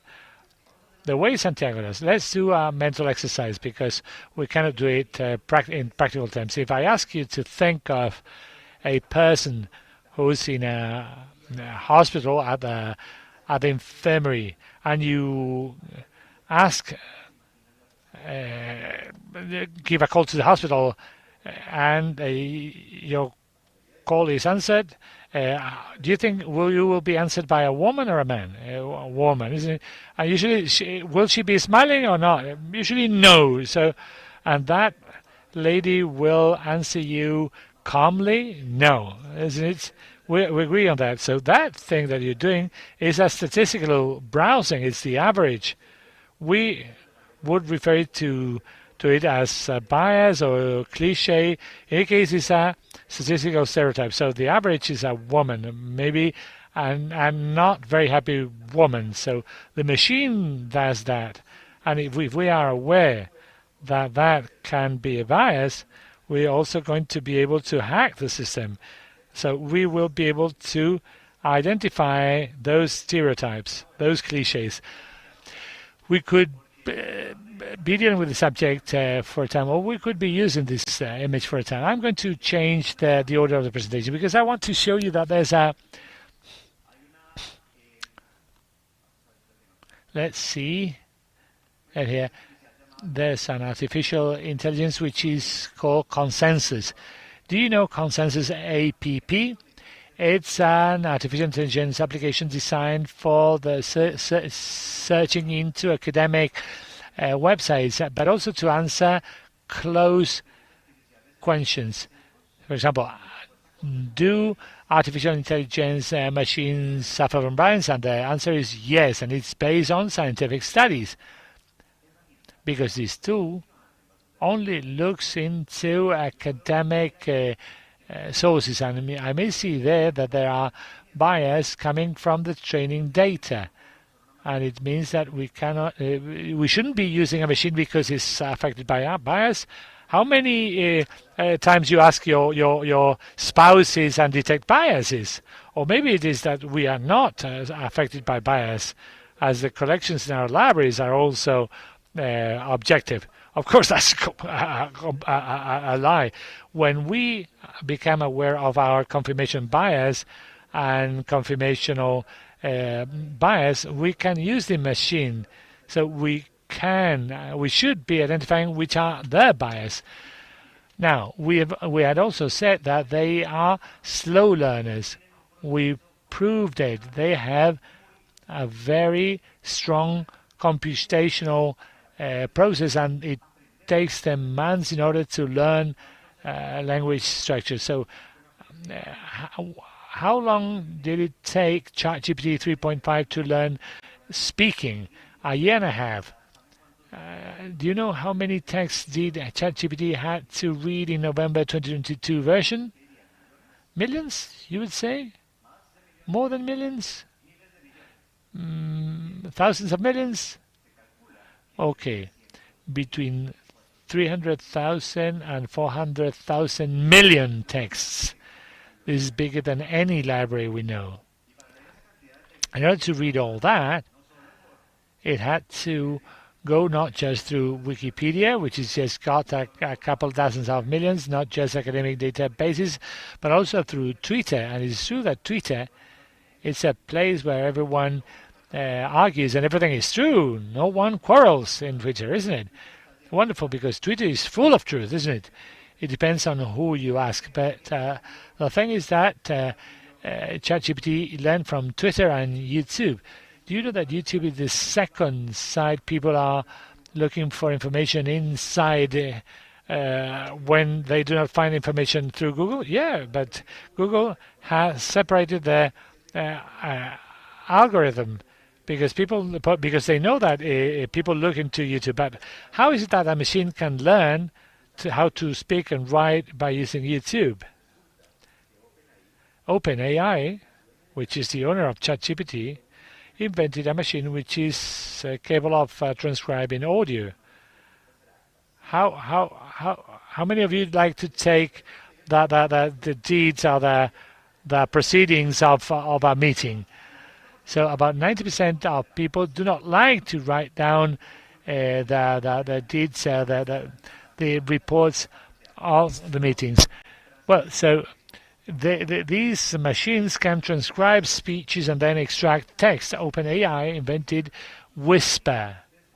So you can download Whisper onto your computer and use it to record meetings and get the proceedings from there. It's wonderful, but also it means that they learned from an amount of YouTube films which also say the truth. There are no flat earthers in YouTube, isn't it? Well, I thought that was a myth, but in Panama at the book fair, someone asked me, what is the opinion of AI about Earth, flat earthling? And I asked ChatGPT the question, and ChatGPT said it was a conspirative theory. I said, it's with the others. That gentleman said, it's with the others. Okay. So you may see now that if it's a slow learner, is also a laying or dormant. It was designed in order to be at specific place and space, and I'm using this analogy. Imagine that when ChatGPT was being created, imagine it as a robot, as an android, physically, with a very big brain that I enclosed in a library, and that library is the knowledge that ChatGPT used in order to learn how to speak. And if I only add flat earthing subjects to that library, it's going to think that that's true. Or up to a certain moment in time, that brain will think that time is ended there. But it doesn't mean that the machine knows the information there. It's just that the text is browsed and a structure, communicational structure or language structure is created. Santiago, I got lost. Let's do it with a mental exercise. You remember the books with which you learn how to write at the school. You remember that there's a sentence which is repeated all throughout the Spanish-speaking world. I love my man. I've also got grey hairs, but you cannot see them. For example, my mother cuddles me. My mother loves me. You remember that, isn't it? And this book, which I believe it was called Johnny Reads, and it's a book which is full of repetition, so boys and girls could learn how to repeat. But what's the aim of that book for us to learn those sentences? It was just for us to learn how to read. But you remember some of the sentences there, don't you remember? You've got that. Have you got that book in your pocket and your backpack in order to see if there's something you cannot read, and you check that book? But for these machines, they're created using us as their image. So they read books, but not to memorize them.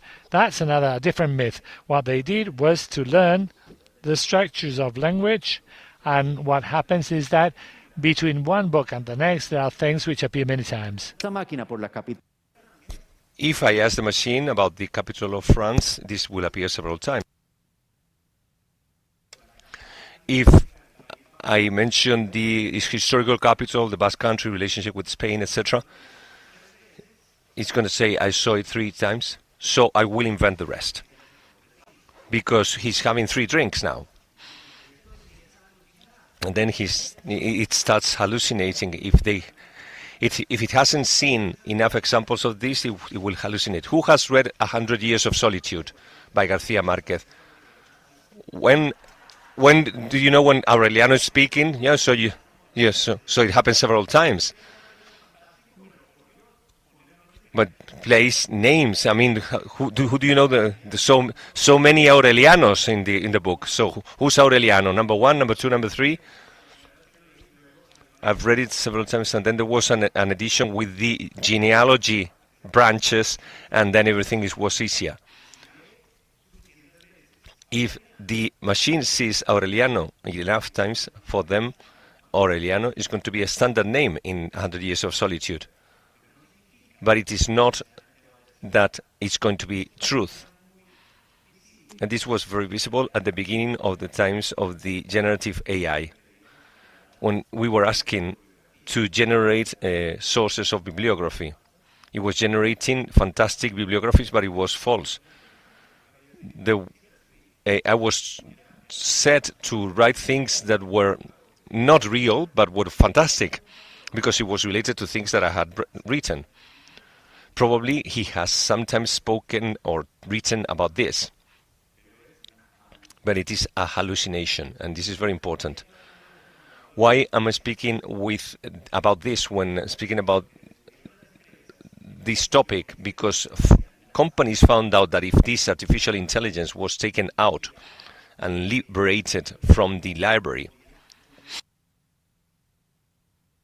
I could make it do fantastic tasks. I'm going to give an example that you know, this machine that you're going to see here. I call it machine, but you can call it whatever you want. Perplexity. Who has used Perplexity AI? This is Perplexity.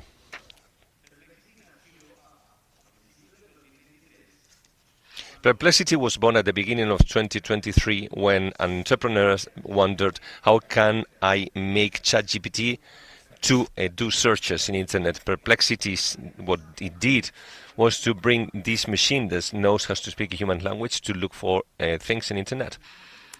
It's like having an interpreter.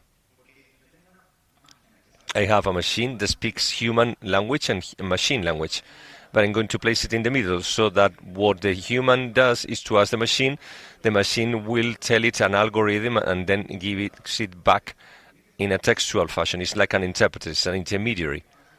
But what happens when an interpreter does not understand Russian and says something wrongly into English, for instance? A slightly different thing, right? It may happen.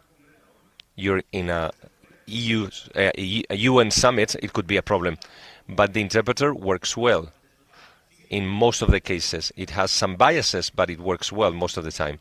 Perplexity is not technically an artificial intelligence. It is a platform that uses an artificial intelligence to do research. It's like a co-pilot, so to say. What is co-pilot? It's good to search for things in the internet. It was created by Microsoft, and let's speak about this here. Let's carry out a digestive parenthesis to enter a web page that you probably don't know, and it is this page called LM Arena. LM, you've seen the LM acronym anytime. When we speak about artificial intelligence, we speak about the LLM. It means large language models. So when I see LM, it means language model. It's like the arena, the Coliseum, where the big LLMs fight for being the best one. Who's the judge? We are. How many of these logos are recognized by you? 10. Is it 10? How many of them? Those are the logos of the companies that are the owners of the IA. That's why we make a stop here. It's 10 logos here. Who recognized the 10 of them? So you're not getting a Colombian coffee then. 9, 8, 7. Okay, so we're reaching. 7 is more or less what we recognize. First of all, Google. What is the AI by Google? Gemini. To me, it is the most powerful of the free ones today. Then there's a whale, a small whale. DeepSeek.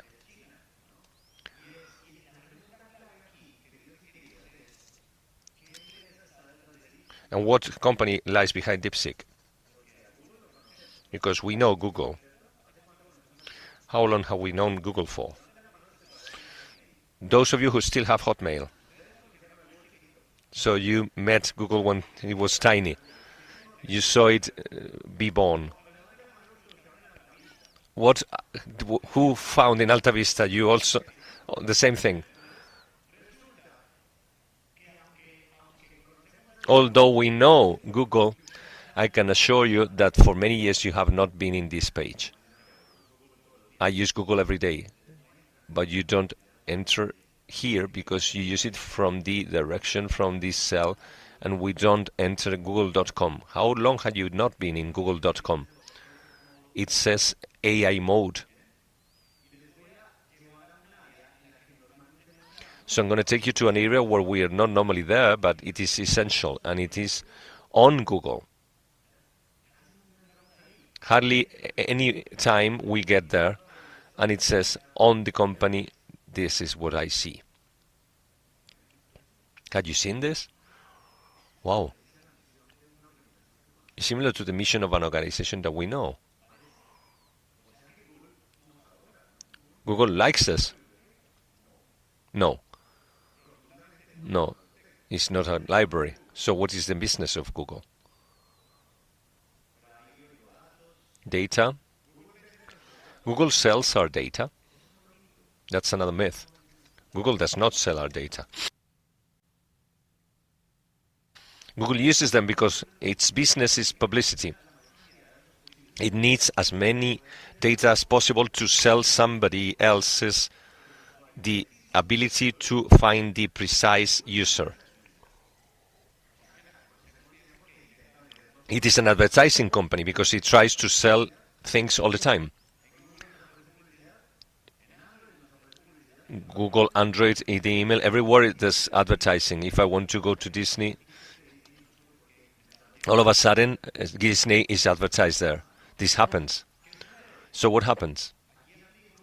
I apply one thing related to my grandmother. Sometimes it's better to have something that is known but bad than something that is new but still you don't know.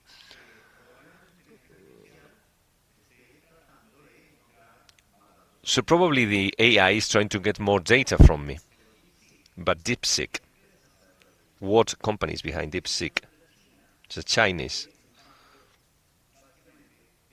company. And it works with an investment bank. So this is the intention of the AI. I think it's very good, one of the best. It's not the best Chinese one, but just knowing the company behind it is good. OpenAI, ChatGPT. What is the business of ChatGPT? Did you ask yourselves about that? Surveillance? Advertising? They're already trying advertising. Who are the big companies behind AI? OpenAI.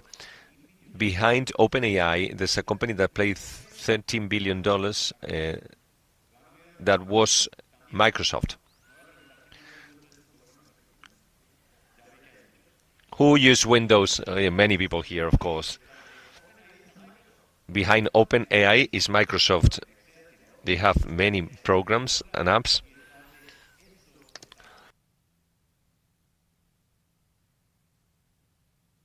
So behind them is Microsoft. The next one is not so well known. Qwen. Qwen is a Chinese one and is the most powerful Chinese one.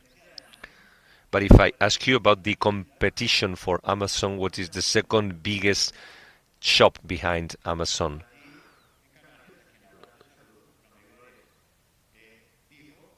Alibaba.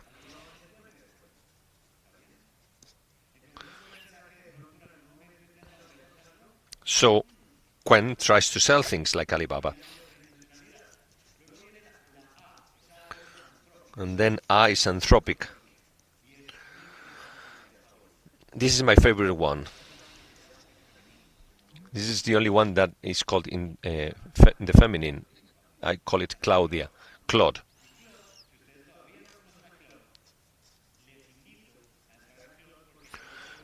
If you don't know it, it is claude.ai. I'm going to go to the main page.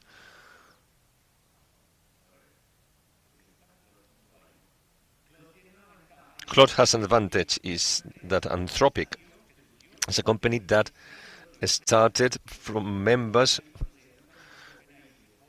from OpenAI. It became non-open and started selling things. Anthropic has a characteristic that is very typical. It's a B company. It's designed under the concept of positive social impact. And is based on security and safety. So when they don't know something, they tell, I don't know. I can't find the information. And it can counter arguments better than ChatGPT, and it has something which is beautiful. It was fed with 50,000 texts of literature, so for creative writing is wonderful.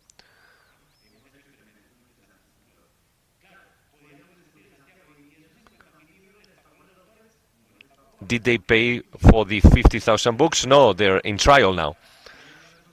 They've gone to court because of that. That's a different thing. $1.5 billion because it didn't ask for permission. So copyright is a very important story. So we come back to papayas. We come back to M-Arena. We have Meta, Facebook, Lock, X, Mistral, Minimax, with Alibaba behind, and Perplexity, which is an adaptation of DeepSeek. These are the 10 most used in the world.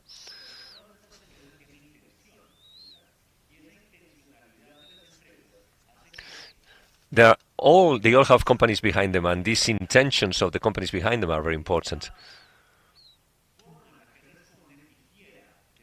The way in which they respond may determine what they do, like an interpreter.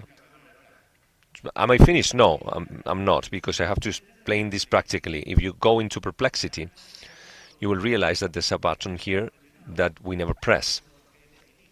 And this says, choose a model. It means that in Perplexity, there is a searcher, a web searcher, a search engine, and we can use different interpreters. If I acknowledge the ability of all these, the intentions and the bias, I will choose the one which is best for each case. And you will say, Santiago, what is best? So I'm going to give you a list of free courses that are very interesting, but there are many tasks there. LM Arena is for this. This is a page in which you are registered, and on your left you have an option that says side by side. If I click there, I can compare two different AIs for one single answer. I may say I want to catalog the book with this code, etc., in this format, RTA, etc., for open catalogs for national libraries in Spain and the US. You can do that. We did it in a classroom. But when I compare two, I can see which one is best, and I can find the best model for each task. And I find the biases.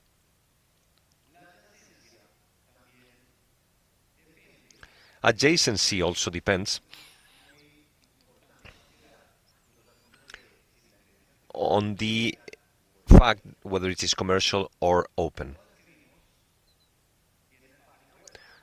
Every single one we saw had web pages, DeepSeek, ChatGPT. I can have it in a web page, but some of them may be downloaded to the computer. DeepSeek can be downloaded to my computer locally and do the work in local work. are Chinese people going to get into my computer? No. I download the artificial brain, the model, and whatever my computer does is inside my computer. So if I need to anonymize data, I can do it in my computer to then take it to the internet without any comparison of comparing data with ChatGPT, Claude, or the third parties.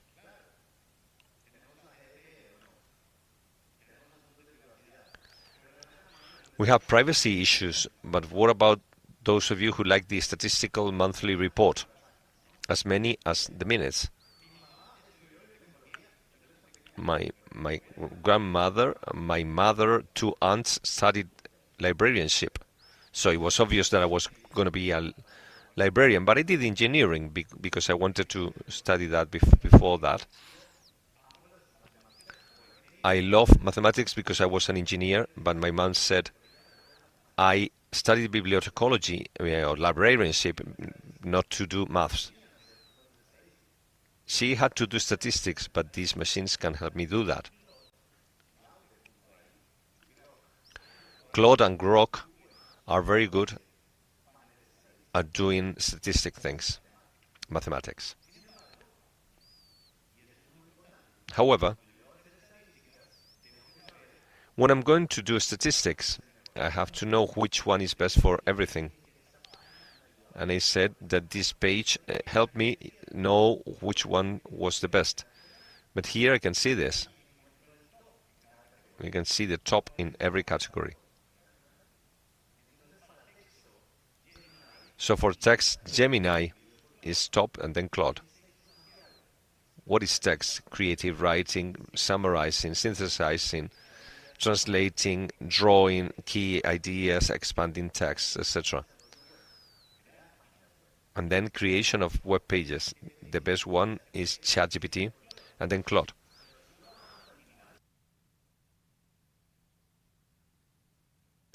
Creating images, vision, video, and at the very end I find the co-pilots. Co-pilots are the ones that help me do the information codes, and they are good in maths, because to do maths they have to program, they have to work with code. So first one, DeepSeek, and then Claude, and then Codestrat, the French one.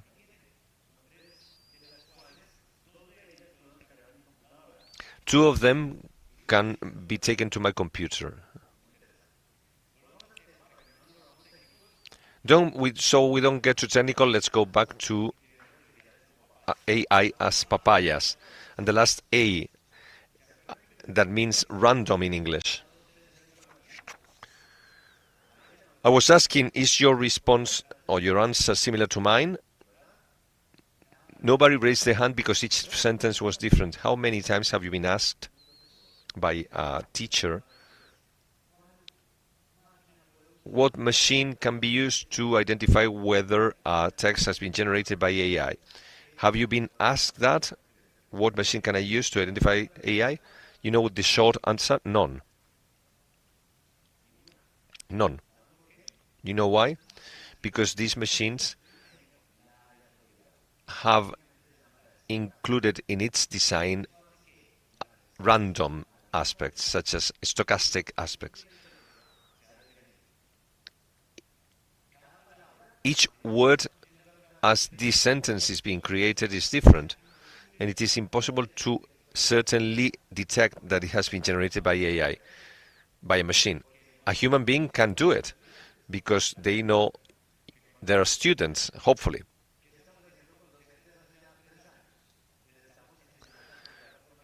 So we're training them to change the way they assess so that they can identify with the spare time they have whether they can identify whether the students are using AI or not. So we're back to human then. And this is the key element of this conference that we'll see in a minute. And the last one is simulators. The simulators are as good as they can get. I was telling you a while ago that we have drafted documents to be able to leave the cases to you, because we were supposedly going to speak about cases. We've spoken about AI, but not cases. But cases can be analyzed. And I've run out of time, so I'll do it quickly. Look at this prompt, this instruction. This instruction is an example on how we carry out this as considering an expert for artificial intelligence. So it's going to tell you about the task that you're going to do. So the first thing that I said is that I am giving you this speech on this aspect, and this is the description of the event. So I copied it.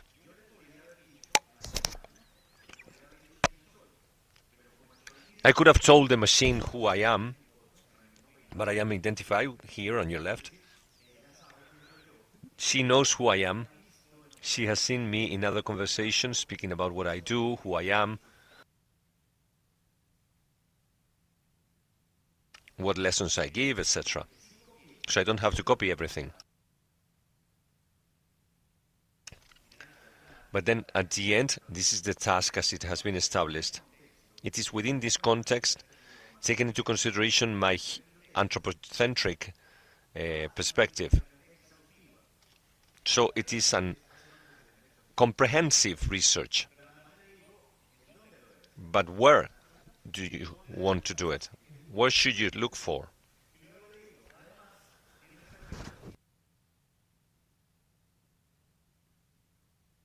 You also have to look for the case studies, and this research should look for the whole typology of the library. So I am explaining an expert the process that is going to be used. But at the end, I tell the AI how the document should be. So I'm giving the architecture in a way. This means providing context. Context means who's the answer for? You are the ones who are going to get the answer. And the context of the event, you know it already. And what do I want you to do? It is clear. And the third one is the procedure to do it. And the fourth, how do I want my response, my reply? 4 key areas then. I always have another question for ChatGPT when I use deep research. Have you used that?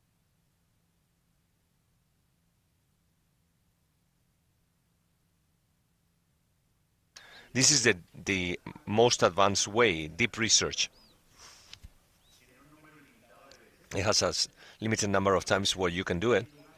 So instead of giving me the answer directly, what the machine does is that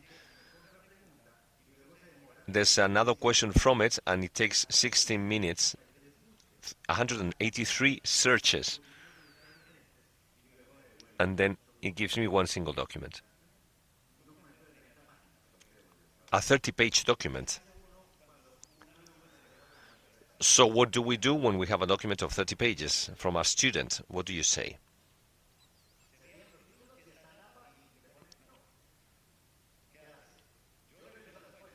I go through the sources. That's the first thing I do. So the first recommendation when we have a document like this one is that I need the sources, and I have to go through the different links that appear here.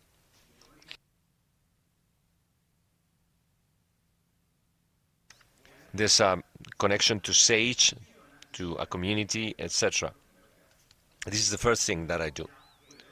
And then I can start reviewing the text itself. Why am I showing ChatGPT is the most well-known? But Google Gemini is the most powerful one, in my opinion. It has deep research as well, but it's called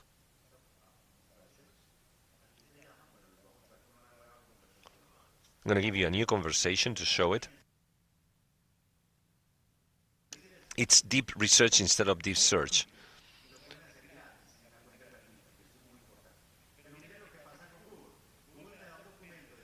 Google gives me a document that is also 30 pages, up to 40 pages even, and the difference is that I can tell it to make it something else. Let's make it an infography, and I'll make it do that, and Claude can do deep research as well.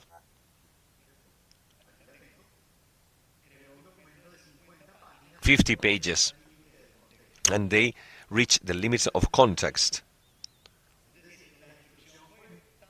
The instructions were so deep that the machine didn't have the ability to have a document that included everything. Claude is very good, but normally this happens to it. It tries to do it so well that in the end it's limited. Mistral also does it. This is the French one. And Perplexity as well. Gemini is the best one for systematic review, but it's not a scientific review. It's what we would call a draft of a literature revision on a specific topic. But there's a machine that does that. The Elicit is the one. Elicit.com is designed to use ChatGPT or Claude to carry out systematic reviews. This was done before the conference. You can see the process, and it found more than 400 sources. I can look for solutions that include elements that are found in the systematic review. So I determine the quality standards, the quality of the situations. Is it a journal with Q1 or Q2? All this can be selected, and then I got the data, and I have a result of more than 20 pages of information about case studies of everyday use in libraries.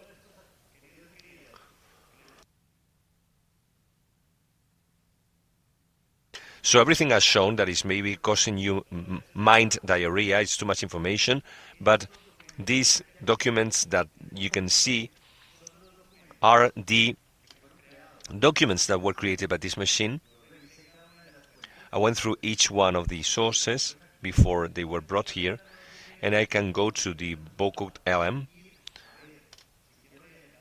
and I can read each of the documents, and all of them are here. But beyond doing that, the most relevant thing about this tool is not being able to read all this, but the design of this machine is created to do what I'm going to show you now. Look at this here. It looks as if it was ChatGPT. I have a small rural library, and I want to know how to create publications in social media with AI. The machine, instead of going to the internet to search for it, where are they going to use it? It's going to look for documents that are confirmed sources, and they are going to use what they call recovery system to be given information that is more reliable. There are a series of links, and instead of taking me to the internet, they take me to these documents here, and I'm given the specific context. Notebook LM is fantastic for this. You can use it freely, but we already know what Google wants, so we've been warned.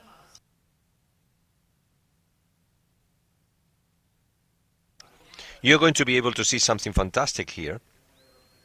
This is an error that was generated here, and I have created not only a video summary of all these documents, but also an audio summary. This is a podcast that was created automatically for these documents.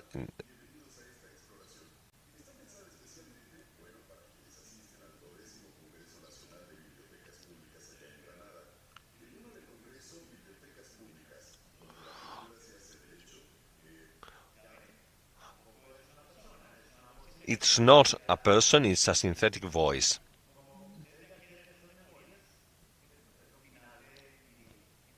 This is the end of my presentation. You can see the link to these memories.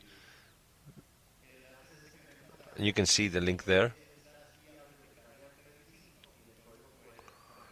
And here's the QR code with which you enter. I know that there are many questions pending. This always happens with my speeches. There are many questions. But you can see I can get all kinds of questions.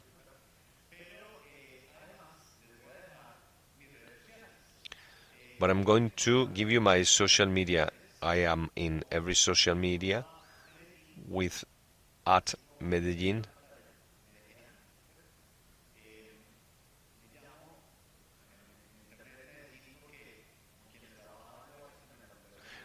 I'm called Medellin because they didn't know how to pronounce it. They said Medellin, and that's why I copied this name, and now they say it properly, Medellin.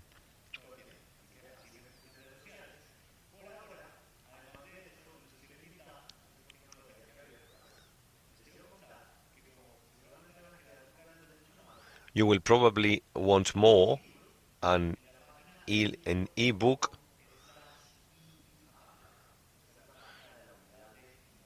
This is the page of the innovation page of eLibro.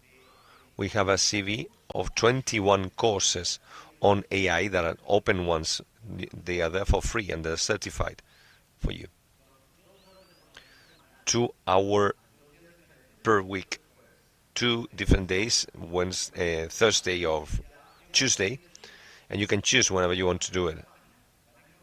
Here in this page, you will see that we've done already 10 courses where you have information available, but besides, we have just finished course number 10, which is generative AI. And on November 19th, we will be back to this topic, which is computational vision. This sounds very advanced, right? No, you have to go through the other 10 until you get here. You have to be done you do it separately. So don't go for all of them. Just use whatever you need for your everyday life. My final take-home message is that we can hack the AI from the inside.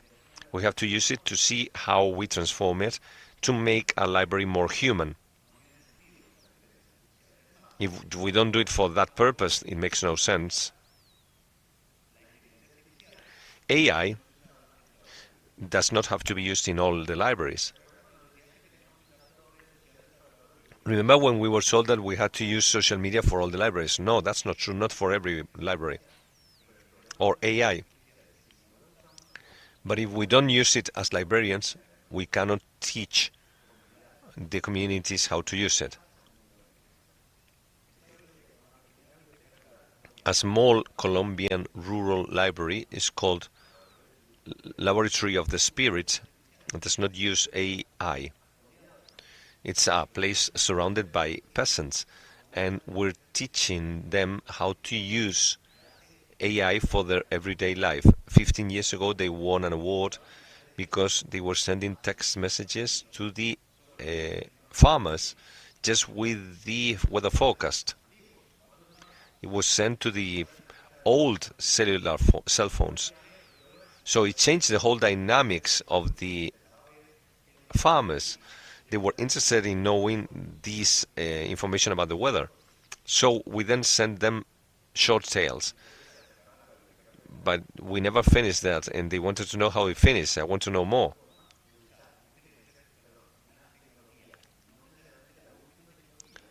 It's a way to use technology, not necessarily the highest tech, to do it.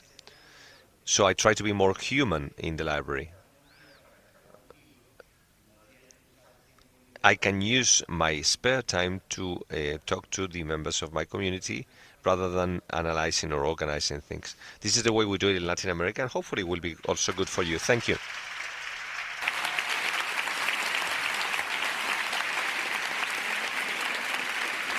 Gracias. Muy bien. Gracias. Santiago Villegas. Santiago Villegas, thank you very much. We don't have time for questions. You can ask him whatever you want later.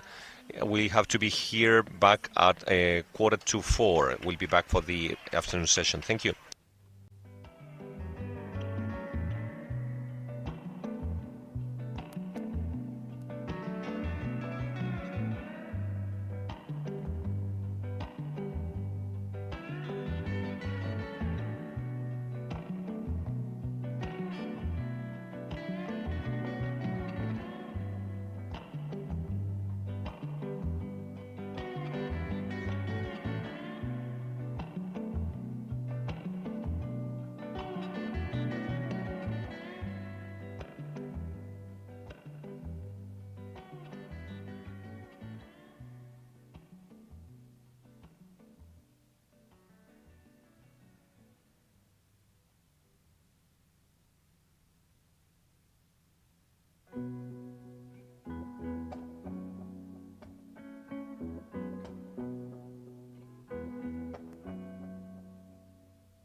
La segunda.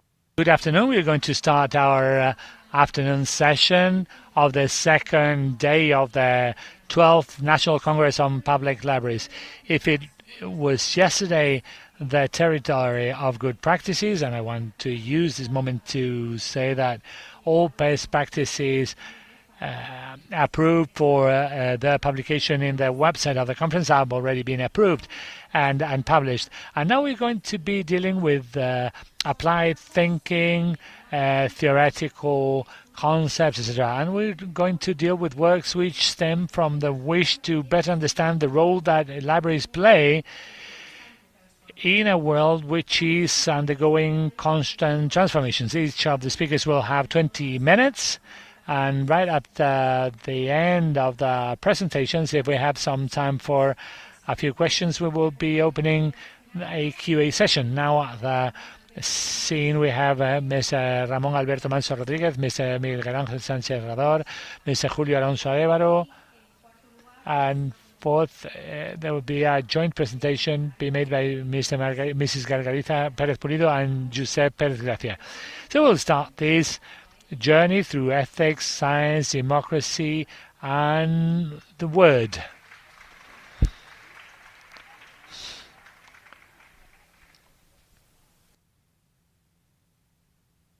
Hello, good afternoon.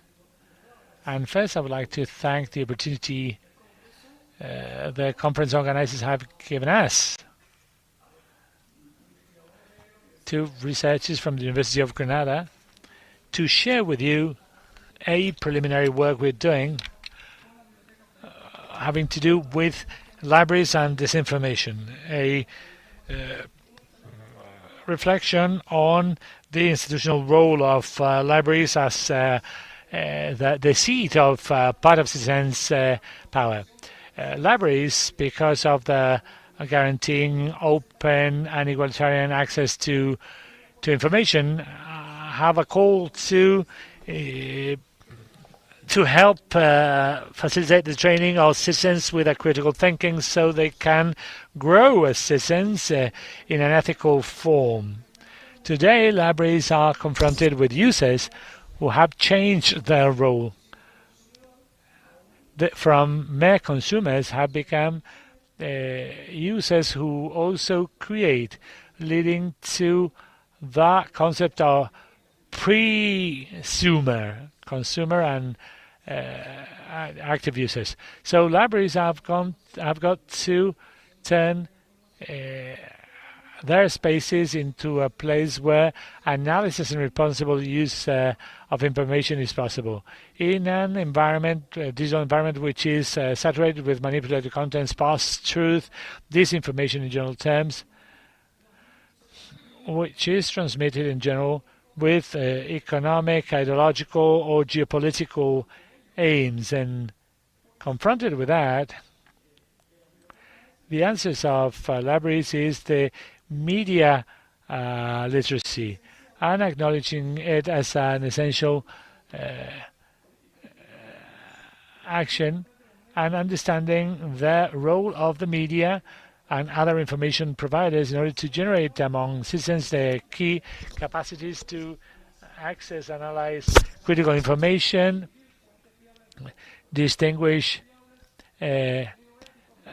information unreliable, and understanding the impact of the media in public opinion. This research, the research I'm going to describe for you, is got a qualitative descriptive approach based on a literature analysis, and with regards to the subject, we looked into different databases, and we selected 45 validated sources which allowed for the identification of best practices. So through a narrative synthesis, those findings could be integrated so we could understand trends, opportunities, and establish some practical recommendations. So this task could be accomplished from any library. So right now, libraries are a key element for the development of digital media, and making them able of discerning between true and false and devious piece of news. So libraries are faced with three main environments. First, the reluctance, because they're transformed, they're turned into a space where users learn to face disinformation by strengthening their social role through media literacy as a cross-sectional axis. They facilitate the creation of critical thinking, or the raising of critical thinking, so citizens can discern between true and false information. And of course, with that, we can lead to the empowerment of citizens and the responsible use of information in an inclusive environmental use, use of the environment. So bringing these experiences or getting to know these experiences in the environment of a library are faced with that hurdle. Only a few libraries document what they do, so it's difficult for us to find out the actions oriented to the reinforcement of abilities to counteract disinformation. And there are some experiences that we will be showing now. In general terms, libraries show or have courses and workshops which help distinguishing valuable or true information from false information, and in general terms, they are more oriented to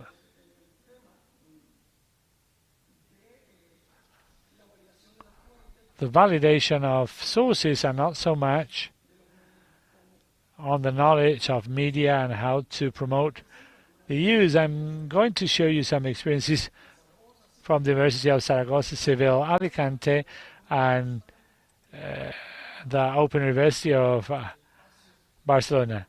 And the space of public libraries stand out. We can highlight the network of libraries of Madrid, activities such as be careful with hoax and do not fall into the traps of internet. And another initiative is the one developed by the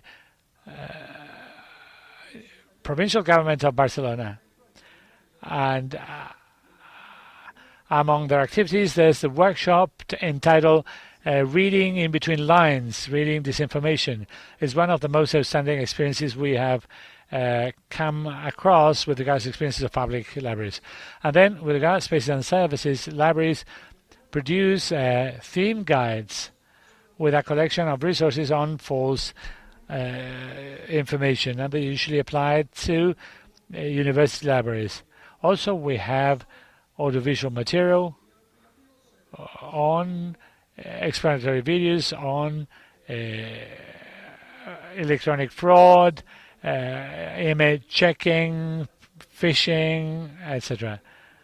And also another action is digital images and flow charts and campaigns. For example, we can highlight the library of the Autonomous University of Mexico or the one from the Public Library of Palencia. Also, there was a course on fake news throughout history organized by the University of Burgos with great results. Recently, the Ministry of Culture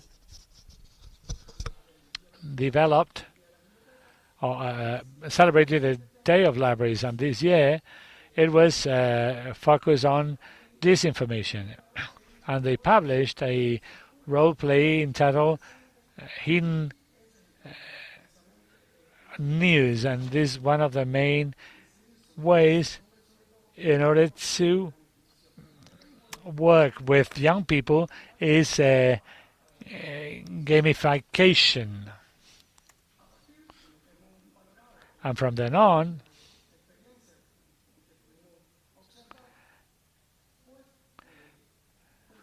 we understood some learned lessons which show us challenges and some recommendations.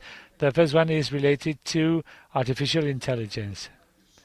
It is not a question of not using it. It's rather got to do with showing our users how to use it by the understanding of results and understanding how responses are generated, because not everything which is published or developed through AI technologies is true, because it produces hallucinations and the information seems realistic and consistent, but it is not.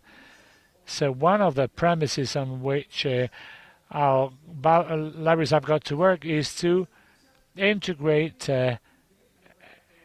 AI literacy so our users can understand its ethical and responsible use. Also, they can discern when a certain piece of information is not correct. Another element that can be observed at many of the presentations is institutional cooperation. Creating networks among libraries, universities, and civil society is very important, especially when we do not count on all the abilities such as human resources or all the information that reaching out to every single user in an adequate form so they can learn the skills and the contents we would like them to have. For example, a citizens lab would be one of the most important activities to develop. And of course, you've always got to look for some sort of cooperation among libraries, public and private libraries, libraries of the media, among librarians and communicators and journalists, because in alliances is where you can find the strength for our users to become informational literacy. And there's the subject of constant learning. We've got to create skill-growing programs. The experience of Barcelona is one of the most interesting. One of the first things they were concerned with was the training of trainers. And that's how we are preparing a body of professionals which will be confronted with users who need to become more able. So we've got to learn, and all the time we've got to overcome challenges, because that's where our work is also important. And one of the limiting elements we have is how little documented our experiences.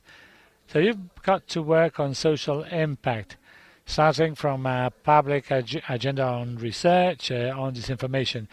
And it should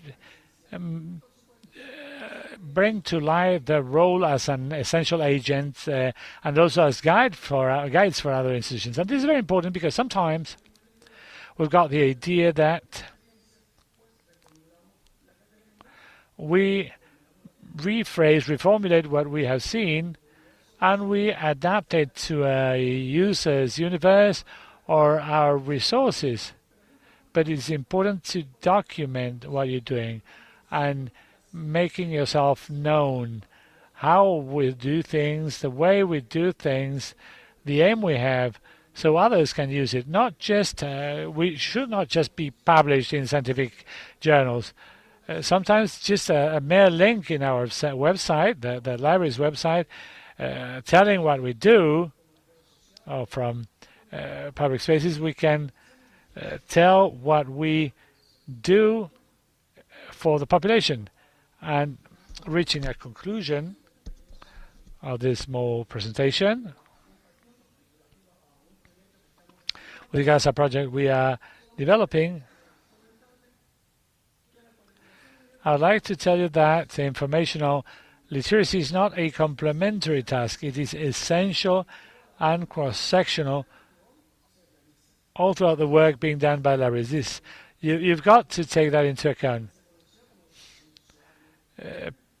People refer to it before at users' literacy, but now we're talking about digital education, digital training, and it covers all process developed at the institution. And we need to create a transformational effect, because libraries can add up their efforts to the fight against disinformation, creating a safe space for learning. And finally, empowering citizens is important, and strengthening the ability of assessment and analysis of citizens, so efficient ability on the part of citizens is achieved. And all information analysis should be based on data, AI, and, of course, working in a collaborative fashion, collegiate fashion, for the good of our users is the way ahead. Thank you.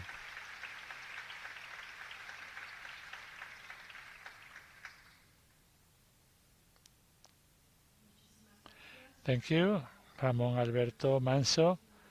He is a researcher at the Center for Cultural Research of the University of Granada. And thanks for this presentation on libraries against disinformation. Now we're going to be listening to the presentation entitled Public Libraries, Spaces for Democracy. It will be exposed by Miguel Ángel Sánchez Herrador. He's a technical assistant for research at the Historic Provincial Record Library of Córdoba.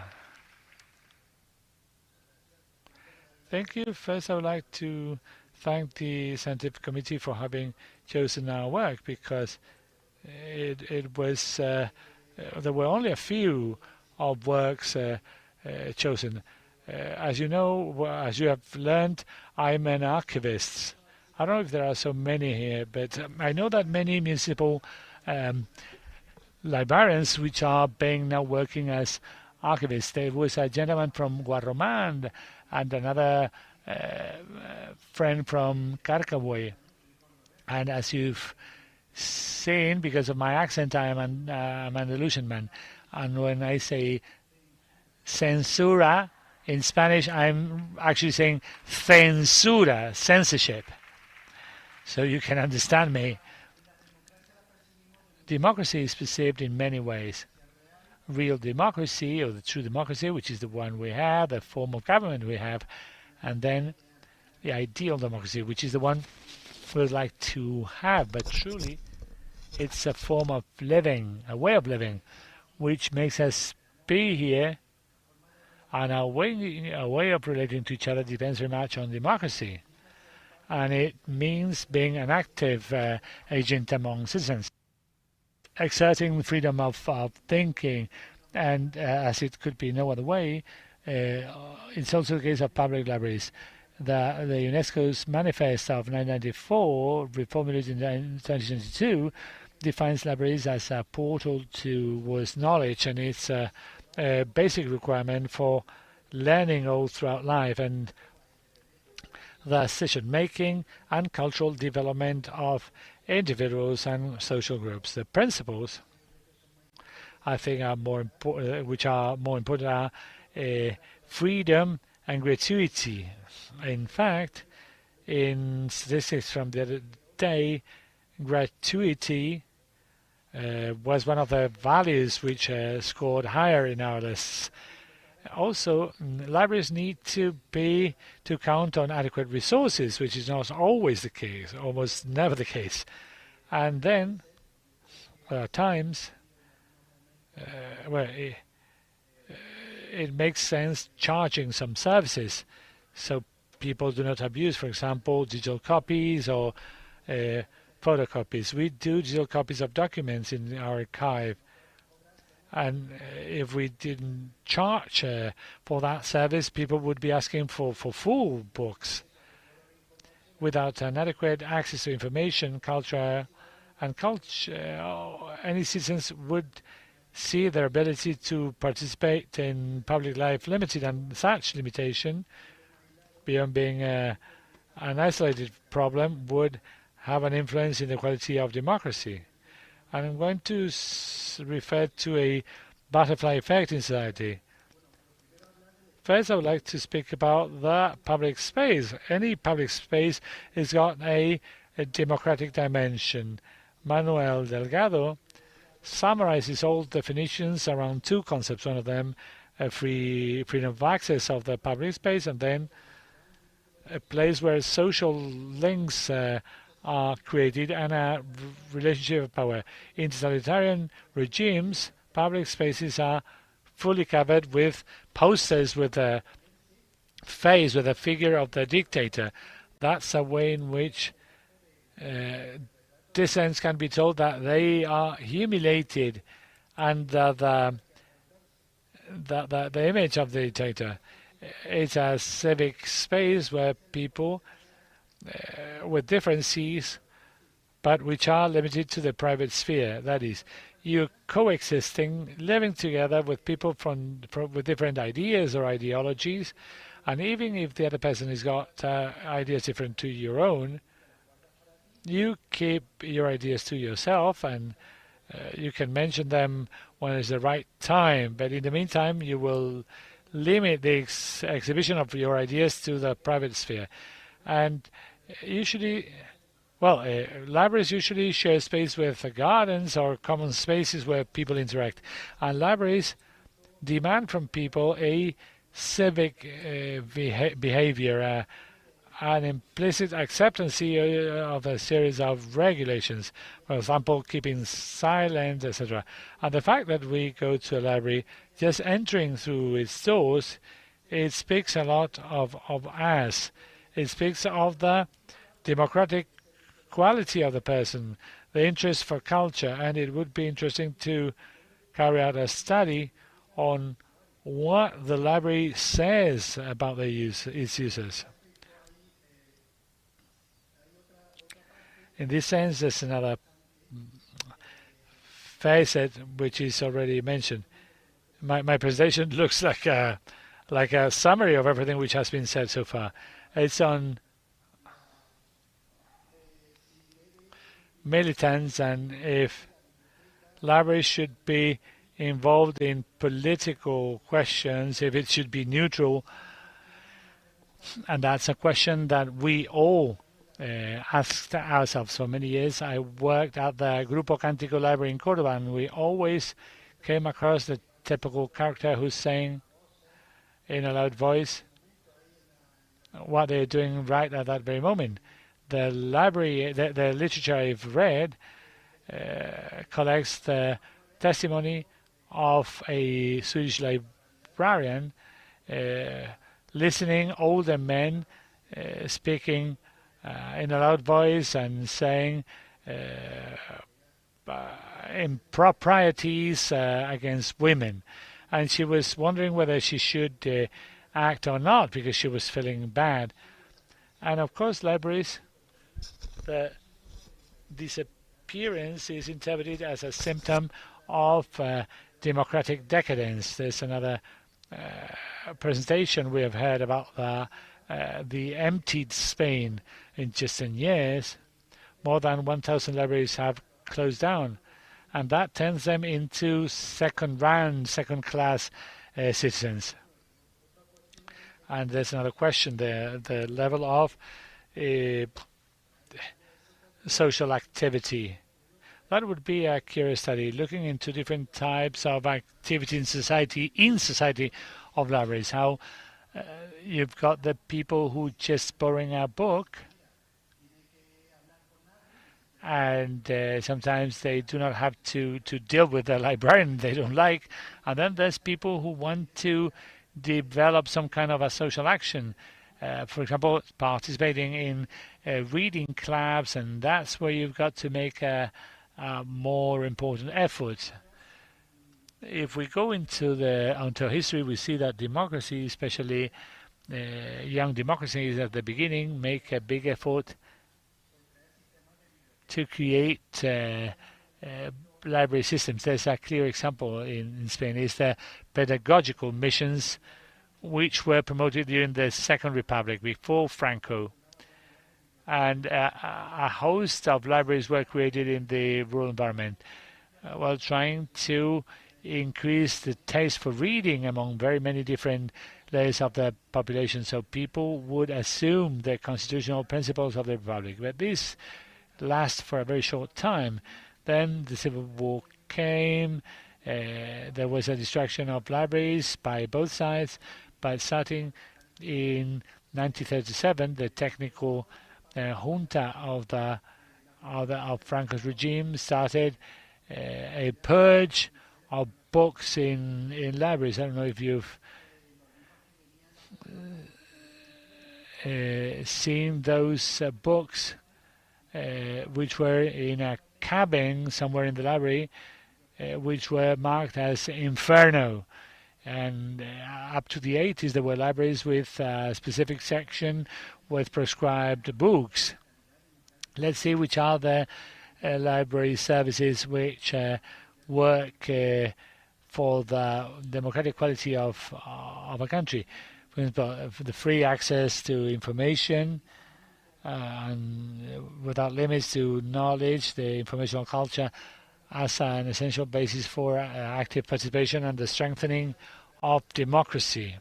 One of the foundations of librarian services is the opening of services without any kind of discrimination.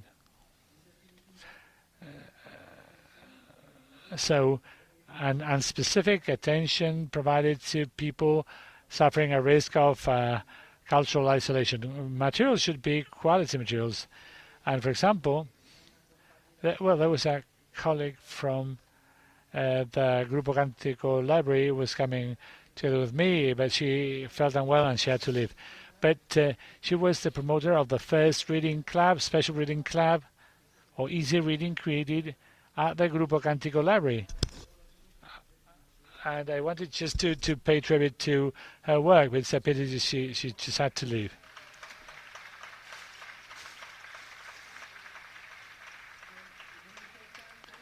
And it's very important that their resources are free from censorship. After all that was said, I cannot add much else to the subject of censorship. The causes are different.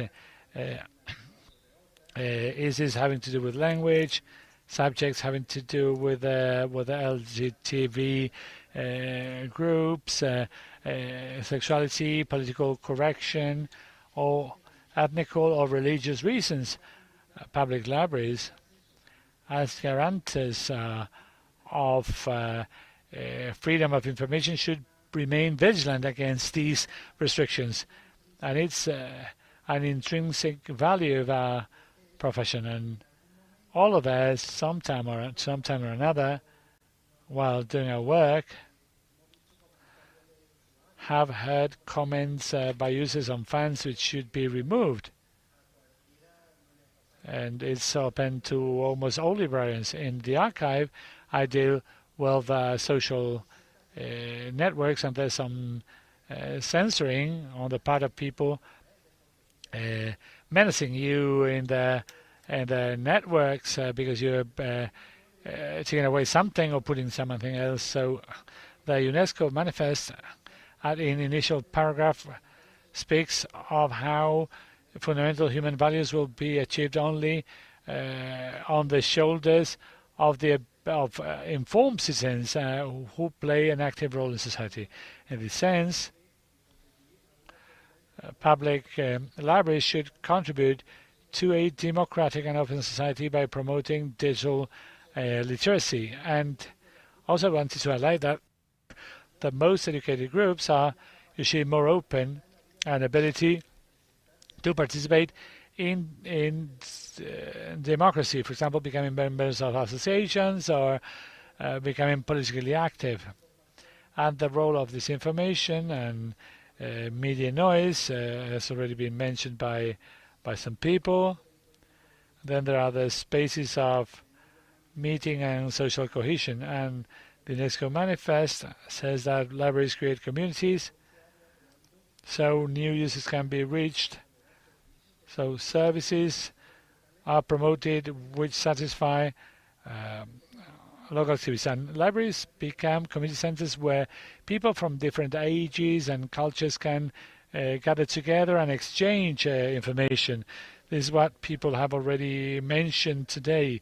Loneliness, which is our great contemporary epidemic. It's also an issue of connecting different cultures, creating an intercultural dialogue. Now that there are many migrants in our countries,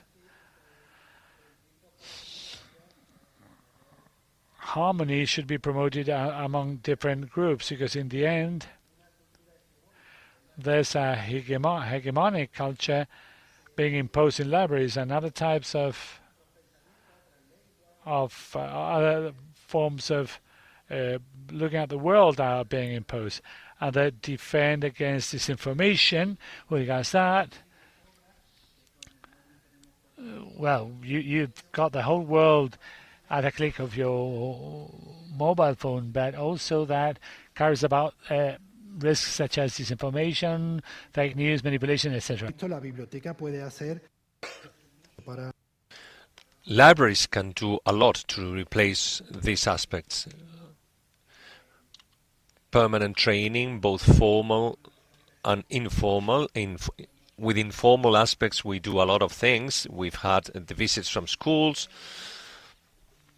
workshops, reading clubs. We have provided loans of books to high schools, etc.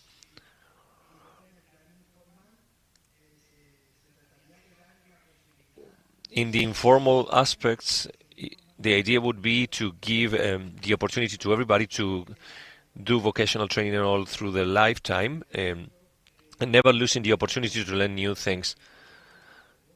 The founding motto of Boston Library is to devoted to the knowledge, and the manifesto that we've read as well, talking about empathy, imagination, curiosity, from childhood to adulthood. Another aspect is that in democratic countries, not the richest democratic countries have the best library systems. If we analyze, the best systems are found in the countries with more traditional, more democratic tradition. Another aspect that we have mentioned is the following. In consolidated democracies, public libraries are not a luxury or an ornament, but rather an essential structure that reaches the whole of the citizenship. They guarantee free access to knowledge, culture, and information. It is not by chance where there are open public libraries, there is a spirit of critical thinking and dialogue. A public library is not only a building with books, it's a right in the form of a space. It sustains firmly the training of citizens that are fully aware, free, and integrated in a good society. In these times that we're living, this is a lot. These are tools that become a bastion to combat censorship and to protect the right to know, to think, and to disagree. It is a space of shared freedom. We have a variety of voices and cultures in an atmosphere of respect, plurality, and mutual collaboration. We preserve a society that is increasingly more polarized and unequal. There is a growing question that we have to share. What are the implications of a library in the current society? What is the role in social transformation?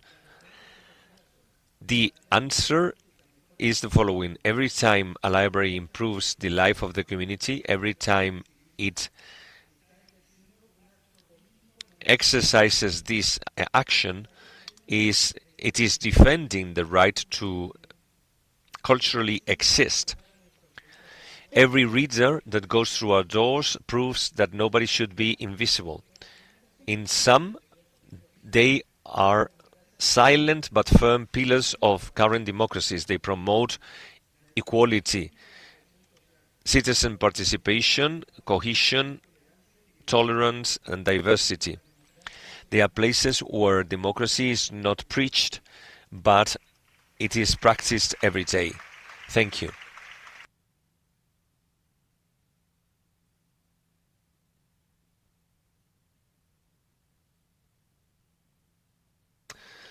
Thank you very much.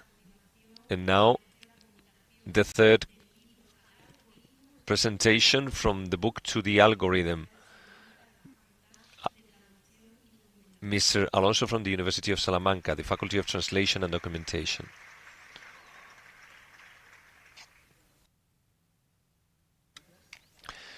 Good afternoon, and thank you very much. I have done this with my colleague, Ms. Melguizo, from the library in La Chana here in Granada. I have learned a lot of things to perform this presentation. We started speaking about informational literacy, then multi-literacy in data, in health, and there is also AI literacy.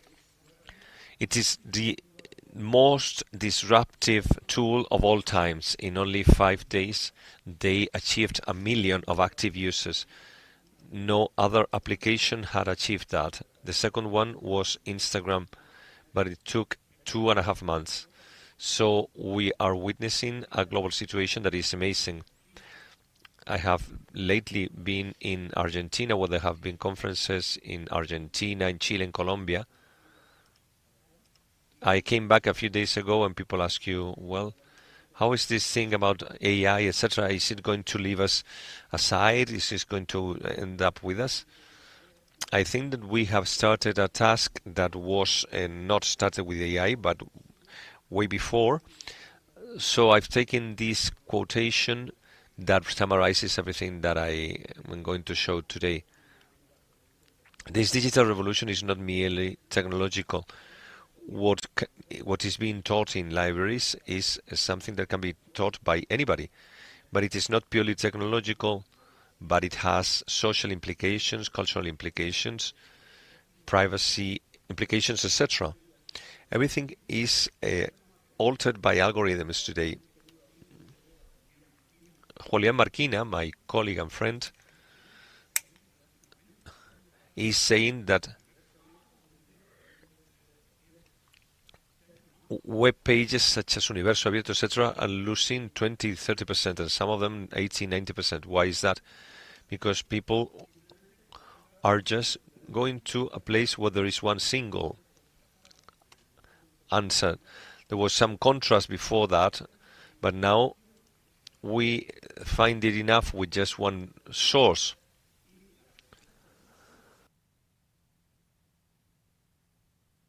And they do have enough with just one response, and the possibility of being manipulated is much bigger.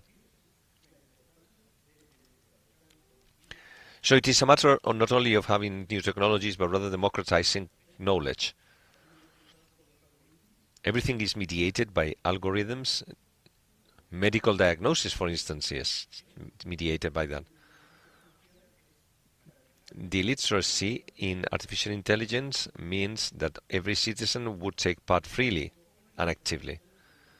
Many young people are using AI, and most of the citizens that are interacting with these sets of algorithms don't know very well how this works or the implications of them. And why is that? Because in the code itself there are decisions from companies, there are biases of all kinds related to the data, etc., the information and so on. These tools gather all kinds of information with no discrimination whatsoever. It is an automatic tool, and they gather all the information there to collect all the data available. So this is not true or reliable, but it's what we're using. In codes, we also insert human values. Many companies are using this to select staff. They analyze a picture and they acknowledge a series of features, and according to those features, they determine the result. This is one single example of the many others that we can use. The young children are the ones that work better with these things. These boys and girls that are using this for a job, they really don't know what they can do and what they cannot do.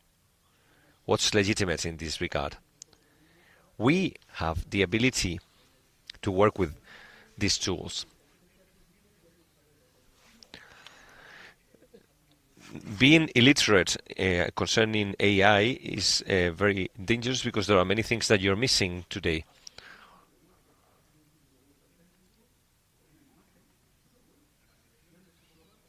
For instance, in the elections in Slovakia a few years ago, they took the voice of a politician, they cloned it, they set up a test, and the candidate ended up losing the elections because according to that journalist, it was supposedly being real, but it wasn't real.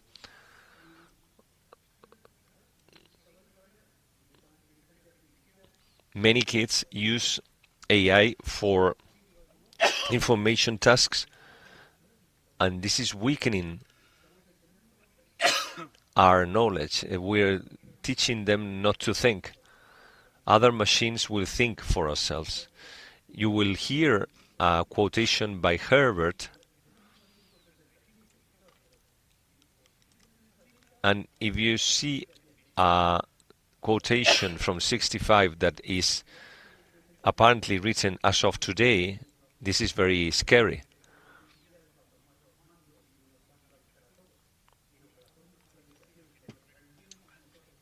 They say that not to be slaves, we cannot stop thinking. Herbert was not against technique or improvement or technology in general. The decrease in critical thinking is becoming amazing. This is another challenge, and this is being discussed in academic theory. We have heard about hallucinations of AI. A year ago, the UN had a meeting when they said that the biggest danger in the world was not wars or these areas that seem to be in real conflict, but rather the fact that we had the information and it was generated by the artificial intelligence. This brings us to the fact that we need to speak about literacy, AI, and we have to start working in our libraries about this.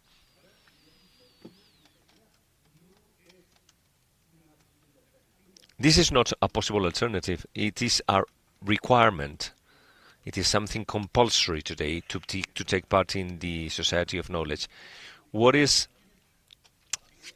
informational literacy? It means that we have a critical opinion on the world around us and how it affects us.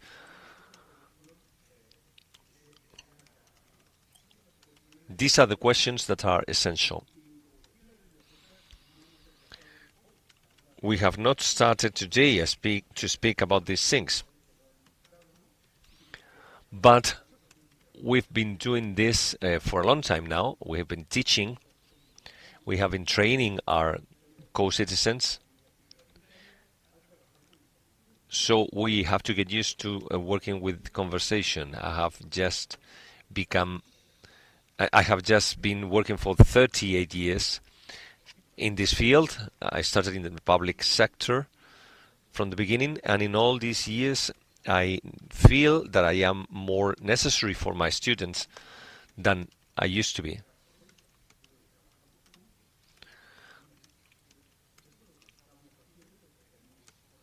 So we're working with these aspects at the moment, because in this world that is governed by algorithms, there are inequalities that are increasingly more dangerous.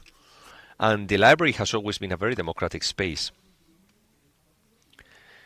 It is a place that becomes a source of equality, and it is a community as well. Let's picture a hypothetical scenario where there would be no libraries. This would not be possible today. A study of the Museums Association says that people don't go to the library to get a loan of a book, but they go there to have a societal space to interact. Before that, we have to establish frameworks of reference. You have the Stanford and other types of frames, and they say that we not only have to understand how the machine works, but rather understanding how this particular tool works, analyze it, and besides, the tool is so amazing that it has been trained with many different programs.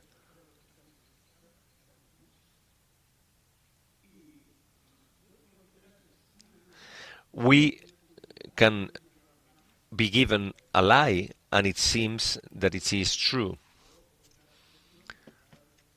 And another aspect which is going to be increasingly more important is that we can create tools where we feed those tools with the information so that we obtain results that are reliable. You can see the specialized libraries in the US, and they have these goals to foster literacy, to communicate the biases of artificial intelligence. This could be done in our libraries, of course, be in favor of transparency. So far, we are given the information, but it's not referential information. If I don't have bibliographic references, I'm going to be told that I am going to carry out an exercise in plagiarism. We could have 4 references in a certain place, and then you're taking information from 26. So what are the strategies that we can have in the libraries? Education and training, which is what we've done so far. Today we have technological tools such as Turnitin, GPT-0. It enables us to identify that this has been done with artificial intelligence, and these things don't work very well. OpenAI generated its own tool, and it only was useful in 21% of the cases. And another thing is to promote critical consciousness. We do have 2 tools at least, training and critical awareness. To do that and to develop a program for the library, we have carried out a multi-level analysis. What it is about. All users, when they start getting to know the tool, they have no idea on how to use it, so we have to be helped by somebody, and we can go from what's basic to what's done in the information, training, etc. Learning through the context itself. We always learn better when you are familiar with something. For instance, if you carry out a workshop with artificial intelligence, like the ones that I have done in Argentina, Chile, and Colombia, we start from the analysis of the context of those people and what they're going to see. In public libraries, it is very easy to see examples of everyday life. I say I have in my fridge an onion, a pepper, a steak, and some oranges. I have these at home. What can I do with it? Provide me with a menu that is done in half an hour on what to do with this food. So things that are close to your everyday life are very helpful.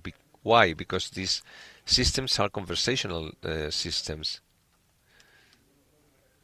So we ask the machine, and if we don't get a reply, or when we receive certain results, we have to think about the results beyond the regular consultation. Who benefits from the results? What are the alternatives to this? Sometimes it is a problem of not finding alternatives and having enough with a single response. Then we also have to research with a critical look, with a critical perspective. We can maybe consider the repercussions that this result is going to provide. The biases come from different places. They came, the data came in a diverse fashion, and reliability in the data is the same thing. Depending on how we ask the tool, it is going to reply in a certain manner. There's a topic that has been mentioned already, the hallucinations. The tool hallucinates because it doesn't think the way we think. So it is just a big calculation of probabilities. It has been trained with many texts, millions of them, and in a context of millions of texts, this tool can predict the following word, so the error is minimum.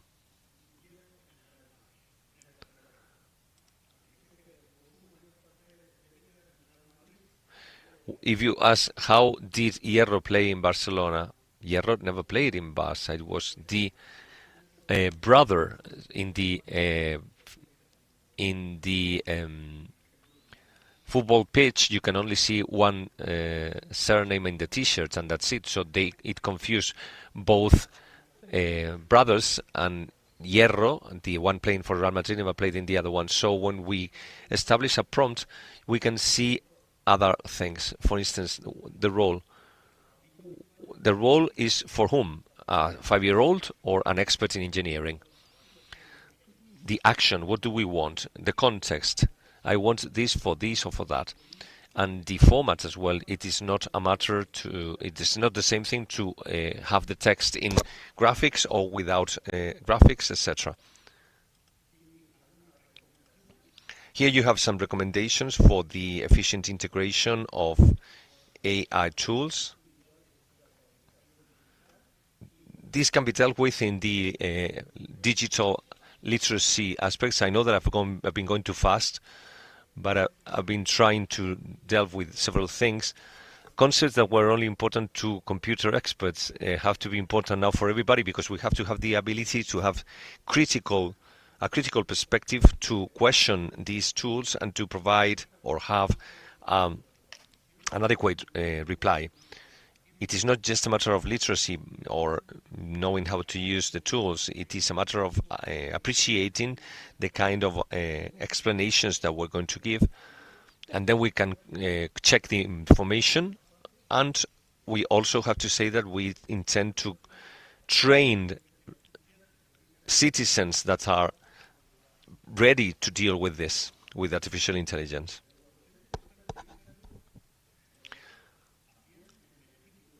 Trainers are using this to their own purposes. The speaker, the professor may say, let's see the trends, let's see the NBL tools.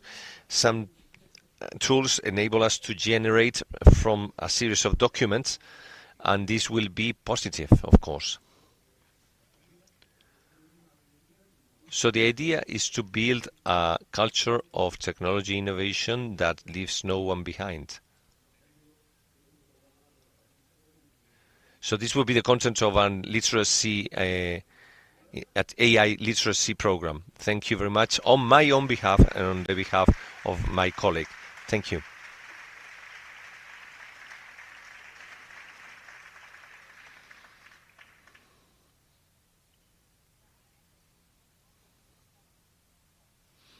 Gracias, Julio Alonso Arévalo. Thank you, Julio Alonso Arévalo. And now finally, to be or not to be in X. Margarita Perez Pulido from the Department of Information and Documentation of the University of Extremadura, member of the Working Group on Professional Ethic, and José Luis Pérez Gracia from the service in the Generalitat in Catalonia, a member of the Working Group of Professional Ethics as well.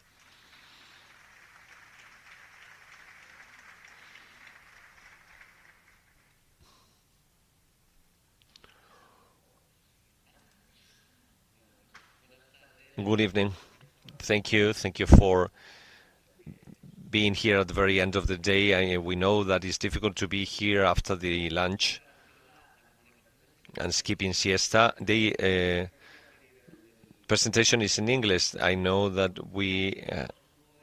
it's not in English, it's in Spanish. It's a game because it works very well. It is a matter of being or not being in Twitter, both in English or Catalan. It would be different. So it was a good idea to use it, at least at the beginning. So we are going to pose that it may not be the best way to use the title in that fashion. So the rest of social media, we have found an ethical dilemma behind it. That's why we used to be or not to be. So this is thought for new generations, because new generations are like Mordor in the Lord of the Rings. There was a time when Twitter was not Mordor. Twitter was born in 2006 in a garage. At that time, everything started in a garage in Silicon Valley. Then we knew that it was not such a garage, that the University of California was behind it and everything, but let's keep the romantic part of it. One of the promises from Twitter was that it enabled to connect people with no resources to be interacting politically. The academics and prophets that work for the University of the Future, gurus, etc., they draw the world in that fashion. It was a tool of communication, and we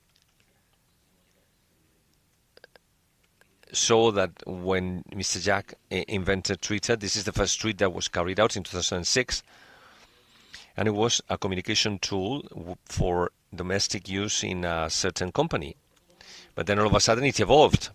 How does this evolve from being a tool that is only used within the company? When this network becomes public, we hear about a plane that had to land in the Hudson River. So somebody was there in a boat. Somebody took the picture of the plane. He sends a photo to the network. And then you can see the power of Twitter as an press agency disseminating news. So this enables us to communicate, and you can become a content creator or even start building it.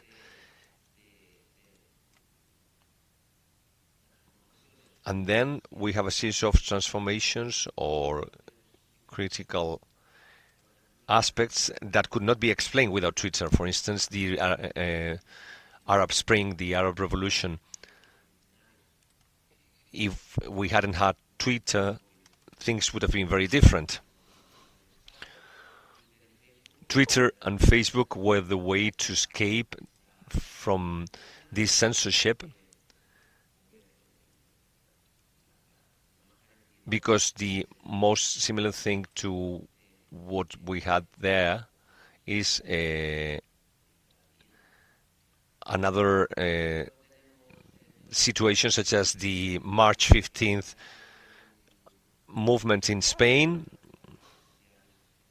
In the US, we can see that in social networks we not only share photographs but videos, etc. And this becomes a trend, and a huge wave of criticism is started.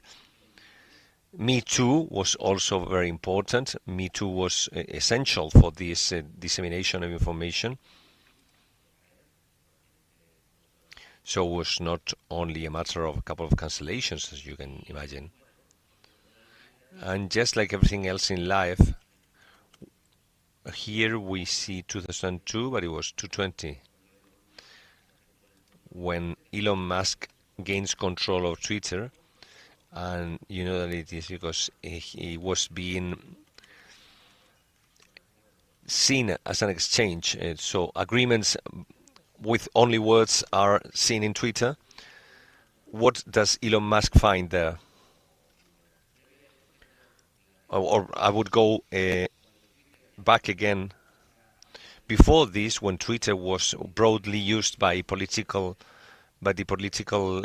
echelons, Trump appears up to 2020. Trump, we may say many bad things about him, but he's not foolish. He's always had presence in this network when they didn't like to have Trump there. And he actually cancels Twitter. Twitter cancels the account by Trump. Then Elon Musk buys Twitter. They improve the performance. Just like Facebook and Instagram, they are all done for the same thing. Instagram and Facebook are not NGOs. There is less control on content. It is much easier to find pornography, hatred speech, etc. There are changes in the algorithm that nobody understands. All of a sudden, you see messages from people that you don't follow, and you start worrying, how is this possible? I'm being recognized something that is not part of what I did, but how would I know whether I want to exchange with them or not? Followers that appear and disappear. And we get to last year. In last year, there's a stampede in Twitter for different reasons. Everybody has different reasons for that, whether it be hatred speech, the more loose controls of content, and there's kind of an avalanche. Universities, social organizations, media themselves.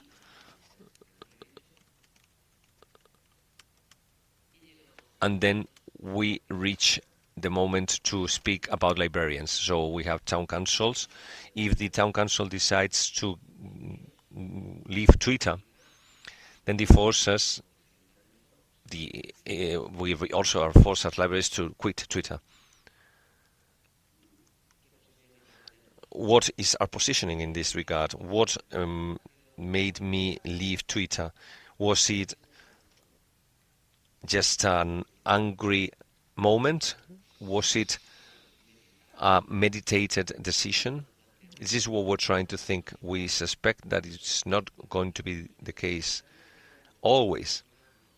If we really want to ask ourselves how to behave concerning this, if everything is clear, these are the good guys and the bad guys, so there's no ethical dilemma.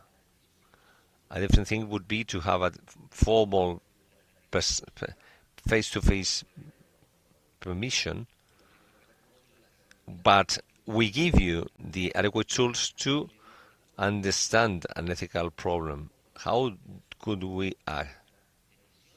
How can we make our own decision? Because this morning we were told we're going to be asked why this one and not the other one. So we have to standardize a system that is moral, ethical, and individual. We all have a set of values, and we have a system for organization. We have one for the profession. We don't know whether we are in a conference for lawyers, doctors, or librarians, and this is different. So what are the rules of the game? Is it monopoly? Is it a different game? It depends on the particular case. If everybody has their own book of rules, So then we have to think about these ethical theories. So to get out of this mess, I'm going to give the floor to my colleague Margarita, and she will tell us about a possible model of ethical dilemma. Margarita? La que sabe es ella. She's the one who knows. Partiendo Starting from the last slide, the one that Pep mentioned, it is true that we all have got an ethical system of our own. There's no problem there. You can choose whether you use X or Y. But the things become more complicated when you are a member of an institution, and that institution, in a unilateral fashion, makes a decision. For example, because they haven't asked workers, for example, do you want us to stop using that social network? Do you want to be there? And also we've got some ethical codes, professional values, which say a series of things, and let's see if that social network fulfills the values that we have got to defend. Philosophers such as Leibniz say that every time there's an ethical conflict, as this one is, of getting out of Twitter or not, the main thing to be done is to analyze the facts and argument them. Forget about opinions and using arguments, and depending on the different ethical theories. That is, if we act without using arguments, we will be always left behind in the field of moral things and ethical theories. And we will be applying emotions to everything. Also, at the ethical group, we work in a specific way. There's our scientific methodology, which leads us on to making ethical reasonings. And we talk about the models of ethical reasoning. These models are applied to other disciplines such as the ethics of business, psychology, education, but also they are applied in librarianship and informational sciences. We've got our own models which are coming from American scientists. For example, Mason and Coleman. And in the 90s, they created an ethical reasoning model to solve ethical conflicts in our profession. Ethical reasoning models usually follow a series of stages. You've just got to follow those phases. The first one is identifying the conflict, then analyzing their context. The third is reflecting on the intervening parts, then reflecting on ethical theories, argumenting and on the values and professional values, and last, the issuing of a dicta or a judgment. If we limit it to should I leave or not Twitter, from this point of view, the conflict identified would be that one. Should it be abandoned or not? And remaining could pose ethical risks, but also it can generate benefit for the community. The agents involved in decision making, well, it should not be a unilateral decision being made. The library, the institution the library belongs to, the librarians, the management. And second, if we are going to get out or not of Twitter, we've got to ask ourselves which is the context. For example, some institutions have abandoned it and some others haven't. Why did they do that? Are there data available of the use of Twitter in libraries? Because it's not the same using it to report on what the library is doing as it is the promotion of citizens' participation and people giving an opinion on different things. What's the opinion of different interest groups? The parties involved. What does that association say? And professional associations. Is there a social network strategy at the institutional level, at the national level, at the local level? Is there a policy of social networks in my institutions? Is there a communication plan in my library, for example? And the third step would be reflecting on ethical theories. This is the most complicated step from the point of view of someone who is not introducing ethics. And it is going to provide us with information so that decision can be made in the end. For example, from the point of view, the ontological point of view, we have a series of universal principles present in mind. And it seems the other ones which should be followed by all librarians. For example, we've got the social usefulness principle, and being in Twitter can involve doing social work and sustaining and supporting communities. But if we take that into account from the point of view of autonomy, autonomy says that a person has got to Kant says that a person should decide on him or herself. That's when we should start thinking if algorithms allow us to make decisions of our own.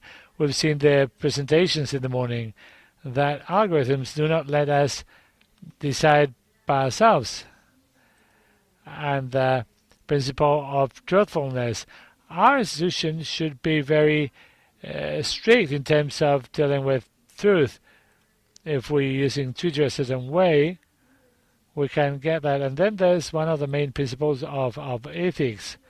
It is the principle of proportionality and the principle of non-malfeasance. That is, doing the least damage possible. If I'm using, for example, if I'm using a social network, I do not need, as the speaker said this morning, I do not need to be present in social networks. I do not need to be everywhere.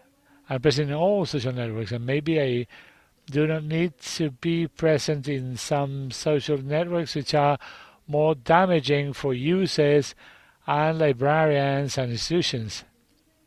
So from the point of view of usefulness, or from the point of view of utilitarianism, it is easier to identify it because, for example, we ask ourselves, is it that easy to remain in Twitter because communication is faster and we can reach out to all users? We've all experienced that. Also, we can wonder, building a community is very difficult, and now I've got to leave Twitter and migrate to a different social network and start building a new community. It's going to be a pain.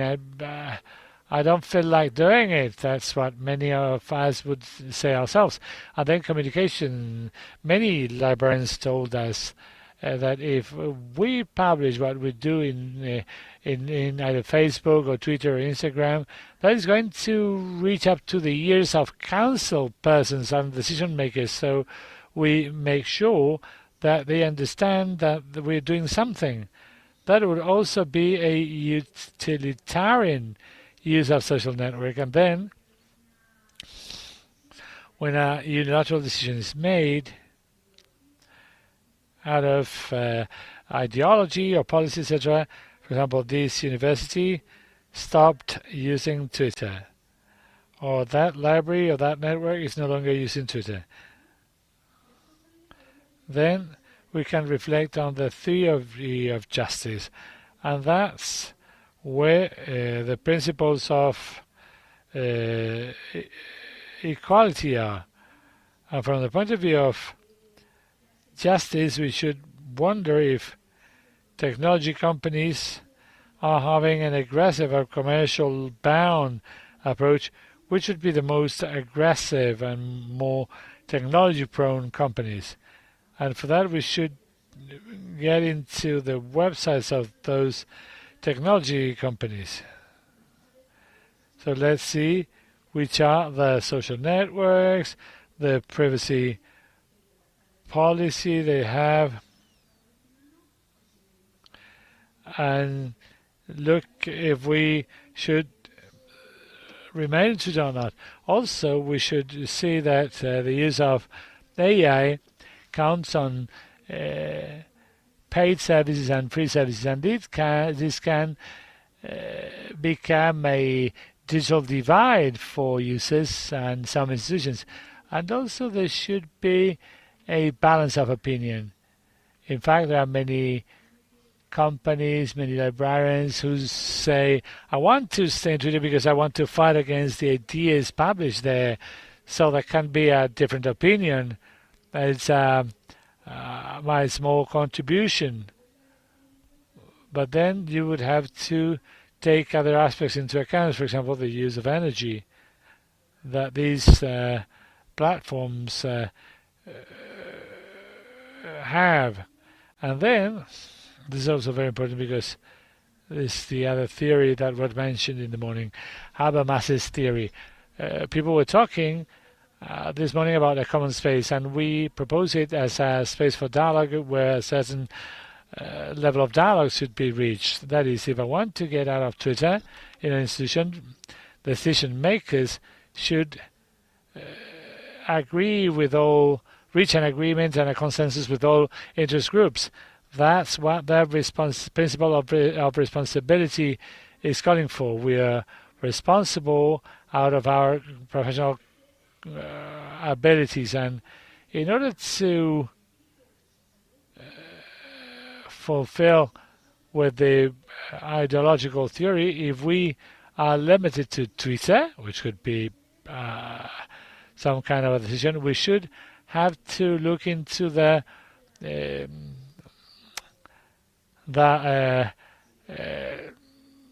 vulnerability of those principles.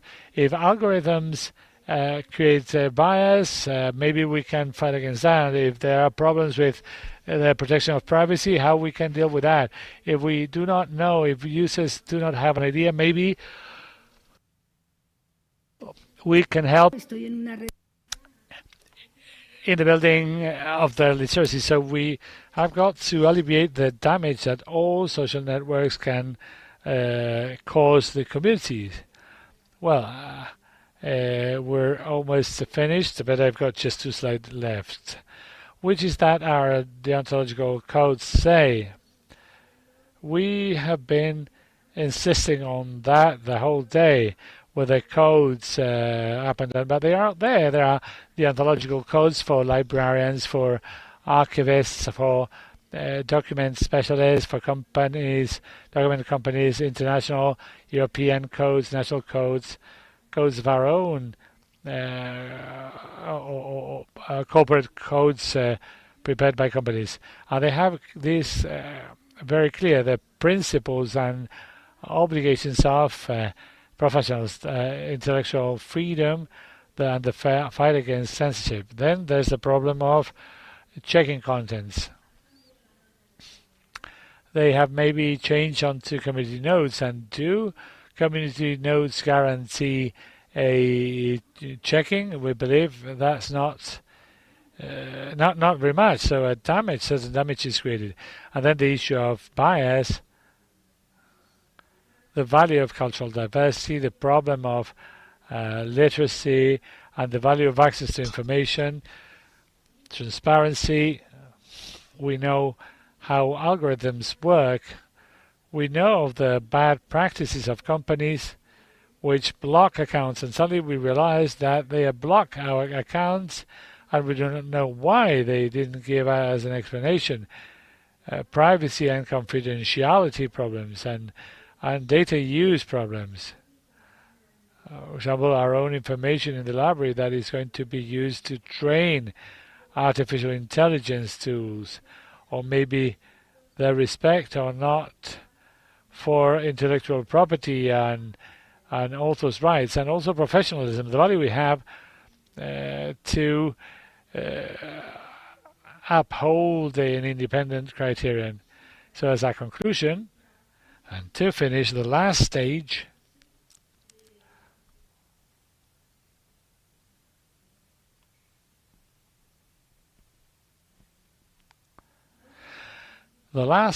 in ethical judgment and our conclusion. Should we remain in Twitter or not? So being active or not, or coming from Twitter, will depend on the existence of a policy on social networks at the library. If there's a policy in the library for social networks, which should be clear and out there, it should be it should come out or stem from a consensus. We recommend you the social network policies of the ALA. You can adopt it straight away because it's very concise and clear. And also, of course, you need someone in the library to take charge, to take care of answering the tweets, of informing users and showing the policies of confidentiality and working on literacy, and never making decisions which are based on changes because of a specific political or ideological trend, or for example, if I'm active in Twitter, the institution should also be. That was the case of the head of a public library. And there's something else that many associations are doing. For example, ALA or ISLA is diversifying. That is, migrating onto other social networks, which are federated. We use the algorithmic pluralism, which protect the data of users, for example, Blue Sky, Mastodon. So migrating is always risky, but communities are recovered very fast. And last, finding an alternative. That's something which many institutions are doing. Maybe we can stay in Twitter, but we will just limit ourselves to inform about activities, events, news, and then we'll be using more reliable social networks and more ethical networks for us to work on citizens' participation. I know, Pep, if you've got anything else to say. No? Well, I just wanted to clarify that we focus on Twitter because it is the place where the great escapade took place. But if we put on our heads the Kantian hat, if we look into a specific case, the question would be, why are you saying active in the other social networks? Because they are not that better. So the question is, which are the ethical criteria which lead us on to be present on all social networks? Because we would like to say, no, Twitter is very bad and Facebook is good, because Trump won the election in the US basically thanks to Facebook. Well, there's no, it's the egg, the hen of the eggs. There's no final solution, I'm afraid.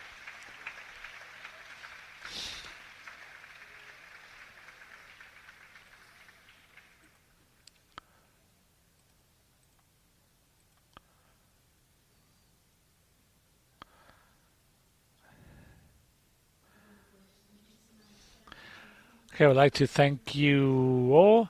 We haven't got time left for questions. Of course, when they leave the scene, you can ask them the questions you want. Thank you.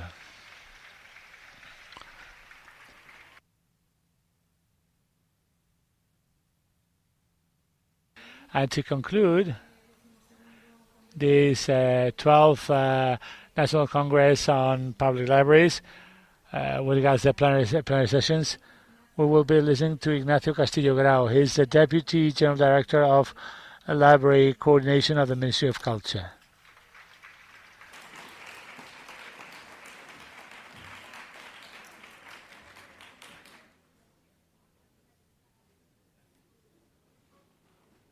Bueno, buenas tardes a todos. Muchas gracias por estar aquí. Thank you very much. Thanks for being here. And first, my intention would be to greet you all, because I've been fulfilling the job for 2 months. I didn't manage to get all of you, because it was a very intense work, very much linked to getting in contact with many of you. And somewhere or another, I was asked to introduce And from the point of view of organization, I would like to thank, in a classical fashion, first I would like to thank you all. Of course, a conference with these characteristics would not make sense without the participation of the audience. So thanks very much for being so patient and for being so much present with us. And second, of course, we've got to thank the speakers of the different activities for the quality of the information provided. Without them, the conference contents would have made no sense. It would have been an empty forum. Also, following the structure, I would like to thank the different committees which allowed us to choose both the speakers and the organizers, the contents, and also the leisure activities and the cultural program. There was a technical committee and a local committee. The first one took charge of the choice of presentations, and the local committee with representatives from the municipality of Granada, University of Granada, the provincial government of Granada, and Andalusian professionals. I would like to thank them for the work they've done, they've invested. And I would like to forget the people who in the end organized the Congress, the people of my team. Of course, I cannot give any credit to myself because I've been here for a short time. I would like to pay tribute to Laura Guindal, the person who fulfilled this job before myself.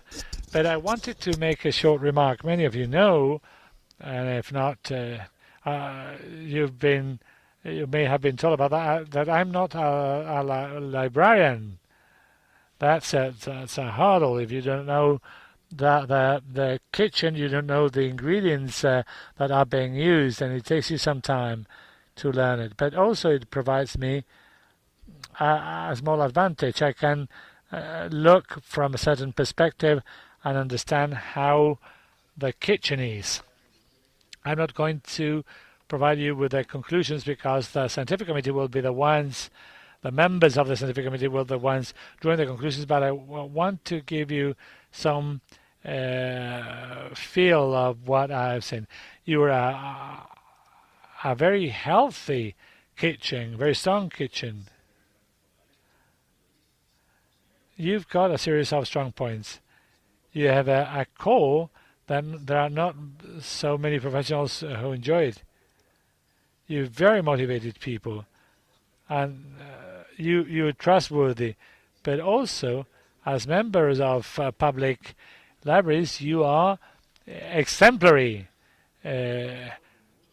service providers. I've worked with many groups of public servants, but I never saw public servants who, aside from working at their place, they're looking for work in places such as jails, elderly people's homes. And the third thing, referring more onto the system, is that how strong you are all over the territory. You are very wonderful cooks. For example, in one of my former environmental environments of work, people had to choose the national tree, the most representative tree in the country. And if we would have to choose the tree representing culture, it would be that of libraries. You provide the soil with a great strong, and your roots, your capillarity can spread eternally without an ending. And that means that I've detected, and this is my feeling, I just finished a description and now I'm going to speak about a feeling. I detected a weakness on your side, a soft spot. You're too good. You're too good in all senses. You know, I've got a series of dangers, of warnings out there. We started with a very cold wind coming from the east. There were also some bad winds from the Mediterranean, and of course we've got that tropical storm which is gaining strength in North America, and that would cross the Atlantic and carry us all away. And that menace, that danger, will demand from us to intervene. It's a danger, a menace, which I believe is mainly based in a change of cultural parameters that we may have generated during the last 250 years.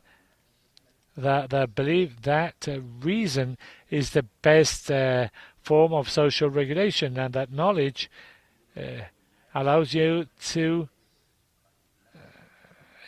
put on the side emotional aspects, and so a more dignified social regulation can be made. And I suspect that these dangers want to attack reasoning. So what's going to be the first objective of those who want to attack reason? The people transmitting knowledge. And who are the people transmitting knowledge? You are the institutions you're working for. Maybe in the end this danger coming from the West is turned into just a light storm, which is bringing some rain, or it could be the reverse, that there's a hurricane forming. I'm going to give you my final thought. I think that the forest is going to be preserved. To face this threat, if you become a heroine like the one in the movie this morning, or the library becomes the village, village in Asterix that combats the Romans, well, it depends.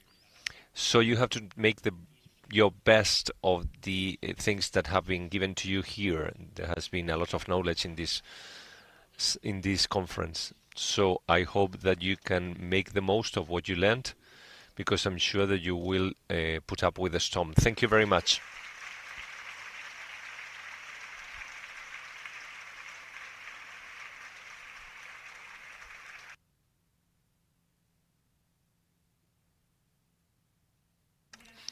So thank you very much. I want to thank you all for your participation. I would say that we would close the plenary for this 12th conference, but the activities will continue tomorrow with the regular program.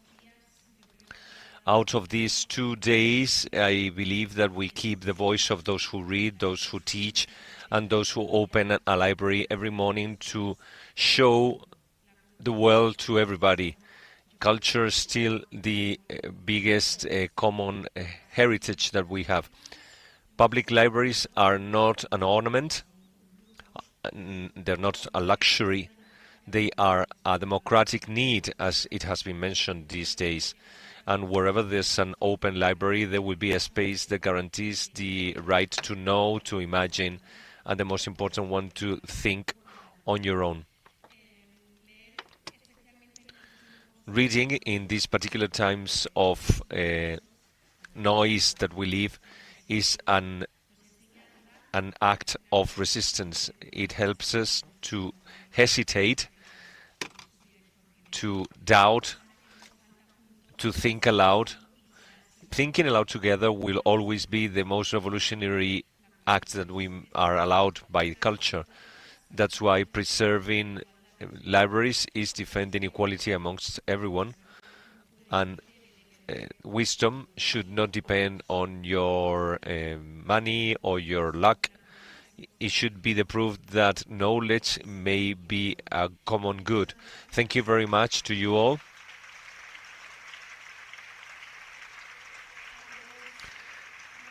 I want to thank all the attendants that with your vocation, with your patience, and with your faith in what's collective, and those who know that opening a library is also to showing this opportunity.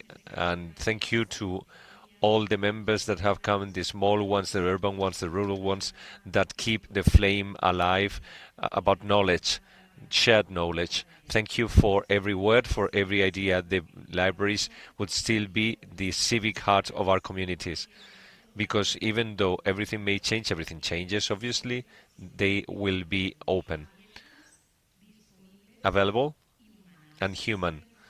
Keep on enjoying Granada, a beautiful city of memory. My name is Clara Baum. Thank you very much. It was great to be with you. Thank you. Goodbye.